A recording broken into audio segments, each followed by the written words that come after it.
3733. WOKV Jacksonville. Listen live everywhere you go on ESPN690.com. ESPN 690, a Cox Media Group station.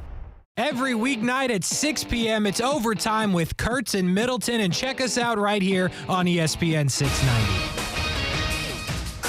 I'm Christine Lisi. Breaking news from ESPN's Jeff Passan on this baseball trade deadline day. The Astros have a deal in place to acquire ace Justin Verlander from the underachieving Mets. No other details yet on the deal. It is the perfect move for Verlander, says ESPN's Eduardo Perez. Right back home where he was. Look, Jim Crane knows Justin Verlander really well. They have been able to negotiate well in the past. He goes into Texas again, and I think Houston is the place. Houston's a place where he's already won a World Series championship. It's familiar to he and his family. Houston's just a half game back of AL West leading Texas and holds the second AL wildcard spot. Blue Jays acquired infielder Paul DeJong from the Cardinals. He gives Toronto insurance after Bo Bichette left last night's game with knee soreness. Padres acquiring lefty starter Rich Hill and first baseman Ji-Man Choi from the Pirates. Braves added an experienced left-hander to their bullpen, acquired reliever Brad Hand from the Rockies. Tiger Woods has joined the PGA Tour Policy Board for the first time in his 27 years on the tour. This is the first time players have outnumbered independent directors on that board. If you need last-minute hires in no time, you need Indeed. Their integrated hiring solution lets you schedule and conduct video interviews all in one place. Finding your next great hire has never been more streamlined. Get hiring at Indeed.com/credit. ESPN 690 and Action Sports Jax presents Brent and Friends. Today is one of the worst days that I've had in a long time. We're getting a little punchy around here, people. It's been a lot in a row. I would love to punch you guys. Ow! It really hit me. Brent and Friends with Brent Martineau, Aaron Schachter, and Kasey Kurtz. Jacksonville's home for ESPN Radio. ESPN 690. We're back here in studio. Brent Martineau, Action Sports Jax on ESPN 690. I was really trying to say Aaron Schachter, Kasey Kurtz. We call it Brent and Friends. Here we are. Welcome on a Tuesday. How was the little getaway, Kasey Kurtz? That's what I want to know. Forget about the Jags and Trevor Lawrence with a nice day. Zay Jones continues to shine. A couple guys sitting out team drills. We'll get to that stuff. How was your little getaway? It's good. Kannapolis is cool, isn't it? Yeah, it was good. Hope you had some beer there. Nope. Come on, man. You don't like the craft beer scene? I got to Kannapolis roughly in the 8th inning of that game and then left 5 minutes after it was over. Remember, I told you. I think it was I told about you. a 20-minute experience. Yeah, there's a place across the street where I just went in by myself and had a drink one time because Kaylee was at a concert. So we went up there, and I had to kill some time, and she was in, like, Charlotte.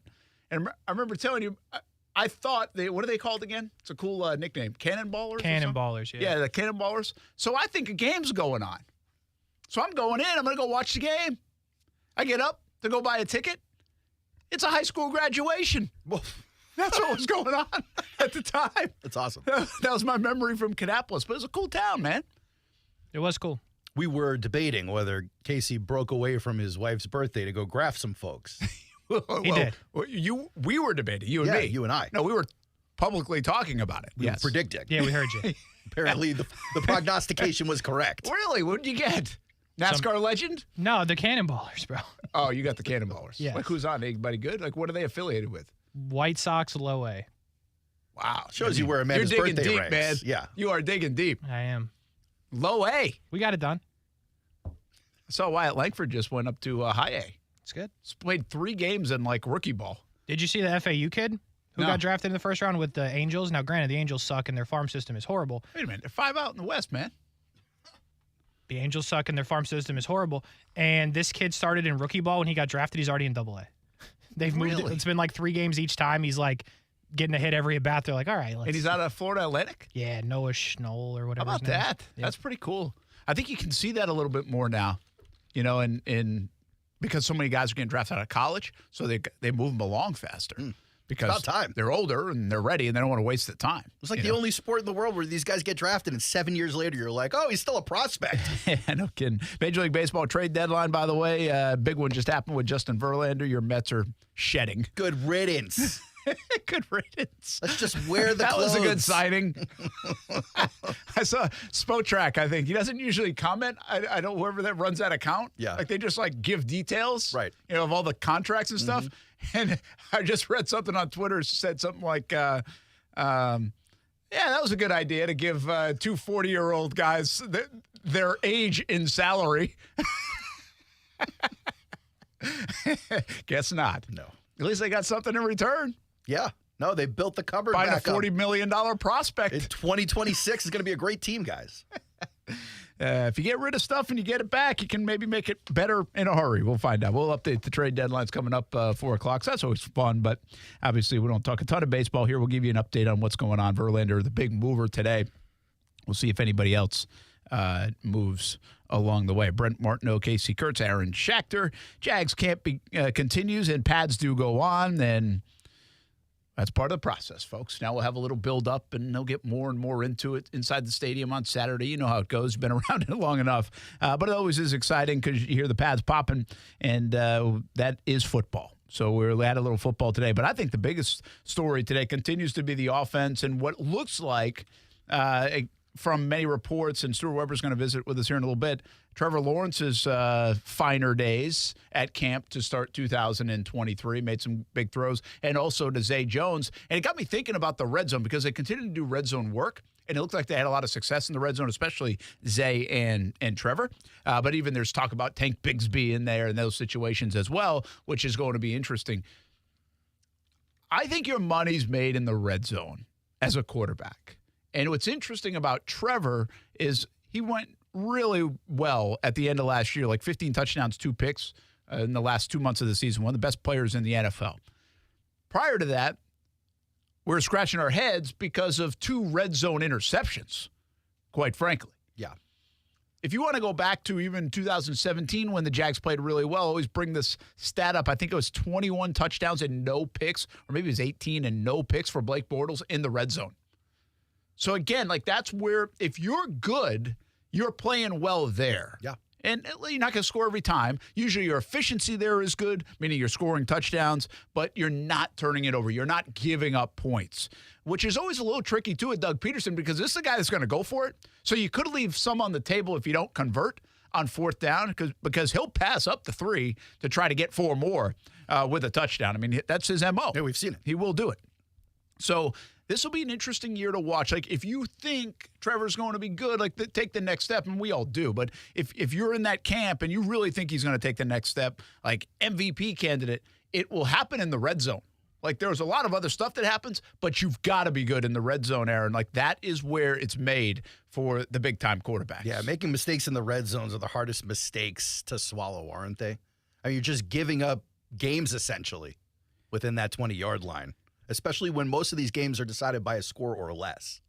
Absolutely. And the one thing I like about Trevor is his ability to use his legs. Now, he's not going to, like, Josh Allen it or Jalen Hurts it, but he can move and keep you ahead of the chains and get you in better situations. And that can be there in the red zone as well. So, I mean, you think of a guy, I'm trying to think of guys that are good in the red zone, right? The older players, particularly. Tom Brady, I'm assuming he was great in the red zone because he was great everywhere. Aaron Rodgers has been very good because he's a low turnover guy. Well, guess what? Aaron Rodgers does a lot. He'll scamper for those 5, 6, 7 yards. You'll find those touchdowns where everybody's kind of floating around the back of the end zone and there's a whole big space of green grass right in front of him off to the right, and he'll see it and he'll take it and go. Trevor can do those things.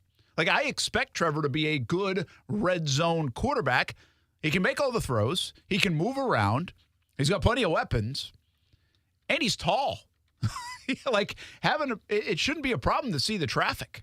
No, the problem early on last year was the decision-making, wasn't it? It was. Yeah, well, it was too confident. I brought up this a lot last year during that stretch, Houston and Denver. He was on a roll and feeling himself a bit in those moments, and it's like, I can stuff anything in there. Yeah. You watch. And then that's where you get in trouble. He might be capable, even though it didn't work out for him in those moments. And a lot of the good quarterbacks do that. A lot of the big arm quarterbacks do that. I can get it in there, right? The mistakes are sometimes stupid mistakes by good quarterbacks. Even Patrick Mahomes will make a dumb mistake. It's because he thinks he can make every play. You know, when I think red zone troubles, now that Trevor Lawrence is who he is, or at least who he was the second half of that season, now that they've got a whole Calvin Ridley to go up and get those fade passes at the back of the end zone, I start to think about where they still might be weak, and it's not necessarily from 20, 15, 10 yards out, but on the goal line with a guy like Travis Etienne behind the line. He's really got to cut around the corner. He can't go through the goal line, or he can't go through the offensive line to break the goal line. Last year, we bring in Tank Bigsby, and you could see in the stats why it might mean a lot to the Jaguars. Goal line offenses last year, Jaguars ranked 22 out of 32. Interesting.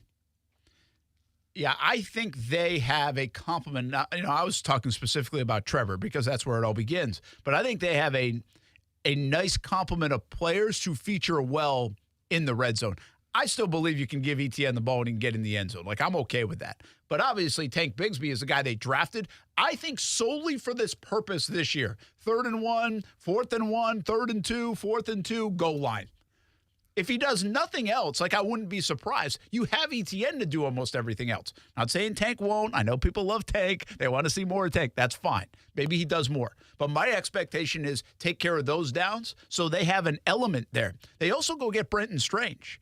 This is a guy, I think, who could be really good in this area. He can catch it. He can block it.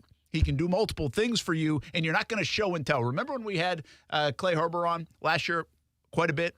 And especially when he went to camp and he said, well, when you have Dan Arnold in the game, you're kind of telling what you're doing. If you have Luke Farrell in the game, you're kind of telling what you're doing. There's not a lot of deception there because you know what their strengths are. It wasn't Farrell. It was Manhurts. When Manhurts is in the game, you're kind of planning to run the ball to him, right?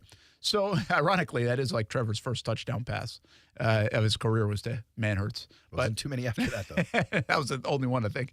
So, the Jags, now you got a guy, Calvin Ridley, go up and get it, right?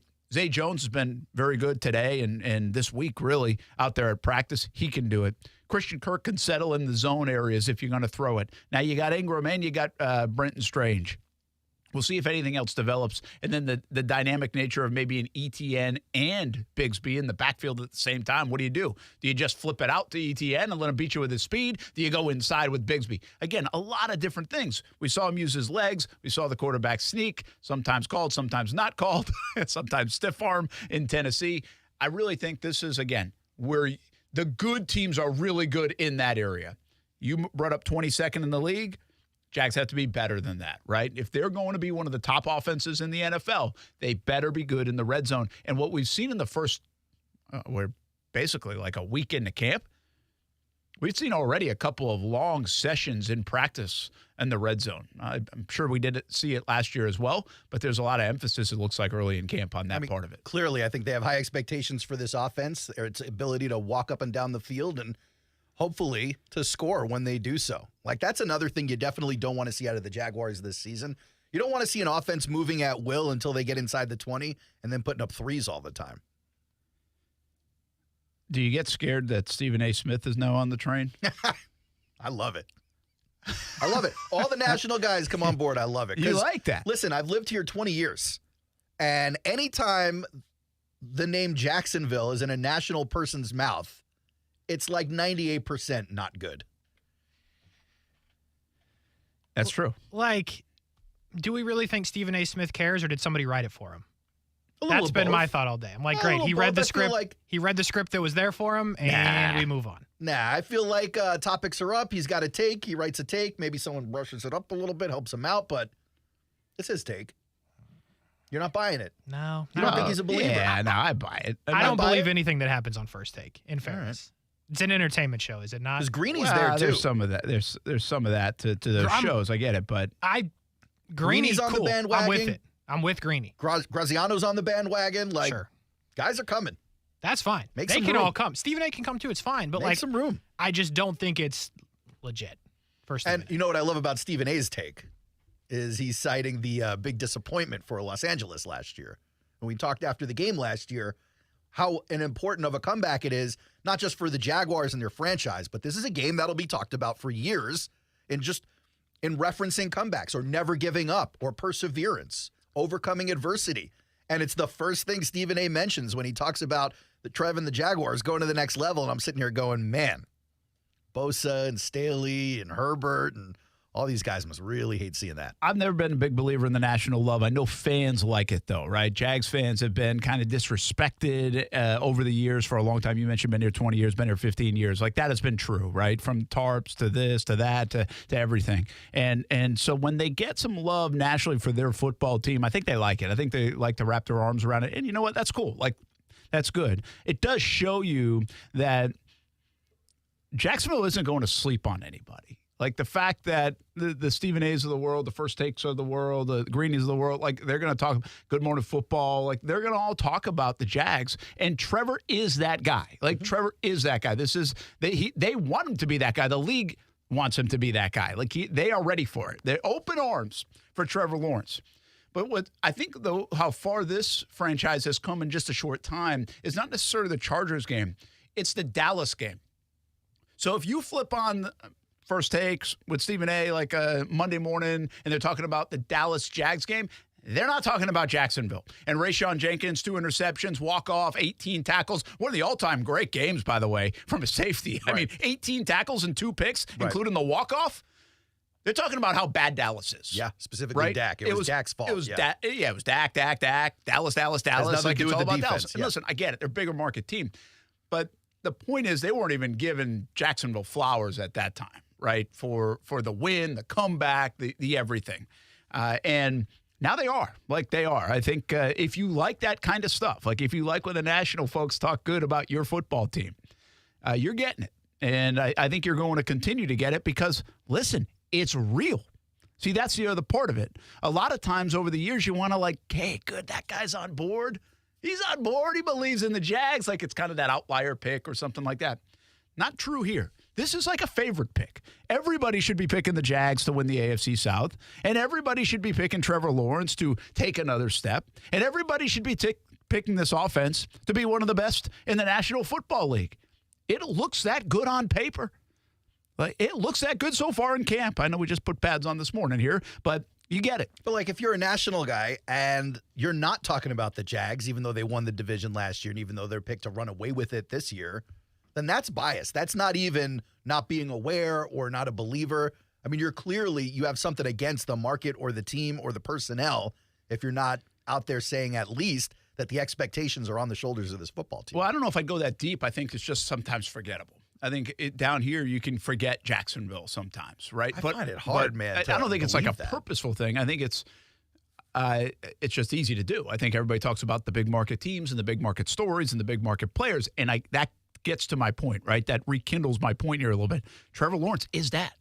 Like, Trevor Lawrence is that to the NFL. He is Josh Allen. He is Justin Herbert. He is Joe Burrow. He is Patrick Mahomes. And I'm not saying, I don't know where they rank. I'm just telling you, he's like in that conversation when you're talking really good quarterbacks. And the guy that I still don't think gets enough love and why the national folks should be talking about Jacksonville more is Doug Peterson. I feel like NFL Network does it quite a bit because they have him on and stuff. I don't really think like ESPN or some of the other national outlets talk about Doug enough. I think Doug has been overlooked. I think he's a little bit underrated and underappreciated in terms of the coaching ranks. And I think he, along with Trevor, are going to be like darlings and stars once again here in 2023. Yeah, if the Jags 10 wins or more, you're going to see Doug talked about a whole bunch this year. Yeah, I would think so. So anyway, that's we'll get more on practice coming up in just a little bit. But pads go on. Trevor looks good. Zay Jones continues to look good. We had a lot of conversation about Zay Jones yesterday. So he's ramped up early in camp, which is nice to see. There was a great highlight yesterday of him winning on a play, and then it caught a bunch of touchdowns today. Garrett Prince continues to do that. Might actually take a look at some of these guys that are already catching attention because this is the fun part of camp. Guys that you don't know their names that well, that you're like, let's see if he's got something. And I always say, that's cool in the month of August. Let's see if they can carry it into September. Sure. But still, you got to get through August first and identify those guys. And I think we're starting to already see some of those players that might add to the depth of this roster. Depth was a concern last year. The Jags beefed that up with 13 draft picks and some other moves in free agency. And I think we might have our eye and already some finds on some of the depth plays that the Jaguars have. Other big story around the NFL has been the last week, the Sean Payton story about Nathaniel Hackett. Hackett actually talked today and It was just a short time ago. But basically, in the context of, well, I didn't think this stuff would come out really until the week of the game, but here we go. I didn't see any big jabs, but I didn't see the whole thing from Hackett. But I guess that was the one last one. I thought it was over yesterday after Aaron Rodgers talked. Yeah, Mike Tomlin make a comment. And Mike Tomlin did too. Mike Tomlin's like, give me my popcorn, put that one on national TV, He's please. the voice of everybody on that one. Like, I think it's funny to me to hear it from another NFL coach. That is funny. Because they have a different kind of insight than we do in perspective as to what that's all about.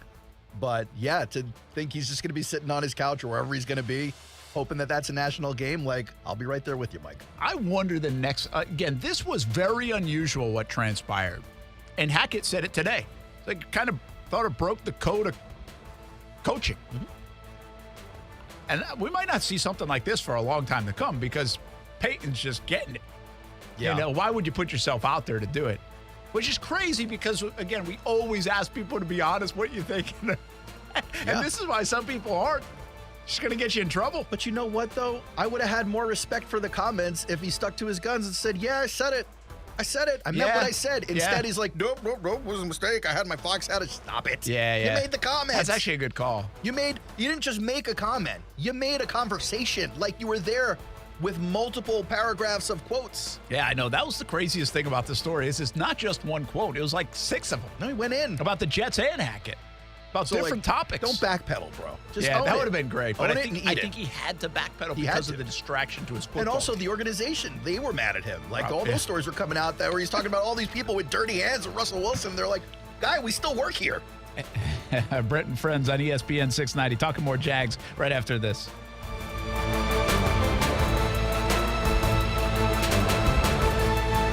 Now, the First Alert forecast on ESPN 690. Partly sunny for the first day of August with a few afternoon thunderstorms. It'll be hot and humid. Lower to mid-90s today. Low 90s at the coast. Feels like temperatures 100 to 105. Partly cloudy, a shower and storm early, then drying out tonight. Overnight down to the mid-70s. From the Action News Jax First Alert Weather Center, I'm meteorologist Garrett Biedenbaugh. The Weather Center is brought to you by Beard's Diamonds. For a limited time, get 5 years, 0 interest, only at Beard's Diamonds. I'm Mark Anajar. I'm Glenn Levine. I'm Ellie Anajar. And we're Anajar & Levine. Experience the Anajar & Levine difference by calling us with any of your legal needs. Call 1-800-747-FREE for a free consultation and take back control of your life. Main office, Jacksonville. 2 roads diverged into a steamy, hot northeast Florida summer. One road led to a home AC system that's unreliable and inefficient. It was fated to fail swiftly. The other road led to a home that's efficiently and dependably cool. Its AC was a mechanical marvel, destined to be a lasting refuge against summer's scorching siege. Time to take the road most traveled by your neighbors for over 60 years. Hammond Air Conditioning. Hammond is North Florida's most trusted authority for air conditioning services. And with Hammond, your home is never a learning opportunity for inexperienced techs. Hammond's veteran specialists understand how to make a system operate perfectly in our Northeast Florida heat. And they know how to extract all the potential from a modern high-efficiency system. That means they'll design a system perfect for you, one that fits to the temperature you want and will save you money on your electric bills. Right now, get a brand new high-efficiency system for as low as $70 per month, and that's with a 10-year warranty. Go to hammondair.com. Discover how good your water can be with the new Connecticut softener and drinking water system. Connecticut's twin tank non-electric softeners are the most efficient softeners available, and their drinking water systems remove up to 99% of contaminants. This month, you can get 50% off a Connecticut K5 drinking water system with a purchase of a Connecticut Premier Series softener. If you're not filtering your water, you are the filter. Don't be the filter. The experts at CGC Water Treatment and Plumbing will test your water for free and provide solutions that are right for you and your family. Imagine having clean, clear, purified water at your home. No more plastic bottles, no more waste, just great tasting, purified water that you can trust. Call 904-552-1242 or visit cgcwater.com. 904-552-1242 or cgcwater.com. Financing options available with approved credit. CGC Water Treatment and Plumbing are proud partners of the Jacksonville Jaguars, and I'm a proud customer of CGC Water Treatment and Plumbing, an authorized independent Connecticut dealer. Florida license number CFC 1428211.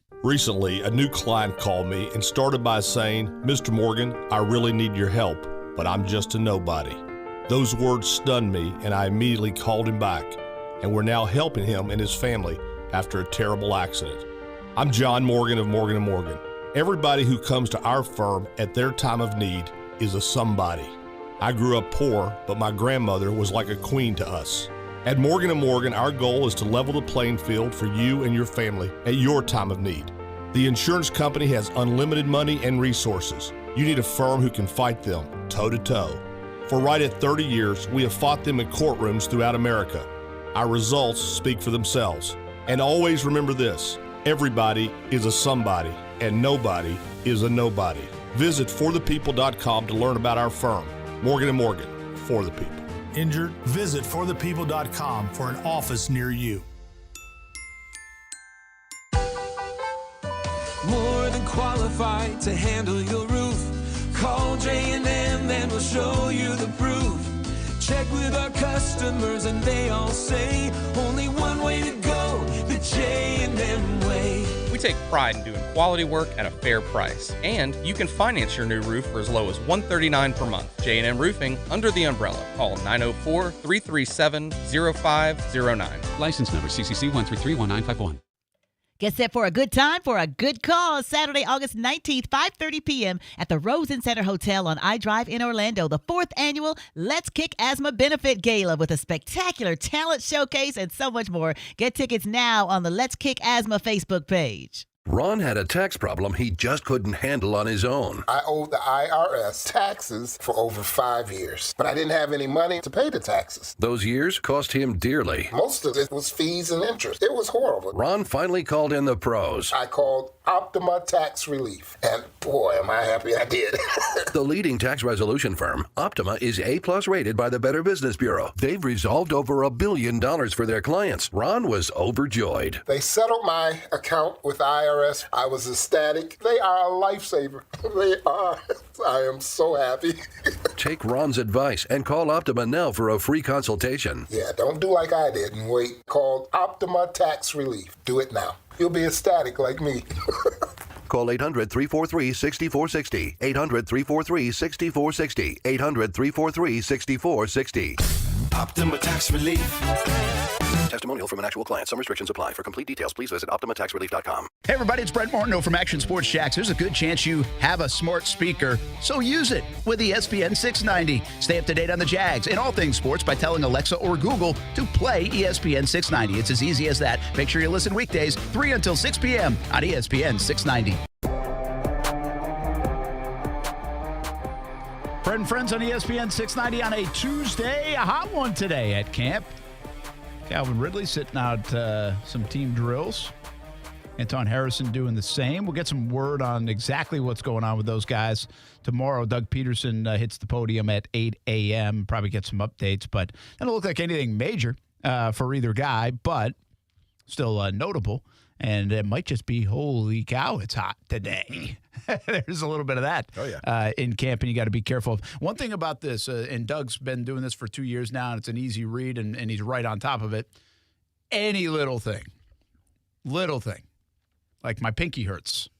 Just shutting it down. Yeah. No, there's and that's smart. That's a former player who knows what this time is versus what 6 weeks is, right? And you like that. I mean, you get that. It's I think the old school mentality is like, tough it out and get to camp and then get through the whole season.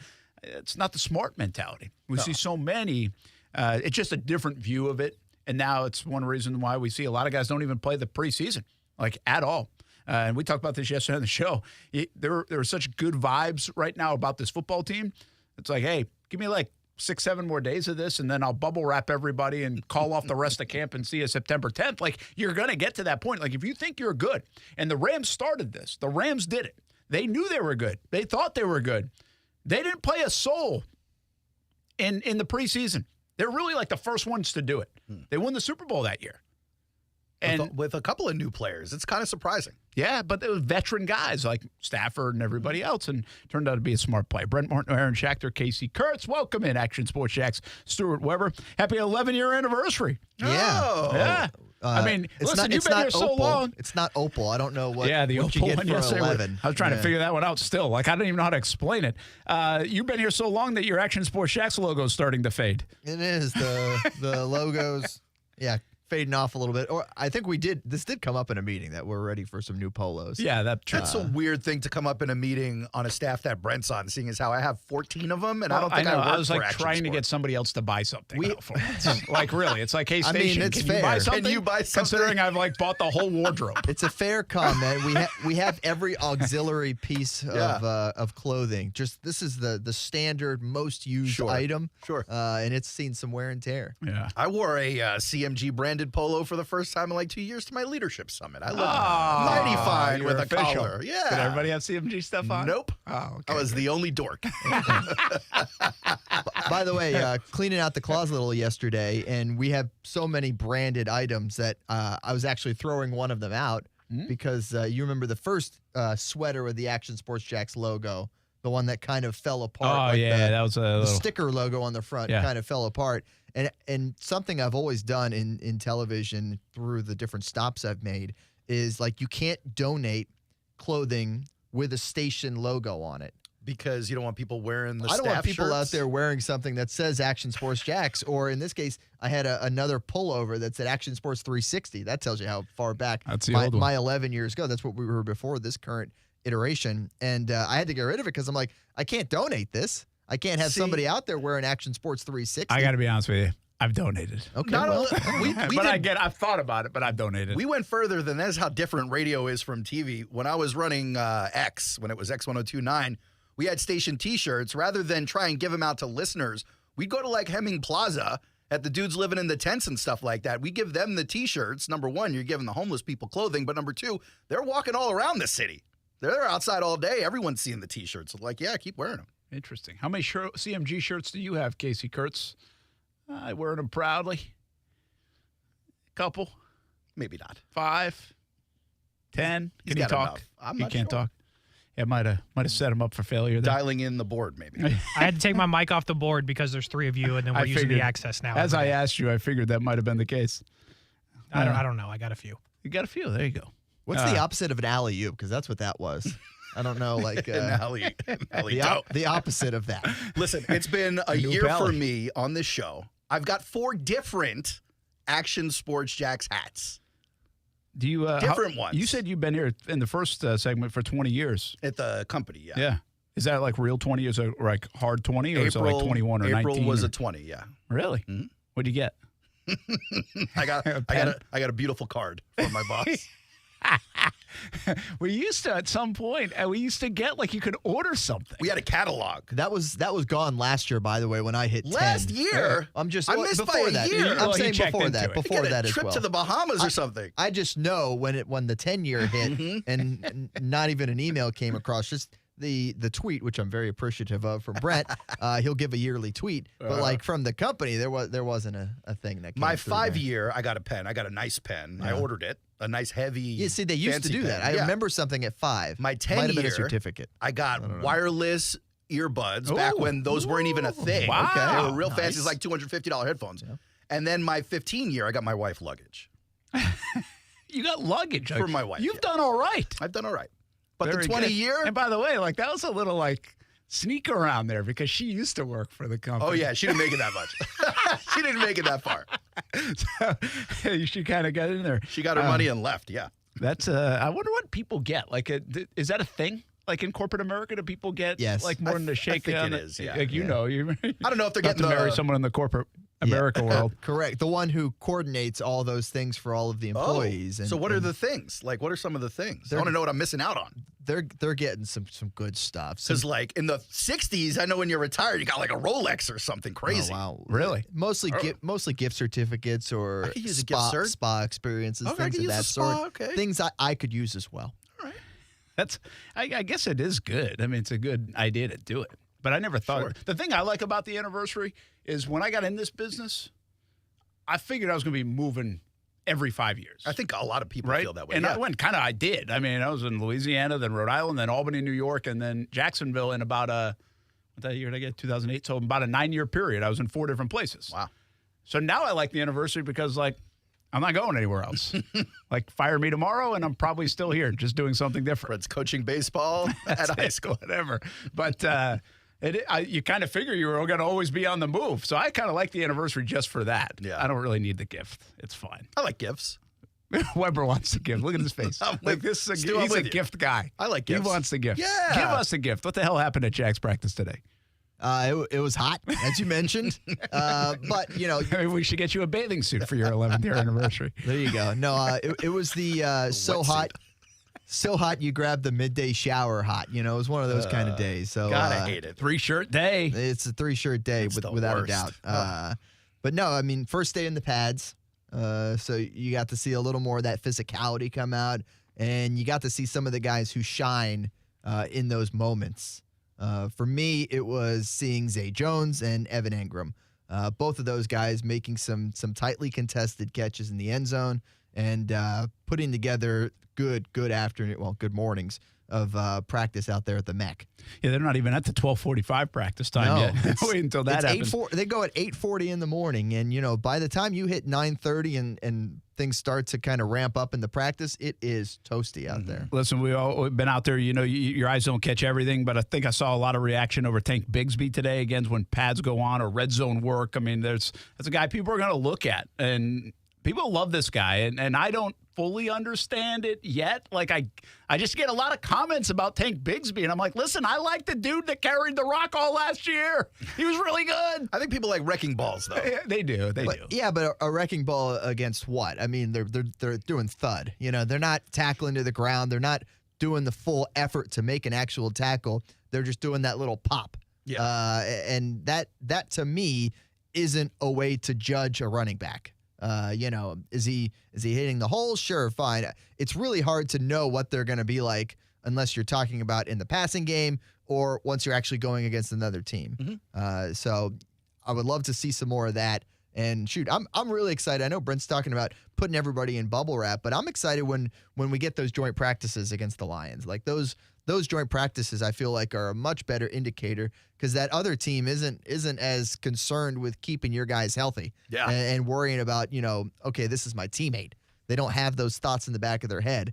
Yes, they want to play nice and be friendly in those practices, but I feel like that's always a good gauge. Yeah, Trevor Lawrence looked pretty good today as well. Showing off for Dabo. Yeah, Dabo Swinney there. That's right. Actually, there was a bunch. Takeo Spikes, I think, was there as well at practice today. You get a lot of guests. Wow. What's Takeo Spikes' connection here? That's a good call. I don't know. Maybe you know someone on the staff or something like that? Like he never played in Jacksonville. I wonder, actually, now that just thinking out loud, I didn't really look. I saw that he was there and never thought about why. But it could be, I think he's been there the last couple of days. It could be a multitude of reasons, but maybe even there's a Mike Caldwell connection that goes back, obviously, a couple of linebackers. So that'll be interesting. Josh Allen talked after practice today. And interesting, too, the coaching staff and now Josh very high on a guy that nobody else is high on. K'Lavon Chaisson. It's going to be really interesting to watch Chaisson this year because, again, there's a separation. This staff does not view it as first-round pick, 20th overall. That's not how they're looking at this guy. They're looking at him as a football player that fits in where? That can give us what? That's going to help us in what role? The fans, no way. Bust. Hasn't done a damn thing, and get out of here. Like, that's really like there's a big difference between how I think this football team in that new facility looks at him and everybody on the outside looks at him. I feel like you could say the same thing with a guy like Andrew Wingard last year. And by the That's end, a great call. By the end of the year, everybody loves Dewey. Now, a lot of that too is the social aspect of it and being the rallying cry for the team. But that's okay. But that's his all play right. was good too. That's the play. The play backed it up when they did that 3 safety deal. When they went to that different look and got him more involved.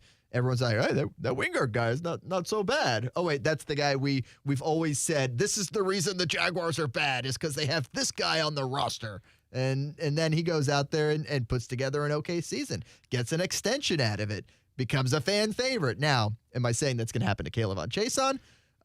We'll find out, right? I love that take, though, man. That's good. Like, why not? Like, or if it's not him, who else is it? Is there somebody else that could be a candidate to be that guy? Well, last year you had Josh Allen. Can he carry a boombox, by the way, like Arden Key? Can he put that on his shoulder? That's what I was going to ask about. Essentially, so you had Josh Allen 77% of snaps last year. You had Trayvon Walker with 67% of snaps, and I'm wondering where K'Lavon Chaison's picking up his snaps. Arden Key with 40% of snaps. Right there. Is Chaisson the first man up on that rotation? Yeah, I think it was Doug. I want to say it could have been Caldwell, but I'm pretty sure it was Doug that when last week as camp was starting and there was a question about Chaisson, and I think as he listed the pass rushers, I think he put Chaisson third. Yeah. So in his mind, it was third. Now, where's Smoot when he comes back fully healthy? How does an Abdullah come along? But, yeah, from a depth standpoint, he's going to get his chance. Yeah. That's the best way to answer that question.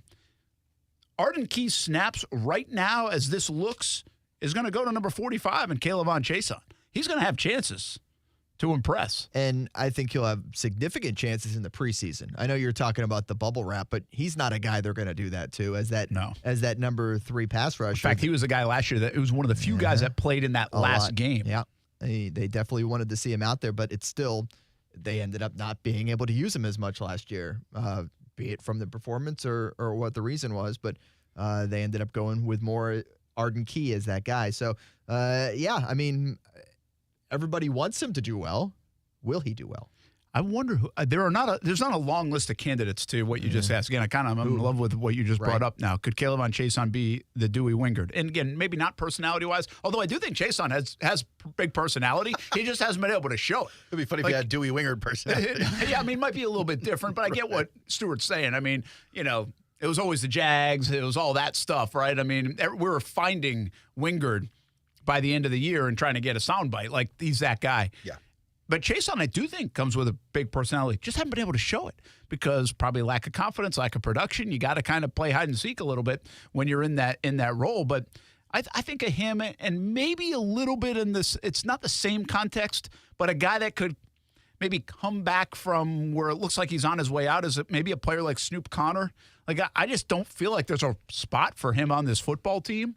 And, again, it goes back to why did they draft Bigsby in the 3rd round? Fans seem to love Bigsby. They like Jermichael Hasty, and Dearness Johnson comes with experience and special teams. It's like, where is Snoop Connor going to play? Well, if he gets a chance, maybe he can be that guy. It's not very nice to say on his birthday, by the way. Oh, happy birthday, Snoop. Happy birthday to Snoop out there. Yeah, listen, we don't know him in part. Like, we don't know what kind of player he is. We didn't see enough of him. Yeah. But it just feels like their actions tell us they're not a huge fan of his. Back to the Chaisson thing. I think you said a big word in there was confidence. And I think a lot of the morale boosting in these press conferences has to do with that. If he kind of hears it leaking out that people are talking these great things about him, maybe he's that guy that's going to be motivated by that and, boosted up by that, knowing that his coaching staff, his teammates have his back. Yes, he knows that, but when you're putting it on the record and going out there in a press conference and saying it, maybe that takes it to another level. Craig Youngblood in the chat wants to know if the smoke on Chaisson, is he more beloved by that staff at this point than a guy like Jordan Smith or the young guy, Yasir Abdullah? I would say, well, I don't know about Abdullah. I would say yes on Smith. I mean, Smith's got a long way to – he's just got to be healthy enough to be on the field. And I don't think – he's a lot like – it's even worse off than Snoop Connor. You just don't know anything about him. Like, I don't know much about Jordan Smith, but it would be a pleasant surprise. He was on our pleasant surprise list like last week if all of a sudden he were to pop, right? Yeah. If a guy like him or – you name it. There are a few players like that. But Chaisson definitely ahead of him in the eyes of the coaches, no doubt. Like, no doubt. Like, they are going to rely on him to pick up sacks. Like, there's an expectation that Chaisson actually produces. It's not like, give us whatever you got, it's gravy. No, I think there's going to be an expectation that he comes in that second wave of pass rushers and he produces for this football team. One thing about Chaisson now, just 24 years old. Mm-hmm. As a young dude still. And it's hard to just fully give up on a 24-year-old guy that actually has a good amount of talent coming out of LSU. Are you on the phone with Jim Irsay right now? And a nice, and he obviously has the physical attributes. What is that? You're telling him not to give up on a 24-year-old? Not running back. Okay. Pass rusher. I mean, he could play 10 more. If he plays well this year, he could play 10 more years That's for the fair. Jags. You're right. But the thing with Chaisson, though, is the Jags don't pick up that 5th-year option on him. So that really shows you that while they're positive about him and they're saying all these nice things, from a contract standpoint, they said, no, we don't want that last year of the contract. We want you to have to go out there and prove it. Well, that would have year. just been plain stupid. Yeah, they would have to pay him a ton of money. I completely agree. But here, okay, I'm going to give you a different scenario. I understand he's a first-round pick, but this is what I hope happens to Chaisson. what happened to DeJuan Smoot. Smoot basically put it on the line that last year, and he's now turned it into multiple contracts and 4 years of production. And I think even if Chason ends up being that's a win. He could, you're not signing him to that long deal or whatever, but he might pick up 5 sacks, Stuart, and then you end up on a moderate depth kind of play for him, like a 2-year whatever kind of deal, if you really like it and you see that he's ascending in this defense. Like, it could be that kind of play. Or he could just walk. But I'm just saying, that's what happened with Smoot. Smoot looked like he was about to walk and whatever you got, and then they were like, you know what? Let's keep this guy around. This is good value. Meanwhile, 5 sacks, it's a great value for this team. He'd be one of the leaders on the team. Well, you know how I feel about that too, right? I mean, I always bring up this Kansas City, 55 sacks. Chris Jones had 15 and a half of them, but everybody else had 6 and below. Sure. So if you can get production from Josh, and even Trayvon maybe kind of helps out there, but even if he doesn't, in terms of the volume of sacks, but Josh does, like Josh has like a 13 sack year, well, now you can get 7 from Trayvon, 5 from Chason, right? 5 from Smoot. 3 or 4 from Rayshon Jenkins, exactly. Coming from the you start spreading safety. it around. Yeah. And that's what Kansas City did. So there's multiple ways to go at this. I think everybody, the one mistake we kind of make, and again, draft position tells a story sometimes and sets us up for an expectation. Yeah. But you're not going to most likely have 3 guys on the team that are going to have like 12 sacks. Yeah, it never happens. That doesn't happen. Like that's kind of too hard to make it happen. But the coaches and staff continue to draft that way, trying to get that. You're trying to find it. You have to keep trying to find it. Well, and it's an expensive position, so you're always trying to replace. Yeah. All right, 1st and 10 training camp coming up tonight, 11:15, CBS 47, Fox 30. What we got? Yeah, we chatted with Anton Harrison today. Good to catch up with him. I think you'll hear that a little later on in the program here on ESPN 690. And we, as you mentioned, heard from Josh Allen at the podium. So Olivia Tassley will report on that and really the expectations and the trust between those players and Mike Caldwell, the defensive coordinator. Happy anniversary, Stuart Weber. The countdown to the wedding is on. 33 days. Larry Bird days away. Larry Bird days away. You love 33, that's a good, man. Yeah, I love 33 so much. I was playing golf over the weekend, and we're in cart number 33. I said, hey, that's a Larry Bird cart. I'm not sure there's any other number that provokes a name like 33 for me. 21 doesn't do it for you? Why, like Roger Clemens? Yeah. Guy went to the Yankees, man. Screw that guy. Yeah. Then he almost ripped Mike Piazza's head off. You got a number that provokes a name? 3. Babe Ruth? Dale. Oh. Come on now. Come on, man. What are we doing? I lived through most of Dale Murphy's career. My only memory is an error card from Upper Deck with Dale Murphy. He's talking about Dale Earnhardt. Oh, come on, man. What was Dale Murphy's number? Wasn't it 3 also? That's a good question. I don't know. I'm going to look that up. Go to break. Brent and Friends on ESPN 690. Brent and Friends is sponsored by Best Bet, now open in St. Augustine. So you're in the middle of a kitchen update, and you can't tell if that's a faucet stem or a flange. With the Home Depot app, doing doesn't miss a beat. It'll find what you need in a snap, and it'll show you how to find it in store with a tap. Or get it delivered free. For doing that doesn't stop, download the Home Depot app.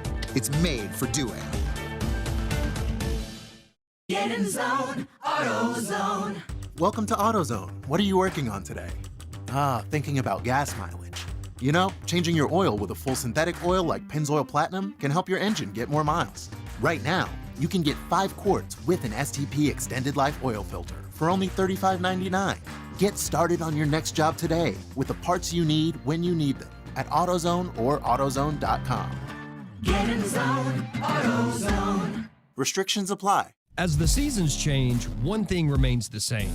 Jacksonville and all of Northeast Florida are fueled by Celsius Essential Energy Drinks. If you spot ESPN 690 anywhere in the community, come hang with us and grab an ice-cold Celsius. Digital marketing, well, my intern handles the social media, my brother-in-law does my search, and my receptionist sends out email blasts. all done. Your digital marketing may get done, but is it doing anything? No? Then let CMG Local Solutions help. At CMG Local Solutions, we combine the best-in-class technology and analytics to maximize your digital dollars while targeting local customers for your business. So your digital marketing doesn't just get done, it gets results. Learn more about how we can help you at cmglocalsolutions.com. How would you like to have Amazon's incredible customer targeting power at your fingertips for your business? April Davis here. Visit cmglocalsolutions.com to learn about Amazon first-party data. Yeah, Amazon knows which people out there are already interested in what you have to sell. Maximize your ROI by visiting cmglocalsolutions.com under Our Solutions tab to learn more, or give us a call, 904-454-2914, 904-454-2914. Tell them April Davis sent you. What? They did not tell me they were going to do that.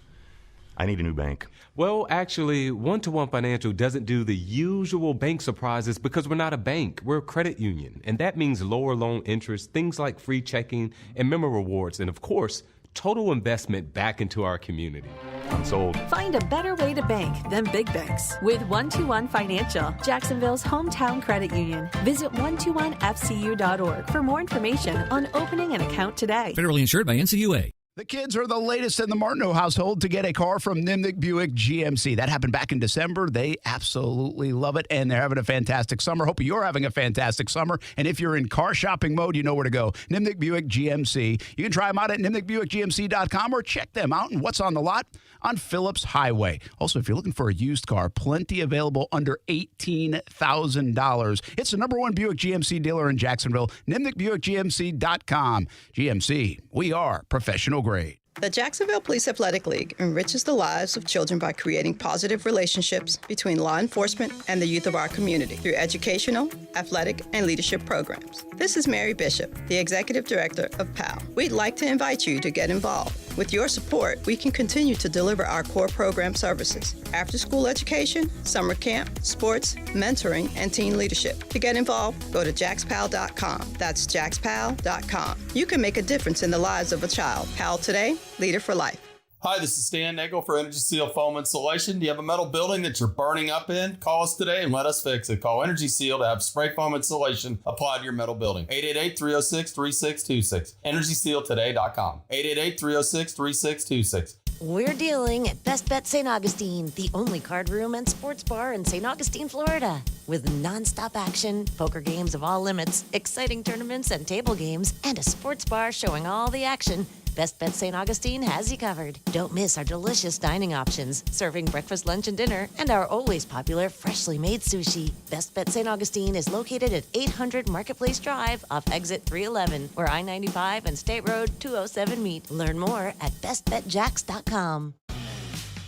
For the ones who work hard to ensure their crew can always go the extra mile, and the ones who get in early so everyone can go home on time, there's Grainger, offering professional-grade supplies backed by product experts so you can quickly and easily find what you need. Plus, you can count on access to a committed team ready to go the extra mile for you. Call, click Grainger.com, or just stop by. Grainger, for the ones who get it done. Hey, it's Brent Martineau from Action Sports Jacks. Did you know you can watch our radio show? Yeah, video of a radio show. Just search ESPN 690 Jacks on Facebook, YouTube, and Twitter, or follow me on Twitter at Brent A.S. Jacks. Watch the show live weekdays from 3 p.m. until 6 p.m. or listen on ESPN 690.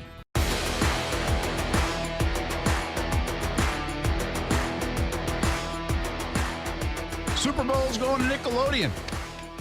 I saw this. And it's not the first time the NFL is working with Nickelodeon, but no, it's like it's worked. I think what they've done there, it must have worked. Yeah, they like what they're doing. They're doing it for a few years, right? Yeah, it's been 4 years. Like one game a season, or maybe it's a playoff. It's been one game a season.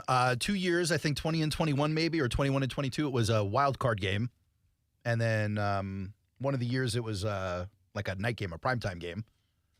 But this year it's the Super Bowl plus another game. So they're doing 2 games. And I guess they like the presentation and that they're opening it up to all these kids watching. And okay, great. Well, I think it's a combo of things, right? The NFL, it just doesn't fail in almost anything. I mean, can you think of something like that failed for the NFL? NFL Europe. Oh, that was a long time ago. Long time ago. and it's hit a new level since then. So how about give me the last 15? And they're going back to Europe, by the way. They are. Like a lot. Yeah.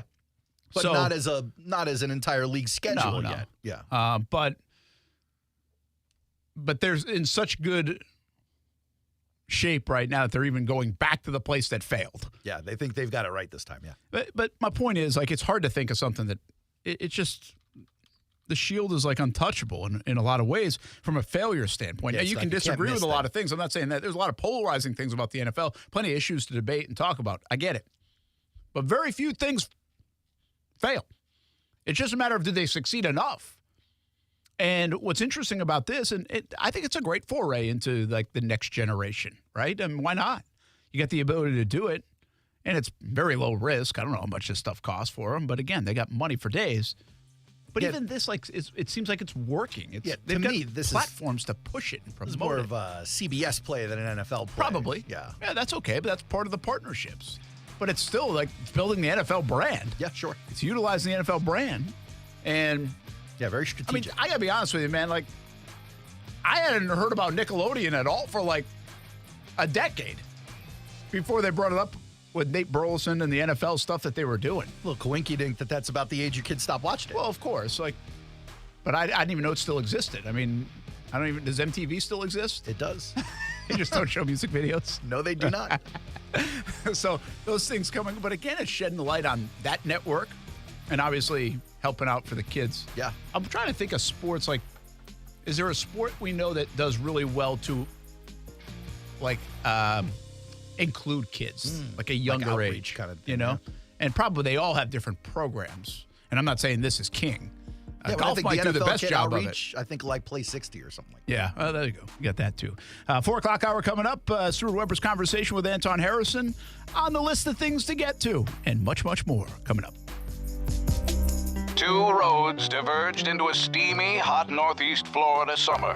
One road led to a home AC system that's unreliable and inefficient. It was fated to fail swiftly. The other road led to a home that's efficiently and dependably cool. Its AC was a mechanical marvel, destined to be a lasting refuge against summer's scorching siege. Time to take the road most traveled by your neighbors for over 60 years. Hammond Air Conditioning. Hammond is North Florida's most trusted authority for air conditioning services. And with Hammond, your home is never a learning opportunity for inexperienced techs. Hammond's veteran specialists understand how to make a system operate perfectly in our Northeast Florida heat. And they know how to extract all the potential from a modern high-efficiency system. That means they'll design a system perfect for you, one that fits to the temperature you want and will save you money on your electric bills. Right now, get a brand new high-efficiency system for as low as $70 per month, and that's with a 10-year warranty. Go to hammondair.com. More than qualified to handle your roof. Call J&M, then we'll show you the proof.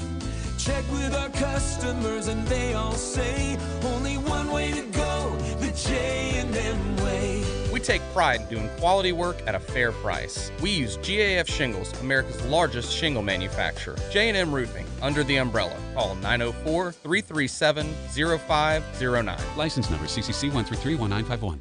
As founder of Talon Wealth, what is Mike Lester keeping an eye on? Once we do see a big pullback, then we want to be prepared to pivot over to more traditional portfolios that go up when markets go up. So we think we're going to see a pullback in the economy and then also in markets, but then we're going to get an opportunity to move back into more traditional investments. And to us at Talon Wealth, that's what active management is about. Worrying about these ups and downs in markets so clients don't have to, and it's also doing our best to navigate it. Visit guardingyournestegg.com to better understand your options.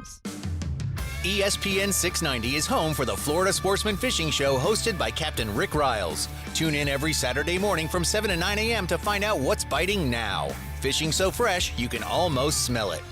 We're dealing at Best Bet St. Augustine, the only card room and sports bar in St. Augustine, Florida. With nonstop action, poker games of all limits, exciting tournaments and table games, and a sports bar showing all the action, Best Bet St. Augustine has you covered. Don't miss our delicious dining options, serving breakfast, lunch, and dinner, and our always popular freshly made sushi. Best Bet St. Augustine is located at 800 Marketplace Drive off exit 311, where I-95 and State Road 207 meet. Learn more at bestbetjacks.com.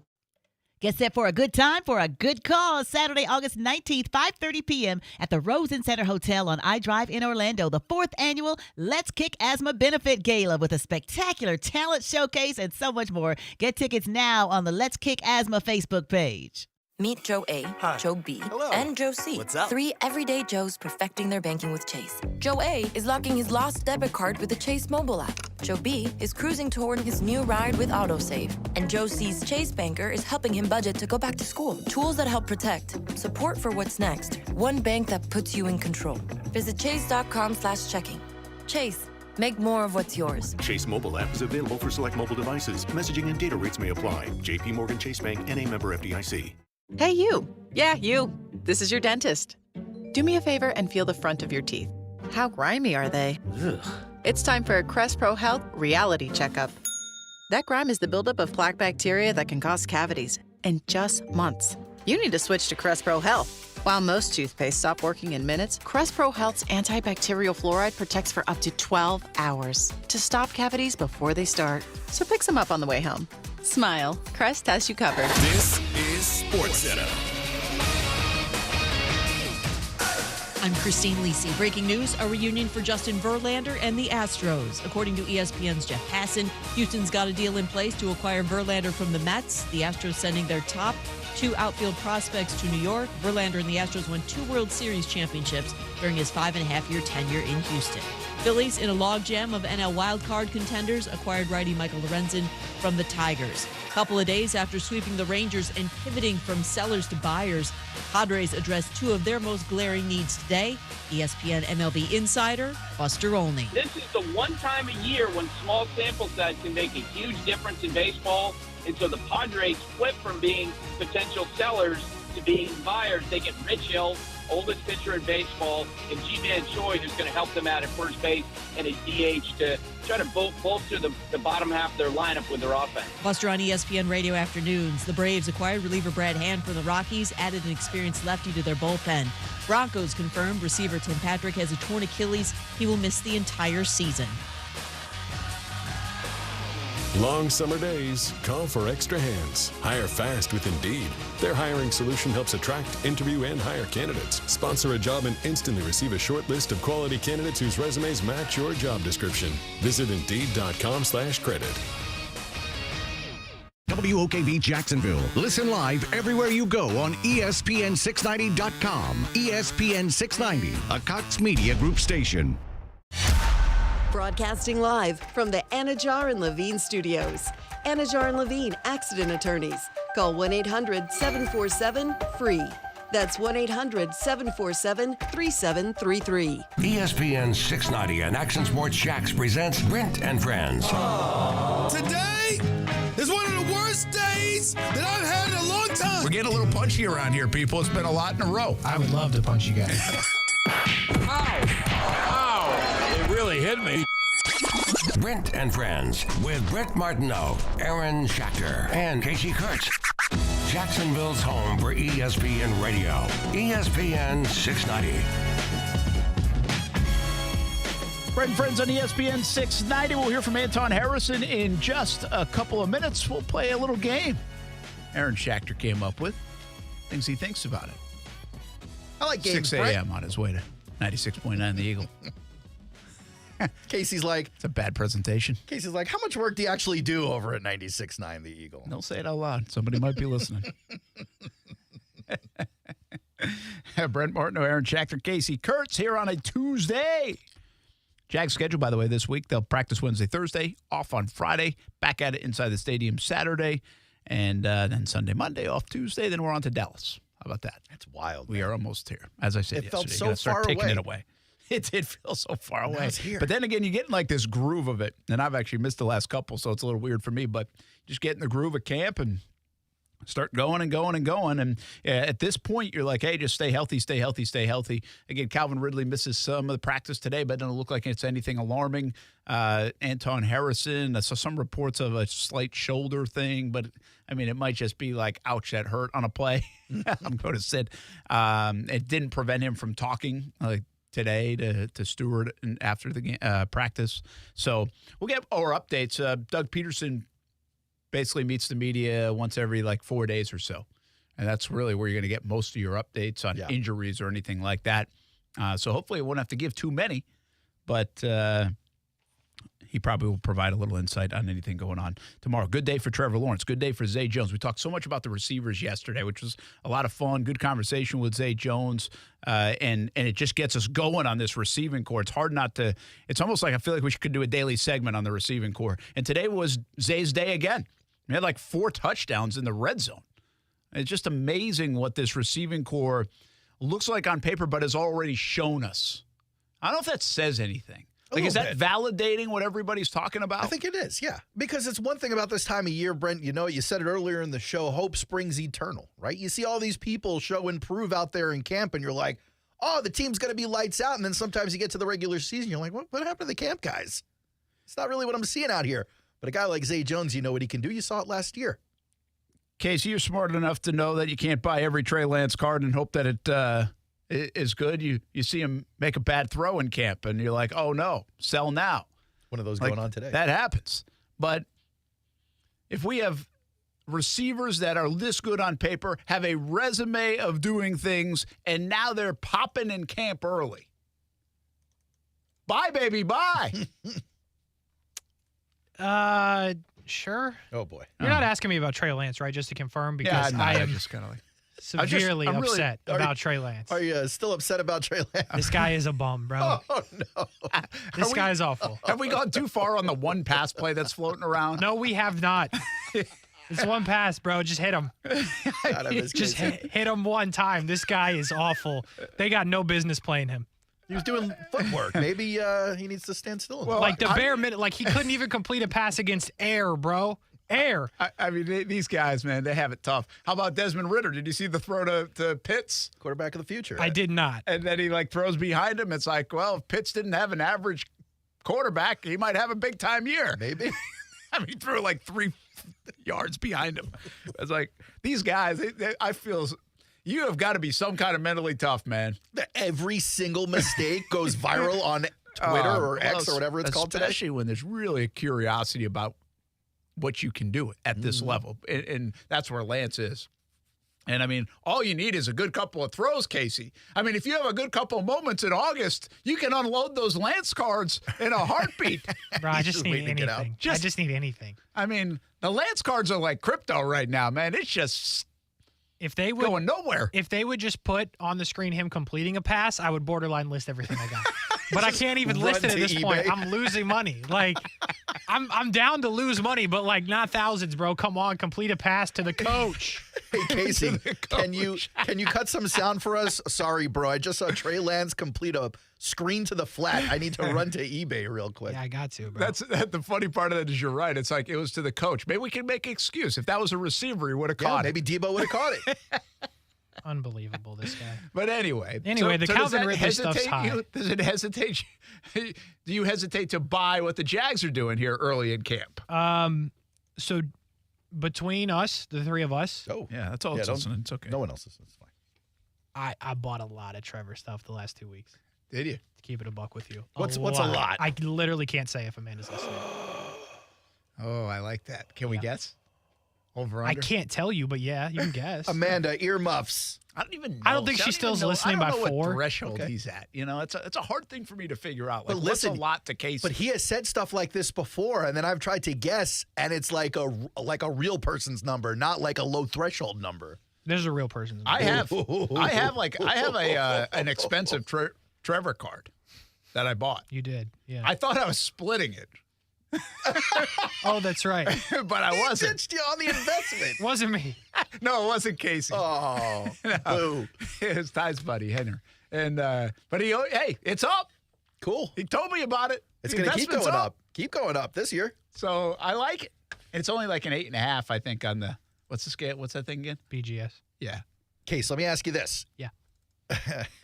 To make the investments you've made over the past week, if you also had to get brakes done on your car, would you have been able to afford both of those things or just one of those things? I don't know how much brakes cost, but it feels like I couldn't have done it. Okay. I feels like I couldn't have done both. I don't think you could have done both. Man, I want to know the number. Like, the best I can do for you is if my credit card was due today, I would not be making the payment.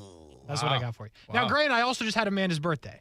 So they both hit at the same time. So that was kind of rough. All right, so but you bought Trevor and Amanda. Kasey did give me a little bit of a number, not an exact number, but a little bit of a number of what the budget was for Amanda's special day. Did you come in over that number or under that number? Oh! That face. You can go to Facebook, YouTube, Twitter, or Twitch and check out Aaron's face. It might be worth a look. Oh, my gosh. I think we can make that into something. I need this guy, bro, to be good. So I'm all in if that's what you're asking. Oh, my goodness. But in terms of the other stuff, the Calvin Ridley stuff is actually higher than anticipated. I'm not going to lie. I didn't really think about it while he's suspended. I guess the smart money would have. Yeah. But, like, and I'm only looking at, like, top-tier stuff for Ridley. It's high. It's still high right now. That'll go up, too. So, wait a minute. The Ridley stuff that you can buy card-wise is already high? It's about what it should be. Okay. I mean, it'll probably go up. Like, Evan Ingram's real cheap. If you're out there and you like cards or you're looking for an investment, granted, they're Giants cards. But, like, his 1-of-1 Nike swoosh RPA is, like, $199 on eBay. That's cheap. All right. What about, like, a guy like Kirk? Kirk's going up a little bit, actually. People caught on. I got one more for you. How about ETN? It's actually not bad. You could get in on ETN. Because I think ETN's underrated, man. But, like, there's a dangerous game to play there because I was all in on Jonathan Taylor. And now I've got Jonathan Taylor stuff that I don't even know if he's ever going to play football again. Stop it. He's 24 years old. Bro, if the Colts hold him hostage, bro, then I've got Trey Lance and a Jonathan Taylor situation. There's a little bit of that. But, you know, it's here's the thing. We've done this so many times. And Jags fans, you're listening, or NFL fans, or fans in general. You're listening here on ESPN 690, and you know what this time of year is. Like, it's a great time of year to get excited.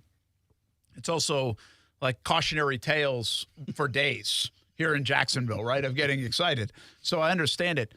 But I guess the bottom line here is each and every day we come in here and we're dancing around some topics and throwing some things out there, and there's new stuff. Trevor had a good day today, or Tank Bigsby, or we're going to get to Anton Harrison conversation in a moment.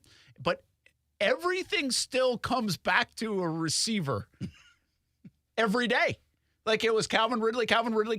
It's Christian Kirk. He just gets it done.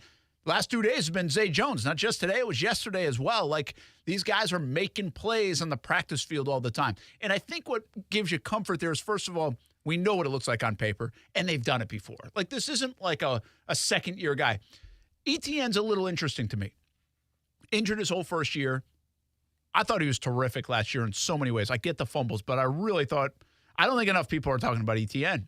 Essentially his rookie season. Yeah, but when you only have 1 year, you kind of have to see it again to at least completely be bought in, because there's a what if. You know, there is a little bit of that around Trevor himself. I mean, let's say pretty poor by his expectation, everybody else's expectation first year. Even his first half of last year showed signs, but also had some setbacks, and then boom. I actually think that's why people want to see it again. Well, and I get that. It wasn't a full season. I get that. And I think to a degree that's fair to say. The thing is, there's just so much to like and put your arms around that you can do it, right? Because at the quarterback position, it's one thing to do it for like 2 or 3 weeks. When you do it for like 9 weeks in a row, yeah, it's pretty primetime games, comeback wins, like there's something there, you know? This isn't just like, and by the way, you come with this generational talent label to begin with. Yeah. And then you show us, it's easy to buy right in. So do you think there's a difference between buying into Trevor's second half and buying into Brock Purdy?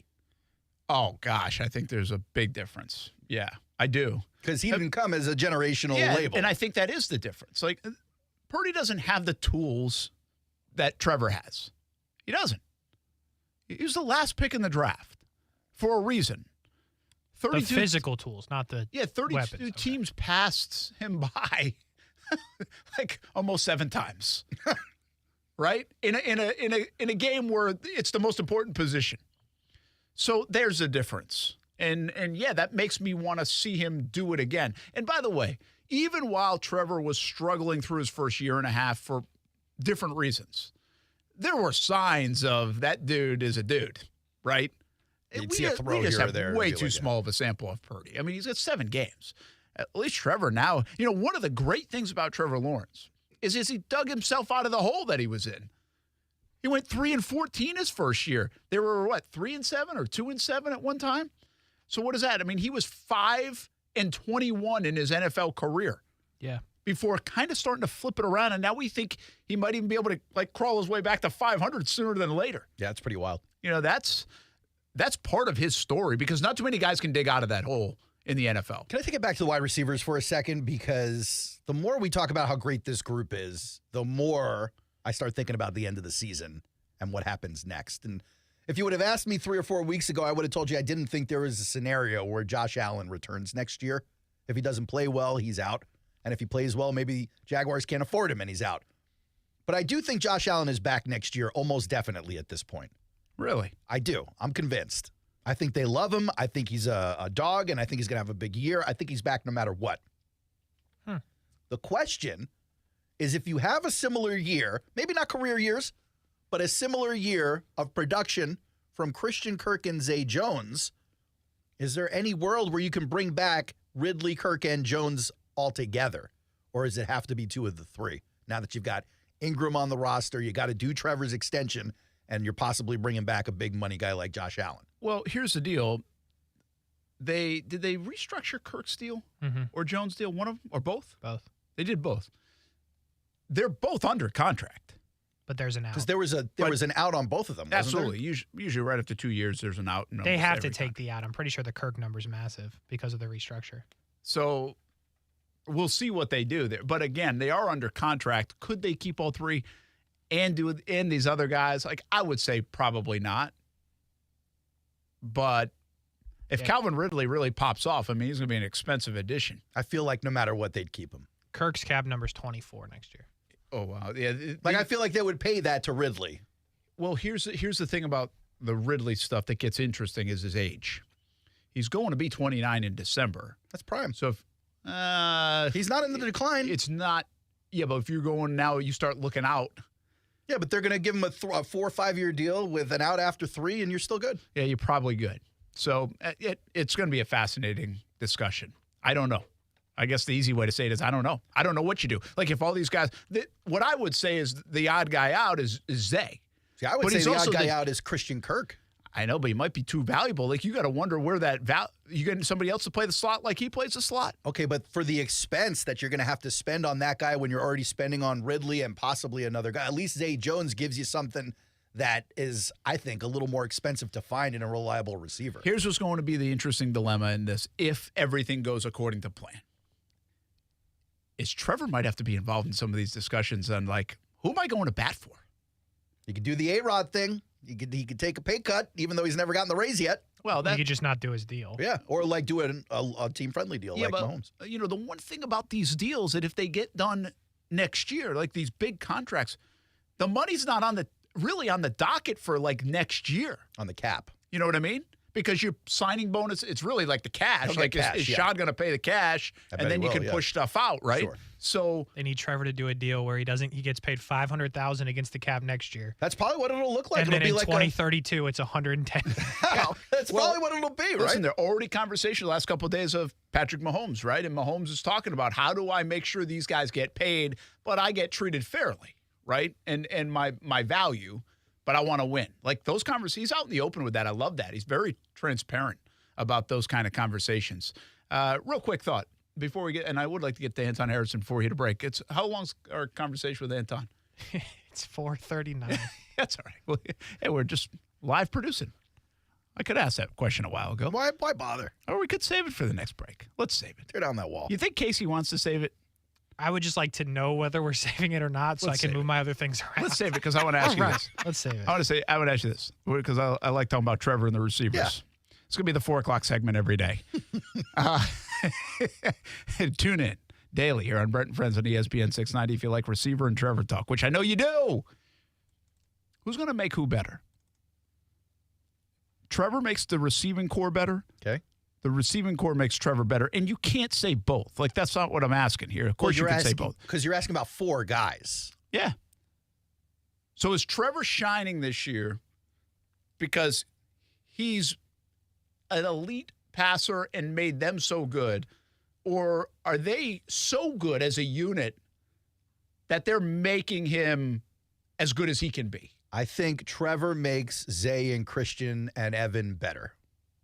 I think Ridley makes Trevor better. Kind of like that answer.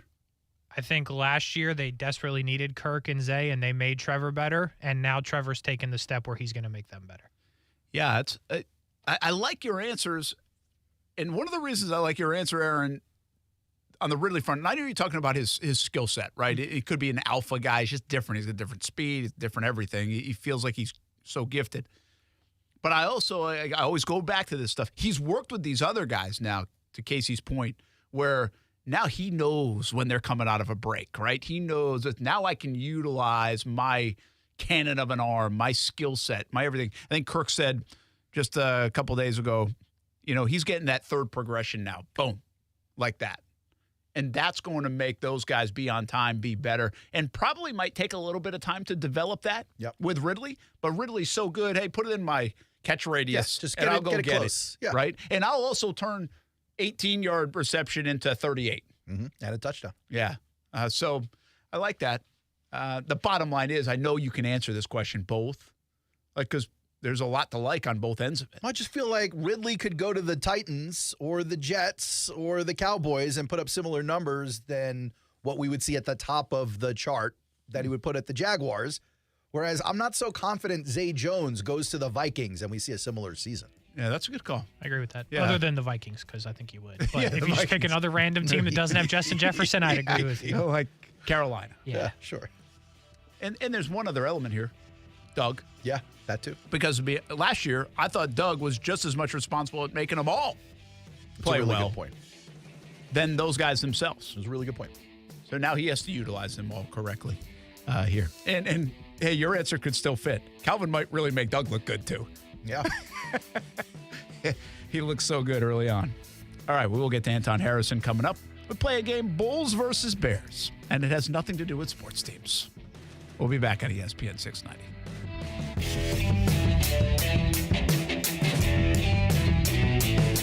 Now, the First Alert forecast on ESPN 690. Partly sunny for the first day of August with a few afternoon thunderstorms. It'll be hot and humid. Lower to mid-90s today. Low 90s at the coast. Feels like temperatures 100 to 105. Partly cloudy, a shower and storm early, then drying out tonight. Overnight down to the mid-70s. From the Action News Jax First Alert Weather Center, I'm meteorologist Garrett Biedenball. The Weather Center is brought to you by Beard's Diamonds. For a limited time, get 5 years, 0 interest, only at Beard's Diamonds. The kids are the latest in the Martineau household to get a car from Nimnick Buick GMC. That happened back in December. They absolutely love it, and they're having a fantastic summer. Hope you're having a fantastic summer. And if you're in car shopping mode, you know where to go. Nimnick Buick GMC. You can try them out at nimnickbuickgmc.com or check them out and what's on the lot on Phillips Highway. Also, if you're looking for a used car, plenty available under $18,000. It's the #1 Buick GMC dealer in Jacksonville, nimnickbuickgmc.com. GMC, we are professional grade. Tuning into the baseball game, monitoring the incoming storm, catching your favorite talk show. These are just a few of the reasons more than 80 million Americans depend on AM radio each month. And did you know AM radio is the backbone of the emergency alert system? It's reliable, free, and public safety depends on it. Text AM to 52886 and tell Congress we need AM radio in cars. Message and data rates may apply. You may receive up to 4 messages a month, and you may text STOP to stop. This message furnished by the National Association of Broadcasters. The kids are headed back to school, and Forever Vet Central is hosting Dr. Baxter's Back to School Bash August 19th from 10 to 2. Kids, pets, and pet parents are invited to have fun with a bounce house, games, arts and crafts, and even a scavenger hunt. To support the community, Forever Vets will be accepting school supply donations for children in need. Join us and vendors like BFND Food Truck, the Jumbo Shrimp, Marineland, St. Augustine Aquarium, Jacksonville Iceman, and more at this fun, free event. Visit forevervets.com for more information. See you there. Denise is a Pilates instructor and a small business owner. And a mom, too. And at Community First, we get that. We get you. So you can just be yourself. To get the financial services you need, learn more at communityfirstfl.org. Member NCUA. If you're about to pop the question, celebrate an anniversary or birthday, stop. Don't shop the large chain jewelry stores. Beard's Diamonds has been Jacksonville's diamond store for nearly 40 years. And now it's Beard's Diamonds' most exceptional finance offer of the year. 5 years, 0% financing with nothing down. Shop Beard's Diamonds everyday low price on anything in the store, or shop and now purchase online at beardsdiamonds.com. Divide your total price by 60, and that's your monthly payment with absolutely nothing down. How about a $6,000 three-stone designer setting? You pay only $100 a month. Or a $4,500 1-carat diamond solitaire pendant necklace. You pay just $75 a month. You can even choose from a large selection of Rolex watches and spread your payments out for 5 years and pay absolutely nothing in interest. But hurry, just like an afternoon shower, these savings will be gone. Shop and now purchase online at beardsdiamonds.com or at the St. John's Town Center. Before you buy anywhere, shop Beard's Diamonds. Do you feel a calling to help others? You can change a local child's life by becoming a foster parent through Daniel. You'll receive training, 24/7 support, and compensation to cover the cost for the child's needs and your time. To qualify, you must be over 21, pass a background check, receive training, and have a caring heart. Foster parent classes are starting soon, so please call Daniel at 296-1055. That's 296-1055, or visit danielkids.org. Hot, hot, hot. Can you believe this weather out there? Hi, this is Stan Nagel for Energy Seal Foam Insulation, reminding you that you're burning up. Do something about it. Spray foaming your attic with Energy Seal really works. Call 888-306-3626 for 20% summer savings. EnergySealJax.com. Nothing slows my little girl down, except a stuffy nose. Mommy. That's why I use Sinex Children's Saline from Vicks. Sinex instantly clears mucus in everyday stuffy little noses with a gentle, ultra-fine mist designed for kids. Just Sinex? Breathe. Her stuffy nose is gone for now. And so is she. Sinex Children's Saline. Sinex, breathe. Use as directed, keep out of reach of children. Hey, it's me, Ruthie, from Total Wine & More. You know how stores have been raising their prices lately? Well, lean into your speaker a little closer because I've got a big secret to share. Total Wine is actually lowering our prices on hundreds of wines. I know, right? And even better, our new lower prices on hundreds of wines are here to stay.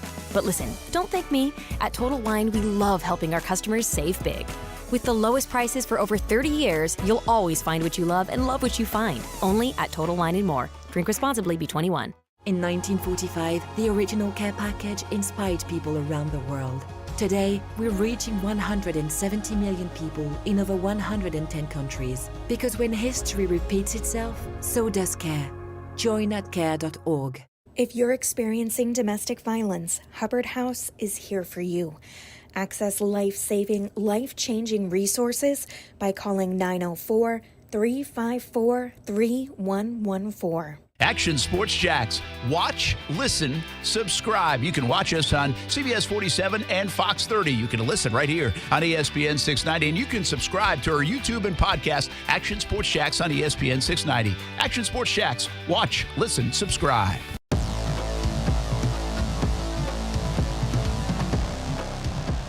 Oh, you like this music, Ben? Put some stank on it, baby. Come on. Brent Martineau, Aaron Schachter, Kasey Kurtz, back together. Tomorrow we're going to be at Nimnik Buick GMC. You know what we have tomorrow? A little committed to the uncommitted scholarship presentation. Send the kid off to school. That's right. Got a couple of recipients, baseball and softballers, and they'll begin our football segment year 2 in the fall. That's very it's cool. actually going to be like segment year 3, I think. Don't you get scholarship? Don't you get frustrated with all these other sports stations giving out scholarships too? They are. Oh, they're not? No. You're the only one? Yeah. Weird. And I'm the only one. Oh, I like that. The new seg. Yeah. Let's do it in action. I like it. You got to get your review segment in order, by the way. Yeah, I know. I need a good review from you this week. I don't want you to disappoint. I won't. And back out. I'm coming on Friday with the heat. All right. Thank you. I don't know if Kasey's ready or if he's yapping. He's ready. He's got the thumbs up. This is like producer and producer talk here. I like it. Coos is in the house. Daddy Coos. Yeah. No beard Coos. Yeah, that's the part I'm enjoying a lot today. Because I've been down this road before. I wear a beard because I'm hiding this dumb double chin of mine. That's a good idea. But tactical. Yes. But I've been wearing it for years is the problem. So, like, if I were to mess up my beard while shaving, you endorse Dunkin' Donuts, man. Well, I mean, I'm not just a spokesperson. I'm a client too. I'm number one client. But so I guess Justin Kuz was shaving the beard today. He was doing a little manscaping, little trim work on the mustache and the beard, and he might have gone a little too far on it. So he had to take the whole thing down. If I had to do that, I don't know what I'd do. Yeah, I don't know how you guys do it in this heat. The thing's got to – well, you don't go outside, so that's fine. That helps. No, it feels great. Plus, I get all my air at the top of my head. That's not true. on the face. That's good. Yeah, it just feels good to have some air. Yeah. Is what you're saying. Let's take a listen to Stuart Weber catching up with Anton Harrison. The rookie right tackle pads went on today. That certainly helps. He's in and out of the workouts today. Looks like he might be nursing a little something. But we'll keep an eye on Anton Harrison. The bottom line, how's the acclimation to the NFL going in his first rookie camp? Here's Anton Harrison and Stuart Weber. The first padded practice is complete, and we are catching up with Anton Harrison, the first padded practice in your NFL career. Initial thoughts as you come off the practice field. It's a little different level here in the NFL, right? Definitely is. The intensity level's high. Everybody is ready to get back out here, put the pads on, and just work. So it was good just seeing how everything, the pace was, the speed of the game, the physicality of the game. It was just fun being back out here in the pads. What did the guys in the offensive line room tell you about what today was going to be like? I'm sure you guys have had some discussions on how it just feels a little different. And in the NFL, there aren't as many of these, right? There's a lot more lighter practices, install days, things of that sort. But you guys get a chance to go show the physicality, which is, the calling card for the O-line. Definitely. I say we want to be the most physical group on the field. So they always talk about that. Just going out there, it's going to be a grind. Every play is going to be a grind, so just being out there, just doing your job, knowing what you're doing is going out and doing it. So that's one big thing they harped on. Those one-on-one battles are nothing new for you. You did them in college at Oklahoma. Here in the NFL, you've got guys who are 5, 6, 7-year vets on the other side who have been doing this for a living now for many years. How different is that compared to kind of what you have in your memory? It's definitely different. Just me being a new guy, they've been in the game, so just trying to learn, knowing my defenders, trying to just study more, get more in the film, knowing what they like to do, and just going out there and try to stop it. So it's definitely more of a grind to outside of the field to know my defender and getting the one-on-one matchups. One more pads question. Are you one of those guys who carried over their college pads because you like them so much, or did you start fresh here in the NFL? I didn't carry mine, but I got the same type. So basically, yeah, I like mine from college, so I feel like I wanted that same feel. So I got the same ones I had. Absolutely. Talking about your offensive line unit, you guys have been working hard out there. You're sweating, putting in the hard work. How's that group coming together, especially when you consider the 5 guys who are going to start together in week 1? It's coming together great. That room I love it. It's great. Everybody's just there for each other. You can learn from anybody, ask anybody questions, start from Coach Phil all the way down to me. So you got leaders you got Brandon and Cam leading. Just leading the room, showing example what to do on the field and off the field. So that's big for us. So I feel like that just come out in the field. We show what we do all together. How big of a difference is it for a guy like you to have those veterans to lean on? At the end of your college career, you're the veteran, right? And then you jump into this new thing, and to have these guys who have proven it at the highest level, what does that do for you specifically? It does a lot, knowing that I want to be there one day, be a leader of a line one day, and be that high of a level one day on the playing field. So it's definitely big. I try to learn everything I can from what they do on and off the field, recovery, how they study, how they watch the game, take notes, things like that. So I try to watch everything they do and try to do the same to put it in my game so I could be up there with them. Inversely, what's kind of the biggest thing you picked up maybe from like a Josh Allen or some of these veteran pass rushers who, they're just as invested in you getting better at your craft as the offensive linemen are, because they know that team effort's going to be important? It's big. They tell me, like Josh, he comes to me every day, Trayvon, they come say, just take it day by day. You're going to have some growing pains. Everybody has them as a rookie, but just take it day by day. Don't get down on yourself. And it's all going to come together. So I feel like that's big, especially coming from the other side of the ball, knowing that we all a team and knowing they want me to be better. Both of those guys being first-round picks, too, I'm sure they can kind of lend you some expertise in that regard for you, just, with expectations, with what comes along with being a first-round pick. Oh, yeah, definitely. them also being first-round guys and seeing what they did on the field the past few years, it's definitely some people that I look up to. I ask them questions if I need to, and always just taking everything I can from them. So this is the first padded practice. Are you already ready to start hitting some other teams? Man, I've been ready, man. I've been waiting for the first preseason game, but really just taking it day by day, trying to just get together as a team, get better, and then we're going to come be ready week one. And then I'll leave you with this. How's the heat been treating you? I know yesterday was a cool overcast day. Today, this is what we get in Jacksonville. It's definitely different. I kind of got used to it. I've been here for a little bit now, so I kind of got used to it a little bit, but you can never get used to this heat. So just trying to get out here playing it, try not to think about it, and just have fun out here while I'm playing. As Jaguars rookie offensive tackle Anton Harrison, thanks so much. Appreciate it.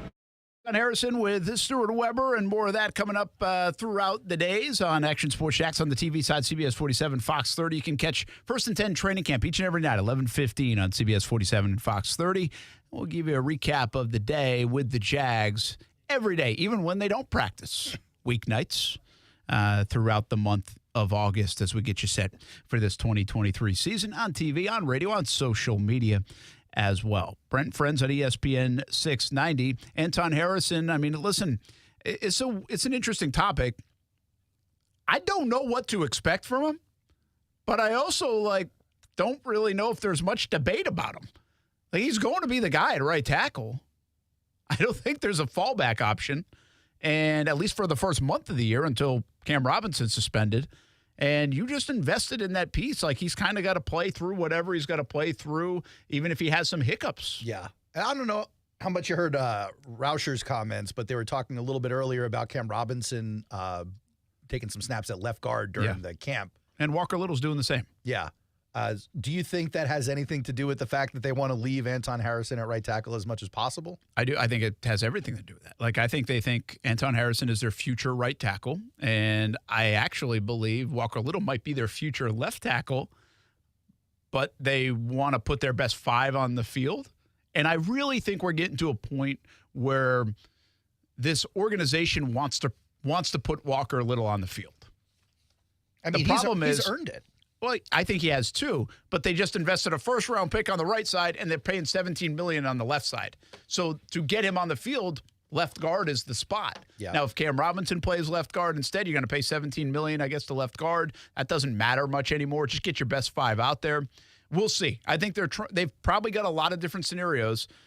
You've got a scenario in a game we're about to play, and then I'll give you more thoughts on how I think that's going to work out. But it's an interesting process to watch. They have options. That's the one thing about the Jags. They do have options.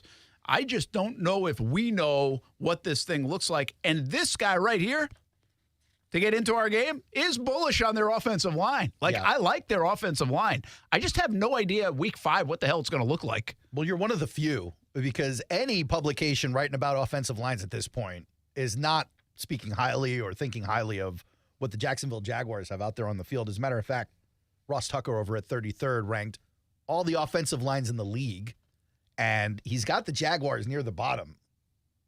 Tennessee, he's got in last place as we would expect, but he's got the Jags in 31st place, and it's because of what we just talked about, how maybe they've got a little bit of positional depth, but no one who's really proven anything on a whole season basis. And I think that's part of the problem as far as the league's concerned with the outlook on that offensive line.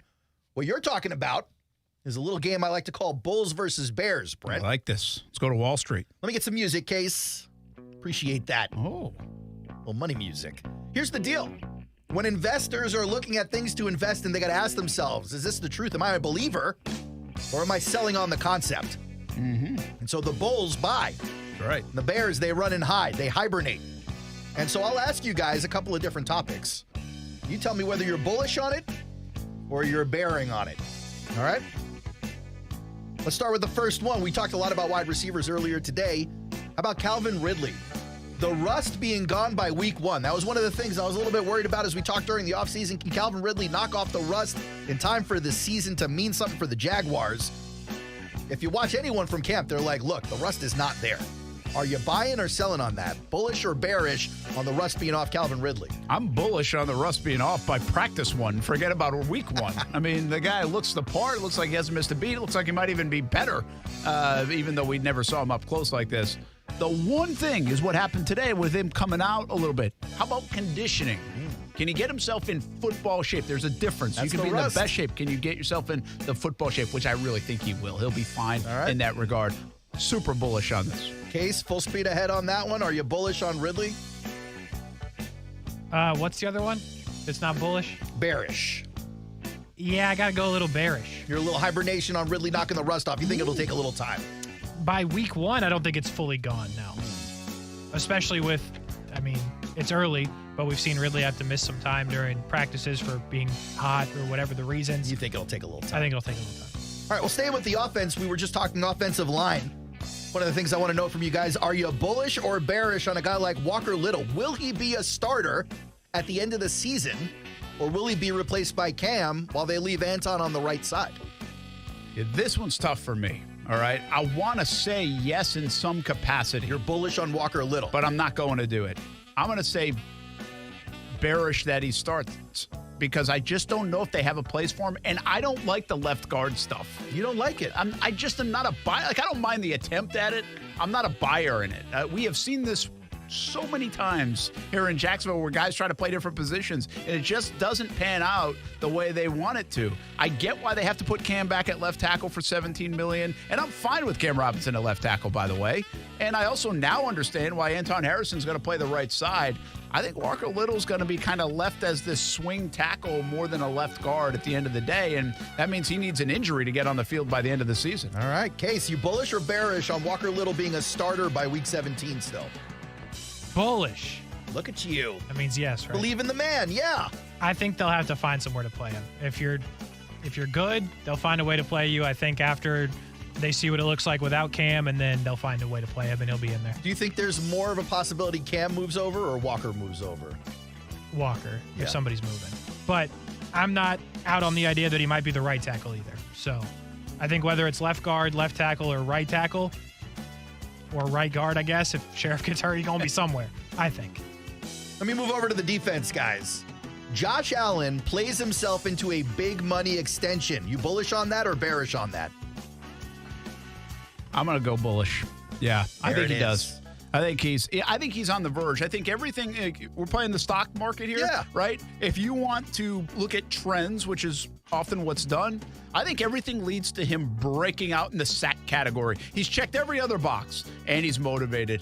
What do guys do on contract years? They usually play very well. Big time. I'm buying it, and if he does that, the Jags can't let him walk.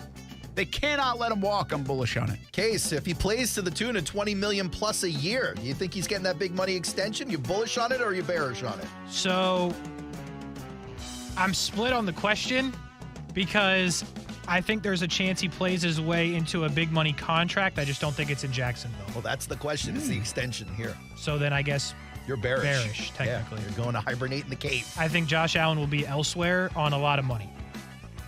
Guy playing across from him, Trayvon Walker. The guy playing, I guess, kind of behind him to the side, is Devin Lloyd.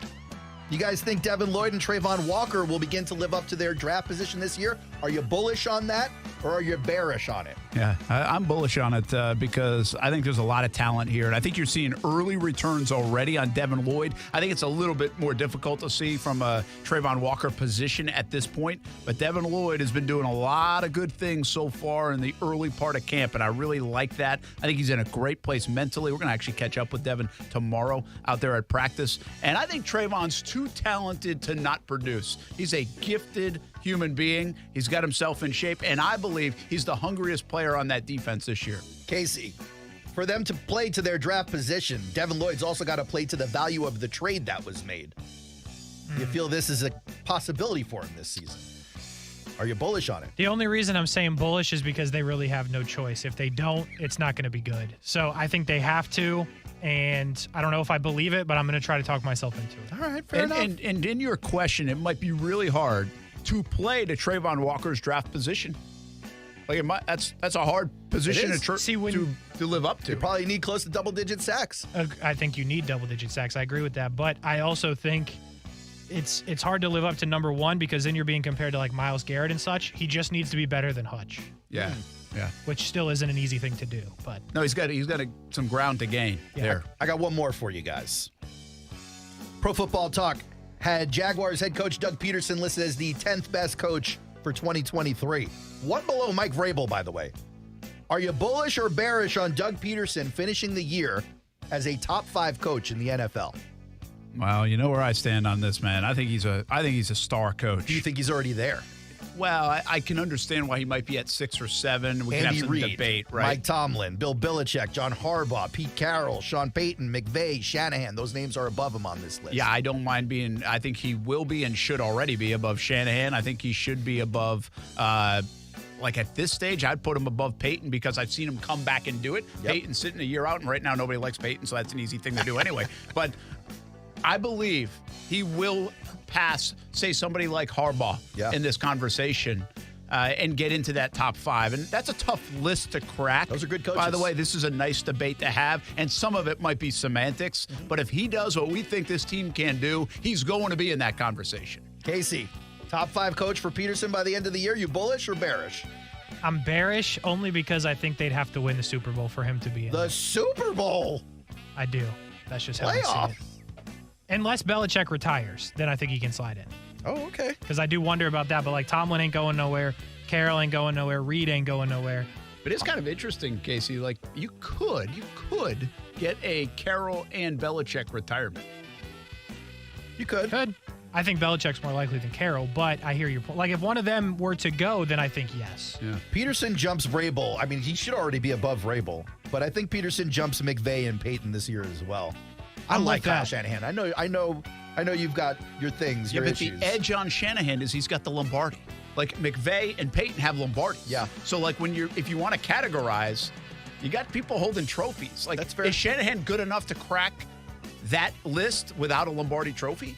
All right, but when was the last time, and granted, it's a bad name because he's got a Hall of Fame career, but when's the last Lombardi trophy Mike Tomlin or Bill Belichick won? No, I get still it. going to attribute them. Well, that's why even Harbaugh, right? Like, you can start passing those guys because the arrow's up, where it's kind of like on the either flattened, plateaued, or downswing maybe for Tomlin and Harbaugh and those kind of guys. That's why I don't think that's why I think he has to win to get into that top 5. Because I wrote Belichick, Tomlin, Reed, Carroll, Harbaugh. I think he's got to win to get in front of them, unless the Ravens are bad and the Jags are real good, then maybe. Yeah, and by the way, you're not passing Belichick. He's got too many of them. I don't care if he goes 2-15. You're not passing him. Which they might. They could. There you go. That was Bulls and Bears. Bulls and Bears. Brent and Friends stock market. I didn't realize that that's both Chicago teams right there. How about that? I didn't even think about that. Probably no tie-in at all. None. Connection. Zero. We're just talking Jags. We'll be back on ESPN 690.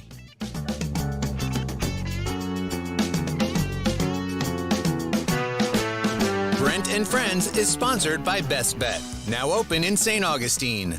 Discover how good your water can be with the new Connecticut softener and drinking water system. Connecticut's twin tank non-electric softeners are the most efficient softeners available, and their drinking water systems remove up to 99% of contaminants. This month, you can get 50% off a Connecticut K5 drinking water system with a purchase of a Connecticut Premier Series softener. If you're not filtering your water, you are the filter. Don't be the filter. The experts at CGC Water Treatment and Plumbing will test your water for free and provide solutions that are right for you and your family. Imagine having clean, clear, purified water at your home. No more plastic bottles, no more waste, just great tasting, purified water that you can trust. Call 904-552-1242 or visit cgcwater.com. 904-552-1242 or cgcwater.com. Financing options available with approved credit. CGC Water Treatment and Plumbing are proud partners of the Jacksonville Jaguars, and I'm a proud customer of CGC Water Treatment and Plumbing, an authorized independent Connecticut dealer. Florida license number CFC 1428211. There are 16 spots in the playoffs and just one track left. Well, not just any track. We're basically going to have to win. Daytona. A last chance to keep playoff hopes alive. 1 point to the good. And for fans to experience an event unlike any other. NASCAR weekend at Daytona International Speedway, August 25th and 26th. Get your tickets now at DaytonaInternationalSpeedway.com. Jacksonville is a great place to live. And if you love where you live, you should invest in it. That's why more and more people bank with One-to-One Financial, Jacksonville's hometown credit union. We invest every penny back into North Florida, backing the very best small businesses, nonprofits, and of course the family home. Why put your money with some big out-of-state bank when you can invest in where you love to live? One-to-One Financial. We're your hometown credit union. Sign up today at one-to-one-fcu.org. Federally insured by NCUA. The Chief is always tracking to give you the first alert. Get into something sturdy. If you're in a mobile home, you got to get out. When summer season in Florida becomes storm season, put your trust in Action News Jack's First Alert Chief Meteorologist Mike Burrish to warn you first. Stop traveling, get to the side of the road, let the storm pass. No one can get you better prepared before the next storm hits. Take shelter right now. Mike Burrish and the Action News Jack's First Alert Weather Team, because knowing first matters most. If this were a Reese's TV ad, you'd be staring at a Reese's Peanut Butter Cup. And sure, my voice is peanut buttery smooth, but still, you need to see the peanut butter cups, right? No? I can really just say Reese's and you'll go get some? Okay, Reese's. Reese's. Reese's. Really working, actually. Reese's. Reese's. I'm on to something. Reese's. Reese's.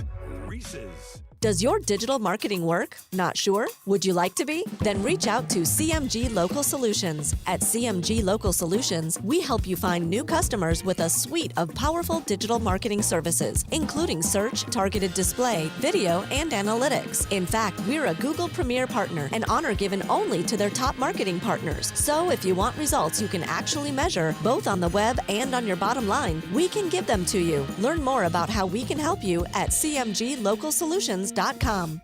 Wireless headphones. That'll be $200. I'll use my Capital One Quicksilver card. Now that's a hit. You used the Capital One Quicksilver card, which makes you the hero of every purchase. With Quicksilver, you earn unlimited 1.5% cash back on every purchase everywhere. I wanted running music, but unlimited 1.5% cash back is pretty heroic. Good instincts. Every hero needs a theme song. The Capital One Quicksilver card. What's in your wallet? Terms apply. See CapitalOne.com for details. So you're in the middle of a kitchen update, and you can't tell if that's a faucet stem or a flange. With the Home Depot app, doing doesn't miss a beat. It'll find what you need in a snap, and it'll show you how to find it in store with a tap. Or get it delivered free. For doing that doesn't stop, download the Home Depot app. It's made for doing. Stay with ESPN 690 for your chance to see and hear our special events in the Farah and Farah Performance Studio throughout 2023. Powered by Farah and Farah and ESPN 690, Jacksonville's home for ESPN Radio.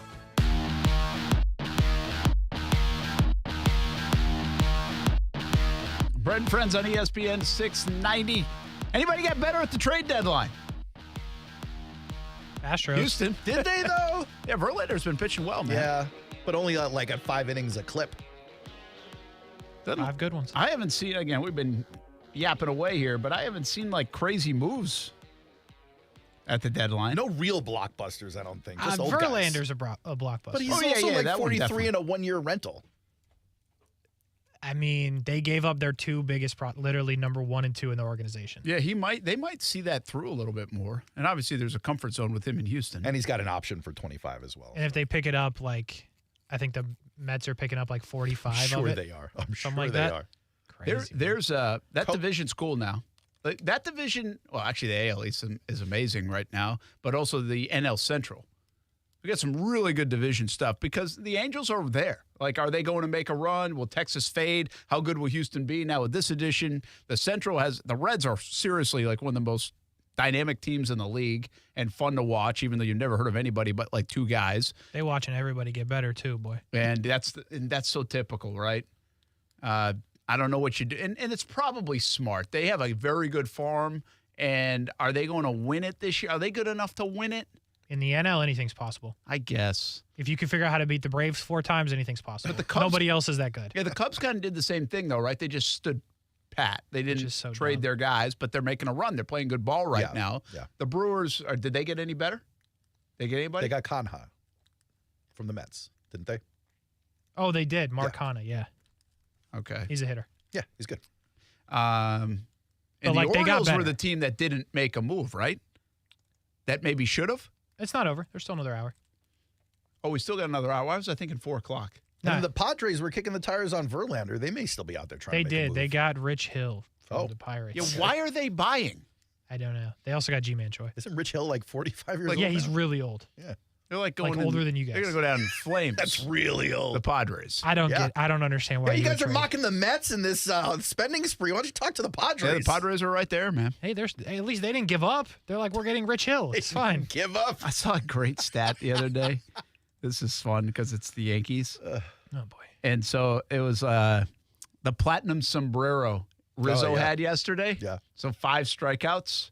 Oh. And it said like Weren't days. you guys, wait a second, weren't you yelling at me because I said Rizzo is like a automatic out and you're like, oh, he's playing well. He was, I think, for a minute. The other great stats are like Joey Gallo.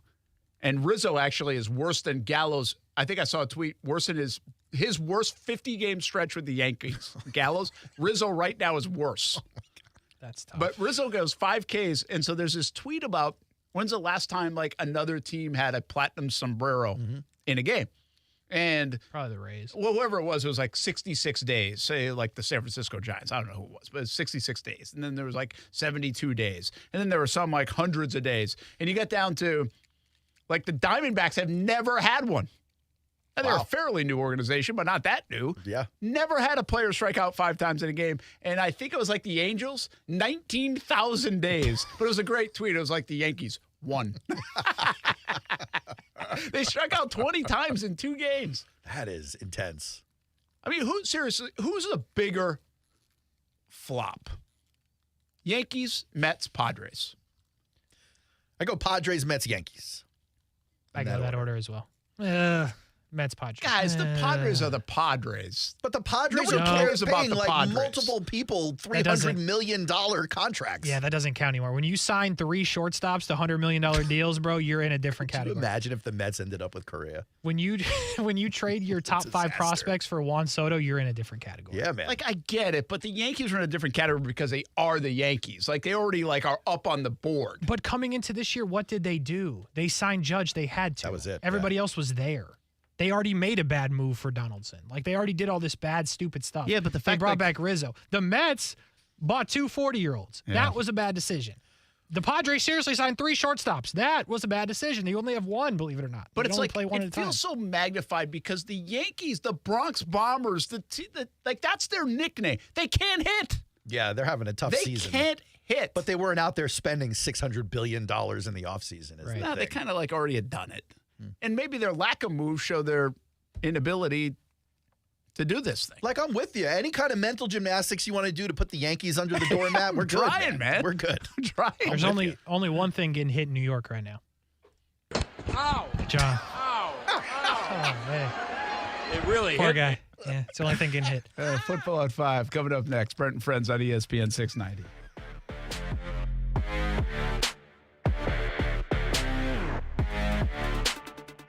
As the seasons change, one thing remains the same.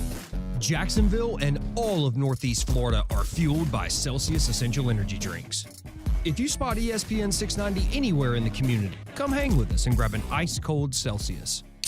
The kids are the latest in the Martineau household to get a car from Nimnick Buick GMC. That happened back in December. They absolutely love it, and they're having a fantastic summer. Hope you're having a fantastic summer. And if you're in car shopping mode, you know where to go. Nimnick Buick GMC. You can try them out at nimnickbuickgmc.com or check them out and what's on the lot on Phillips Highway. Also, if you're looking for a used car, plenty available under $18,000. It's the #1 Buick GMC dealer in Jacksonville, nimnickbuickgmc.com. GMC, we are professional grade. Are you a real estate investor or have considered investing and want to know where you can put your money that offers solid returns and protects against market volatility? It's Rich Jones. I want to introduce you to DLP Capital, CEO and founder Don Wenner. For more than a decade, DLP Capital has delighted our investors with consistent double-digit returns. Through the smart, conservative real estate investment strategy our company is built on, we have been able to achieve this with monthly distributions and tax shelters so our investors can keep more of their returns. Dial *** invest on your cell phone or visit highyieldreturns.net.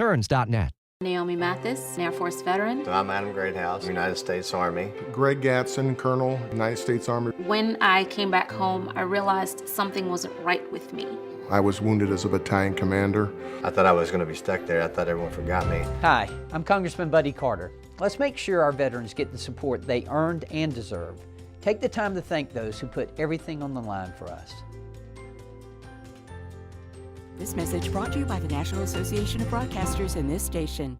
Discover how good your water can be with the new Connecticut softener and drinking water system. Connecticut's twin tank non-electric softeners are the most efficient softeners available, and their drinking water systems remove up to 99% of contaminants. This month, you can get 50% off a Connecticut K5 drinking water system with a purchase of a Connecticut Premier Series softener. If you're not filtering your water, you are the filter. Don't be the filter. The experts at CGC Water Treatment and Plumbing will test your water for free and provide solutions that are right for you and your family. Imagine having clean, clear, purified water at your home. No more plastic bottles, no more waste, just great tasting, purified water that you can trust. Call 904-552-1242 or visit cgcwater.com. 904-552-1242 or cgcwater.com. Financing options available with approved credit. CGC Water Treatment and Plumbing are proud partners of the Jacksonville Jaguars, and I'm a proud customer of CGC Water Treatment and Plumbing, an authorized independent Connecticut dealer. Florida license number CFC 1428211. Digital marketing? Well, my intern handles the social media, my brother-in-law does my search, and my receptionist sends out email blasts.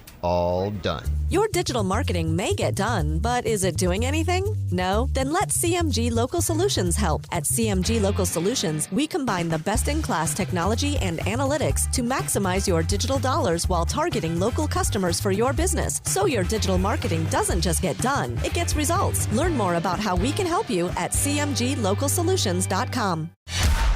Broadcasting live from the Anajar and Levine studios. Anajar and Levine Accident Attorneys. Call 1-800-747-FREE. That's 1-800-747-3733. WOKV Jacksonville. Listen live everywhere you go on ESPN690.com. ESPN 690, a Cox Media Group station. This is SportsCenter. I'm Christine Lisi. This just in from ESPN's Jeff Passan. On this baseball trade deadline day, Dodgers and Tigers had a deal in place for left-hander Eduardo Rodriguez, but he invoked his 10-team no-trade clause that included L.A., and the deal is now dead. Passan also reports the Astros have a deal in place to acquire ace Justin Verlander from the underachieving Mets. Houston sending its top two outfield prospects to New York. It is the perfect move for the defending World Series champs, says ESPN's Eduardo Perez. The Astros, I think, killed it on this one. And one of the biggest reasons they did is because he's had success there in Houston already. He knows exactly what to expect from that city, from that team, from his teammates. He won the Cy Young Award as a Houston Astro. Yeah. And this guy and Jim Crane, they get it. They get what winning is all about in Houston. They get each other, that's for sure. They get each other, and I think that's one of the most important things. They're reunited. Houston's just a half game back of AL West leading Texas holds the second AL wildcard spot. Blue Jays acquired infielder Paul DeJong from the Cardinals. Move made with Bo Bichette day to day due to right knee soreness. If you need last-minute hires in no time, you need Indeed. Their integrated hiring solution lets you schedule and conduct video interviews all in one place. Finding your next great hire has never been more streamlined. Get hiring at Indeed.com/credit. ESPN 690 and Action Sports Shacks presents Brent and Friends. Today is one of the worst days that I've had in a long time. We're getting a little punchy around here, people. It's been a lot in a row. I would love to punch you guys. Ow! It really hit me. Brent and Friends with Brent Martineau, Aaron Schachter, and Kasey Kurtz. Jacksonville's home for ESPN Radio. ESPN 690. Football at 5 we go. Brent Martineau, Aaron Schachter, Kasey Kurtz on a Tuesday. Jags camp continues. Trevor Lawrence looking good. Zay Jones catching a bunch of touchdowns. Tank Bigsby plowing through the middle. Pads on at camp. Tank Bigsby goes all in for the Hulk. Kasey liked that one. I like that reference. That's good. Shout out to Smoothie King. Yeah, man. Just sounds like it fits. Fit perfect. Yeah. Maybe they should make a Tank Bigsby flavor. All right, so there are sleepers in the camp where guys are going to make the team, maybe an undrafted free agent, whatever. Early sign, or weekend. Names that you hear that you're like, didn't know I would hear that guy's name. Or will he play a role? Like, I didn't really plan on him. Who's hitting the radar you didn't see coming? Anybody come to mind of the names that we've told you about? I'll give you one. I'll start with one. Garrett Prince. This guy's been catching a bunch of touchdowns. He's made a couple of highlight reel plays. And I told you about him, I think it was the tail end of last week. The coach has been very high on him. Like, if you listen in, they'll speak his name. They'll throw his name in, like, unprovoked. And I think there's something there with Garrett Prince, the tight end.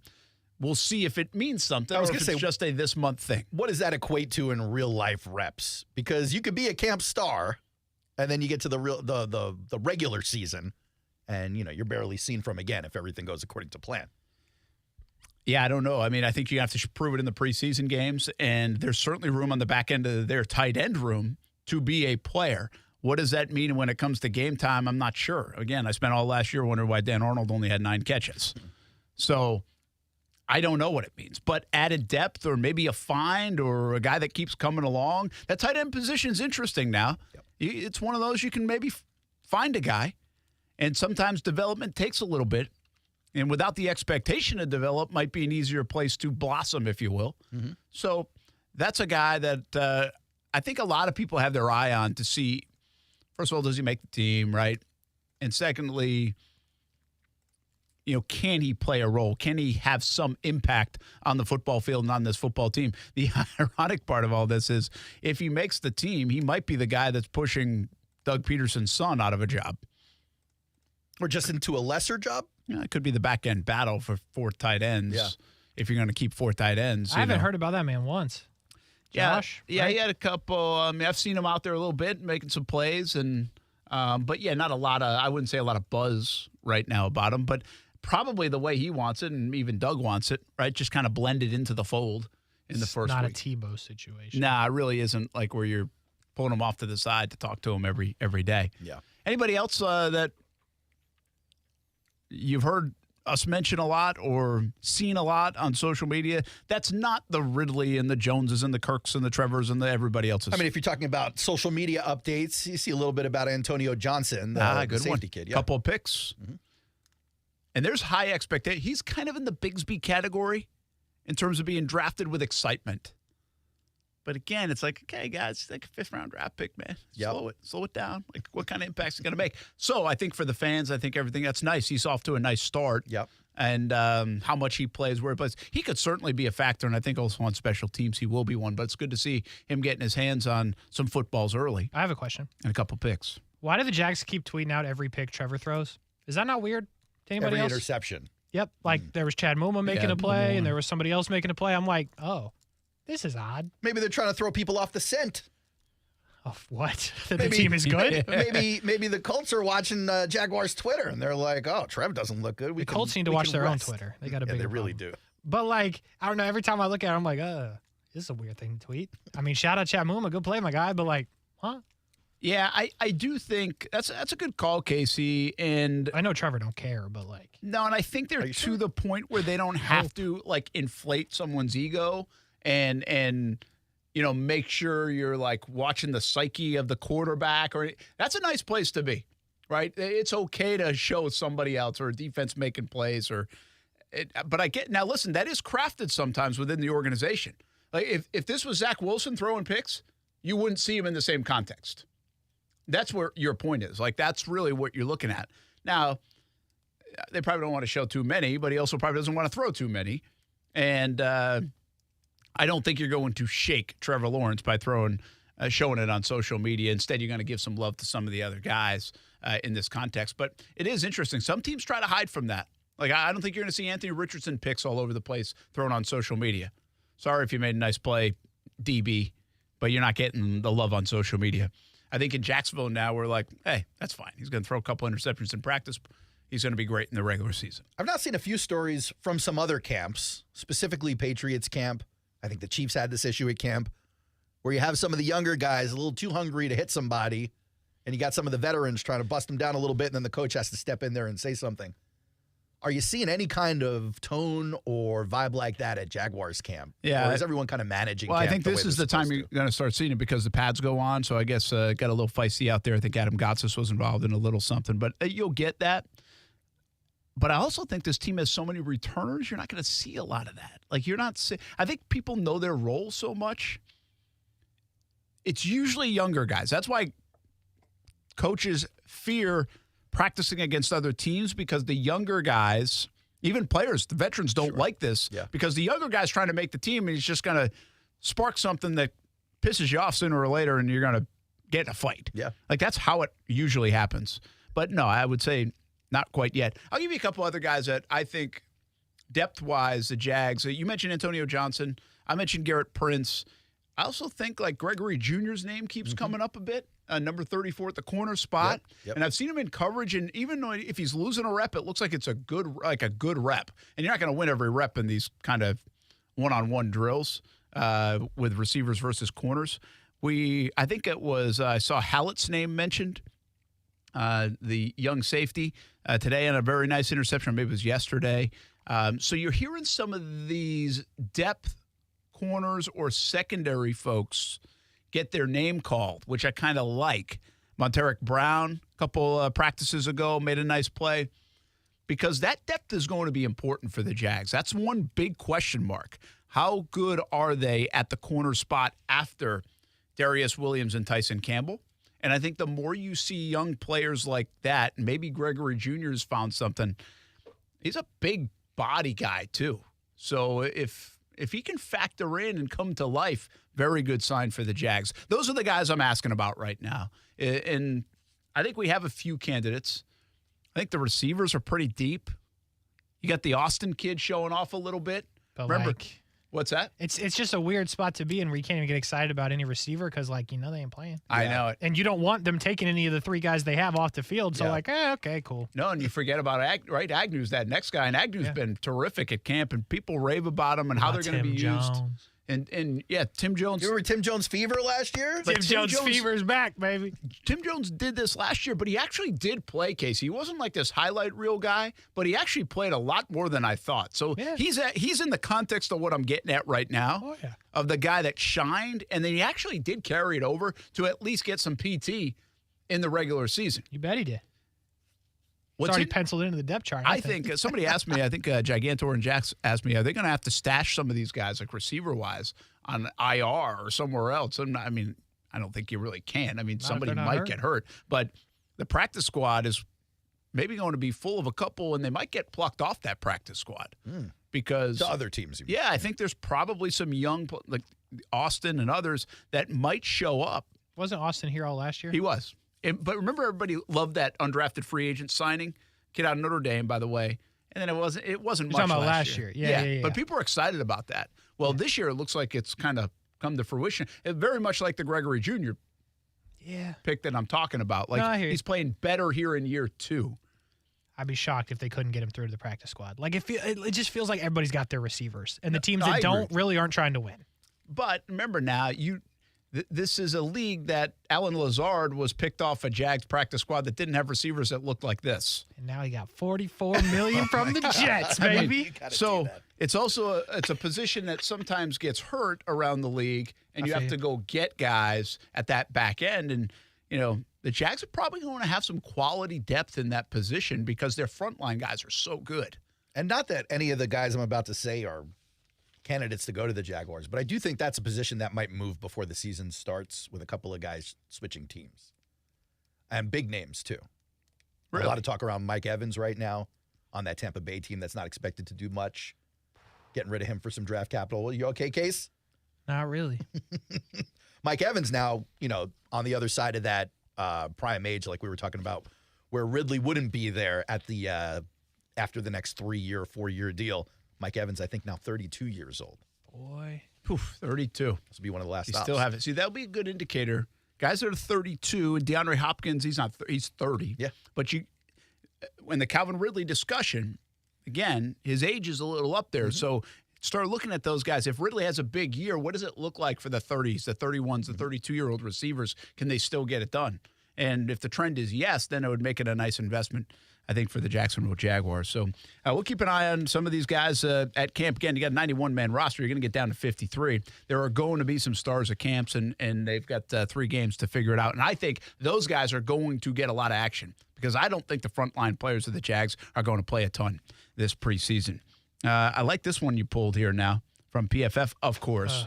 NFL quarterback kryptonite. The biggest weaknesses for all AFC South starting QBs in 2023. The reason I like this is because it's creative. It's not metric-based. Yeah. It's creative when it comes to Trevor Lawrence. The kryptonite. What is his kryptonite? I'm tired of PFF and all their metrics and statistics. So it's just like a thing? I didn't look at it. Yeah, I know. This is good. That's why I want you. Like, what would you say the kryptonite of Trevor Lawrence rolling so right, far in his throwing career? into Right the in end the red zone? zone, inside the 10? I know the answer, so I shouldn't answer. You can't. But, Kasey, what is the one thing so far in Trevor's career that kept him from success? The Jags? Urban Meyer. Oh, it says that? It says Urban Meyer was Trevor Lawrence's kryptonite, man. Apparently, Urban Meyer was bad enough as an NFL head coach to make the best quarterback prospect since Andrew Luck, Peyton Manning, or even John Elway look like just another guy at the position. That's funny. Urban Meyer getting a shot thrown at him. Oh, man. Who wrote that? Good job. This is Sam Monson. Sam always puts good stuff out. Over at Yeah, PFF. we had Sam on in the Super Bowl, remember? Mm-hmm. We did? Yeah, we did. I bet Kasey didn't tell him how much he hates PFF then. I would have. I just don't remember how You know what I was thinking before I saw this answer, and I like the answer with Urban Meyer. It's like okay, Urban Meyer, get him out of there. Urban Meyer. Okay, well, I'm going to go back to what Kasey just said, rolling right in the red zone, and then marry the things that we've all said about those two plays. And again, it's his own confidence. And I think if you look at the great quarterbacks, the gunslingers especially, the guys that had all the tools, their ability to make plays and always make plays and like everything works also gets them in trouble. Yeah. Because you've got to sometimes pull back. Like you can't just throw fastballs all the time, high in the zone, or someone's going to catch up to it, right? Mm-hmm. I mean, even those guys have to learn to pitch. And Trevor Lawrence, what I think he did last year is he learned to pitch a little bit. And he learned to play the position and not just rely on the tools, the gifts that he has. And once he did that, and they would say, just take what they give you.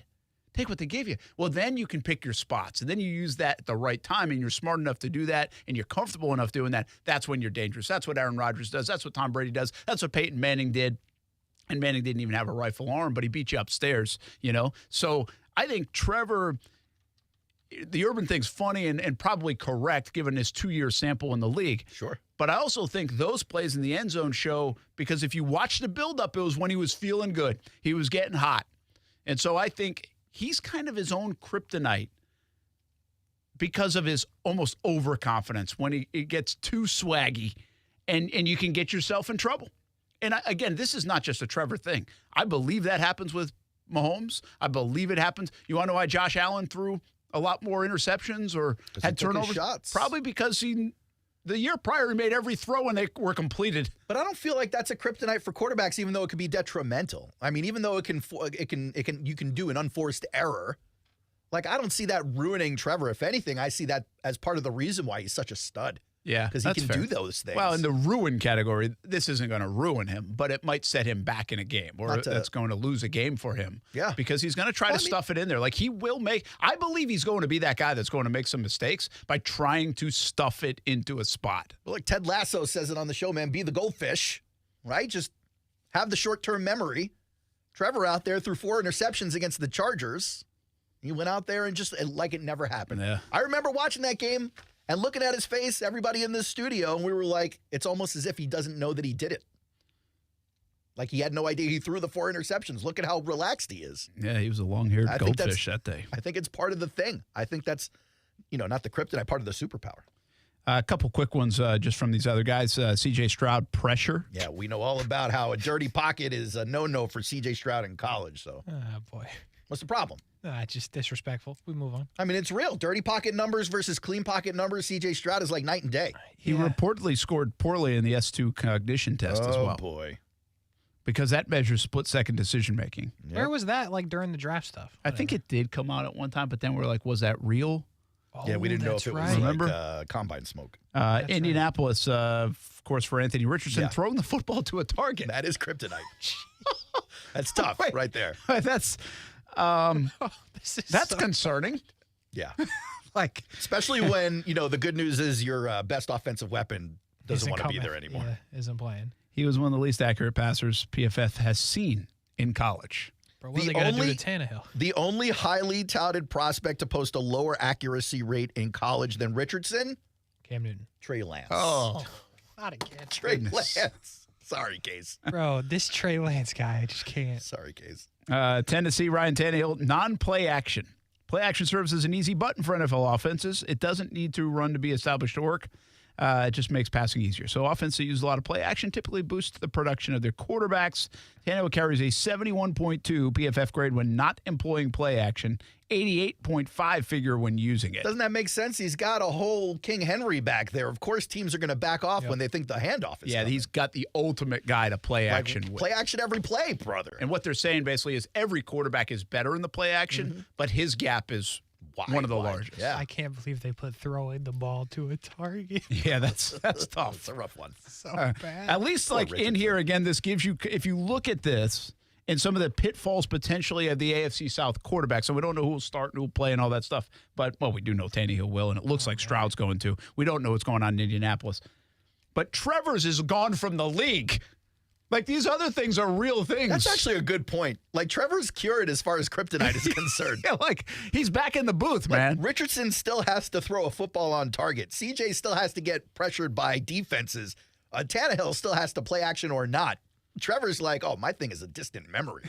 It's like a bad bunion or something. It really is going to be fun to track Trevor if he takes another step this year, which is all what we hope. He has to go do it. But if we track him and then we can kind of throw back to the Urban days, right? And that first half of his 3-year career, let's say, once we have a 3-year sample, and it's really concrete that it's, oh, man, this dude had no chance that year, which is what many people think.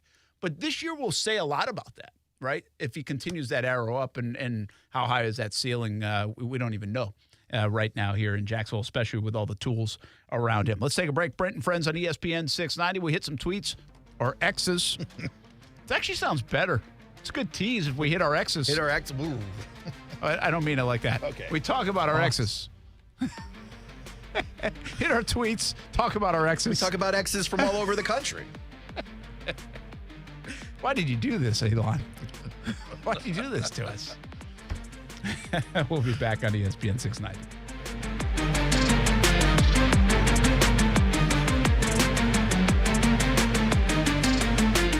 Now, the First Alert Forecast on ESPN 690. A inland showered storm early. A lot of dry spots closer to the coastline. We'll see temperatures overnight drop from the 80s into the 70s. Partly sunny and isolated inland showered storm for Wednesday. Highs about 90 degrees. From the Action News Jax First Alert Weather Center, I'm meteorologist Garrett Biedenball. The Weather Center is brought to you by Beard's Diamonds. For a limited time, get 5 years, 0 interest, only at Beard's Diamonds. Have you ever dreamt of being your own boss? While the prospect could be both exciting and lucrative, what does it really take to successfully run a small business? Here at SCORE, our volunteers provide you with the vital information needed to achieve your business goals. Since 1964, SCORE has helped more than 11 million entrepreneurs and small business owners. In Jacksonville, SCORE provides services to over 8,000 individuals annually by offering confidential one-on-one mentoring, as well as a vast array of diverse industry-related workshops, free of charge. Find out how SCORE can help turn your dreams into reality at jacksonville.score.org. As the seasons change, one thing remains the same. Jacksonville and all of Northeast Florida are fueled by Celsius Essential Energy Drinks. If you spot ESPN 690 anywhere in the community, come hang with us and grab an ice-cold Celsius. Meet Joe A, Joe B, and Joe C. What's up? 3 everyday Joes perfecting their banking with Chase. Joe A is locking his lost debit card with the Chase mobile app. Joe B is cruising toward his new ride with AutoSave. And Joe C's Chase banker is helping him budget to go back to school. Tools that help protect. Support for what's next. One bank that puts you in control. Visit chase.com/checking. Chase. Make more of what's yours. Chase mobile app is available for select mobile devices. Messaging and data rates may apply. JP Morgan Chase Bank, N.A. member FDIC. Hey, you. Yeah, you. This is your dentist. Do me a favor and feel the front of your teeth. How grimy are they? Ugh. It's time for a Crest Pro Health reality checkup. That grime is the buildup of plaque bacteria that can cause cavities in just months. You need to switch to Crest Pro Health. While most toothpaste stop working in minutes, Crest Pro Health's antibacterial fluoride protects for up to 12 hours to stop cavities before they start. So pick some up on the way home. Smile. Crest has you covered. We're dealing at Best Bet St. Augustine, the only card room and sports bar in St. Augustine, Florida. With nonstop action, poker games of all limits, exciting tournaments and table games, and a sports bar showing all the action, Best Bet St. Augustine has you covered. Don't miss our delicious dining options, serving breakfast, lunch, and dinner, and our always popular freshly made sushi. Best Bet St. Augustine is located at 800 Marketplace Drive off exit 311, where I-95 and State Road 207 meet. Learn more at bestbetjacks.com. Jay is a foodie and a chef. I'm a food truck owner with dreams of something bigger. And at Community First, we get that. And we get you. We were founded over 88 years ago to help members live their best lives by providing the financial services they need. Today, that includes digital banking, great rates, and local decision-making. So just be yourself. At Community First and on the go. Learn more at communityfirstfl.org. Member NCUA. You and your children can find safety. Hubbard House offers free, confidential shelter and support for local survivors of domestic violence. Learn more at hubbardhouse.org. Cashback is not available on gas in New Jersey and Wisconsin. Hey, good morning. You're heading to the airport, right? Yep, thanks for checking. I like the car. How long have you been a rideshare driver? About 3 years now, but I really enjoy it. Isn't it hard to make money these days with the price of gas being so high? Not for me. I use Upside, the free app that gives you cash back for every gallon of gas you buy. Wait a minute. Are you saying you actually get real money back when you get gas with the Upside app? Yep, I get real cash back every time I get gas. Does that actually add up to anything? I'll make around $200 to $300. Wow, that's serious extra cash. I'm downloading the Upside app now. Download the free Upside app now to earn real cash back every time you buy gas. Use promo code TOOL for an extra 25 cents a gallon bonus on your first tank. You can cash out anytime right to your bank account, PayPal, or a gift card for Amazon and other brands. Just download the free Upside app and use promo code TOOL for a 25 cents a gallon bonus on your first tank. That's code TOOL. Tonight, I've got a bonfire at the lake with friends. First, I need a spritz of my off-clean feel. My summer style is all about fun and not about... I don't need mosquito bite red clashing with this crochet top. It's purple, it's bright. I could definitely pair it with my amethyst eyeshadow palette. The best part is, ugly mosquitoes won't be messing with my fiery vibes. With off-clean feel, I've got 8 hours of not sticky, fragrance-free protection. Get your pre-party protection on with off-clean feel. SC Johnson, a family company. If this were a Reese's TV ad, you'd be staring at a Reese's peanut butter cup. And sure, my voice is peanut buttery smooth, but still, you need to see the peanut butter cups, right? No? I can really just say Reese's and you'll go get some? Okay, Reese's. Reese's. Reese's. Really working, actually. Reese's. Reese's. I'm on to something. Reese's. Reese's. Reese's. Hey everybody, it's Brent Martineau from Action Sports Jacks. There's a good chance you have a smart speaker, so use it with ESPN 690. Stay up to date on the Jags and all things sports by telling Alexa or Google to play ESPN 690. It's as easy as that. Make sure you listen weekdays 3 until 6 p.m. on ESPN 690. I was asking about work anniversaries earlier in the show, and we got a couple of responses. Oh. Patrick said every 5 years, I get an additional 5 PTO days for that year. Oh, boo. Every 10, an PTO. extra 5 PTO days that are permanent. Boo. Nothing better than more paid time off work. Yeah, but, it's not the same. Right, you got a pen, though. Huh? I want memorabilia. The pen was dope. I want memorabilia. I'll tell you, the boss here had a great idea. I love this idea. He wants to do like a display or something downstairs or outside with bricks. Almost like a wall that we build or like a walkway, almost like the Walk of Fame out in Los Angeles. For anyone who's been here for a long time, I don't know what that amount of time is, 10 years, 15, 20 years. Okay. You put a brick in there with their name on it because they help build the foundation of the organization. Very good. I love that. That's not bad. That's dope. I would rather that than luggage. No. Luggage is expensive. No. I don't need luggage. My options are something that people are going to walk over every day or luggage. Give me the luggage. Not Just walk make sure over. that- Appreciate. Nope. appreciate. Nope, I've been to places where they got the Disney World, like you said, Wrigley Field. They got them right on the ground. Walk right on top of them. Don't even look at those people. All right, but if my name was on, I'd be bringing my kids here and boring them to death with that stuff. I'd be like, look at my name. I was part of this. Just make sure they're not loose. The bricks. I'll take mine with me when it's all said and done. Like I used to be part of the foundation. You're going to watch the ex-employee stuff when it comes to that. Now, that would be fun if you took your brick when you left. And put it through someone's window. And then something like falls. Like we put something on it. That would be good. Here's my 2-week notice, boss. Right through the window. 25-year gift, says Bunny. $1,400 Weber grill. Now you're cooking. Wow. Ooh, buddy, that's good stuff. That was 25 years? That was for 25. Aaron, you're almost there. Stevie says more vacation time. That's enough of the vacation time. I won't take it.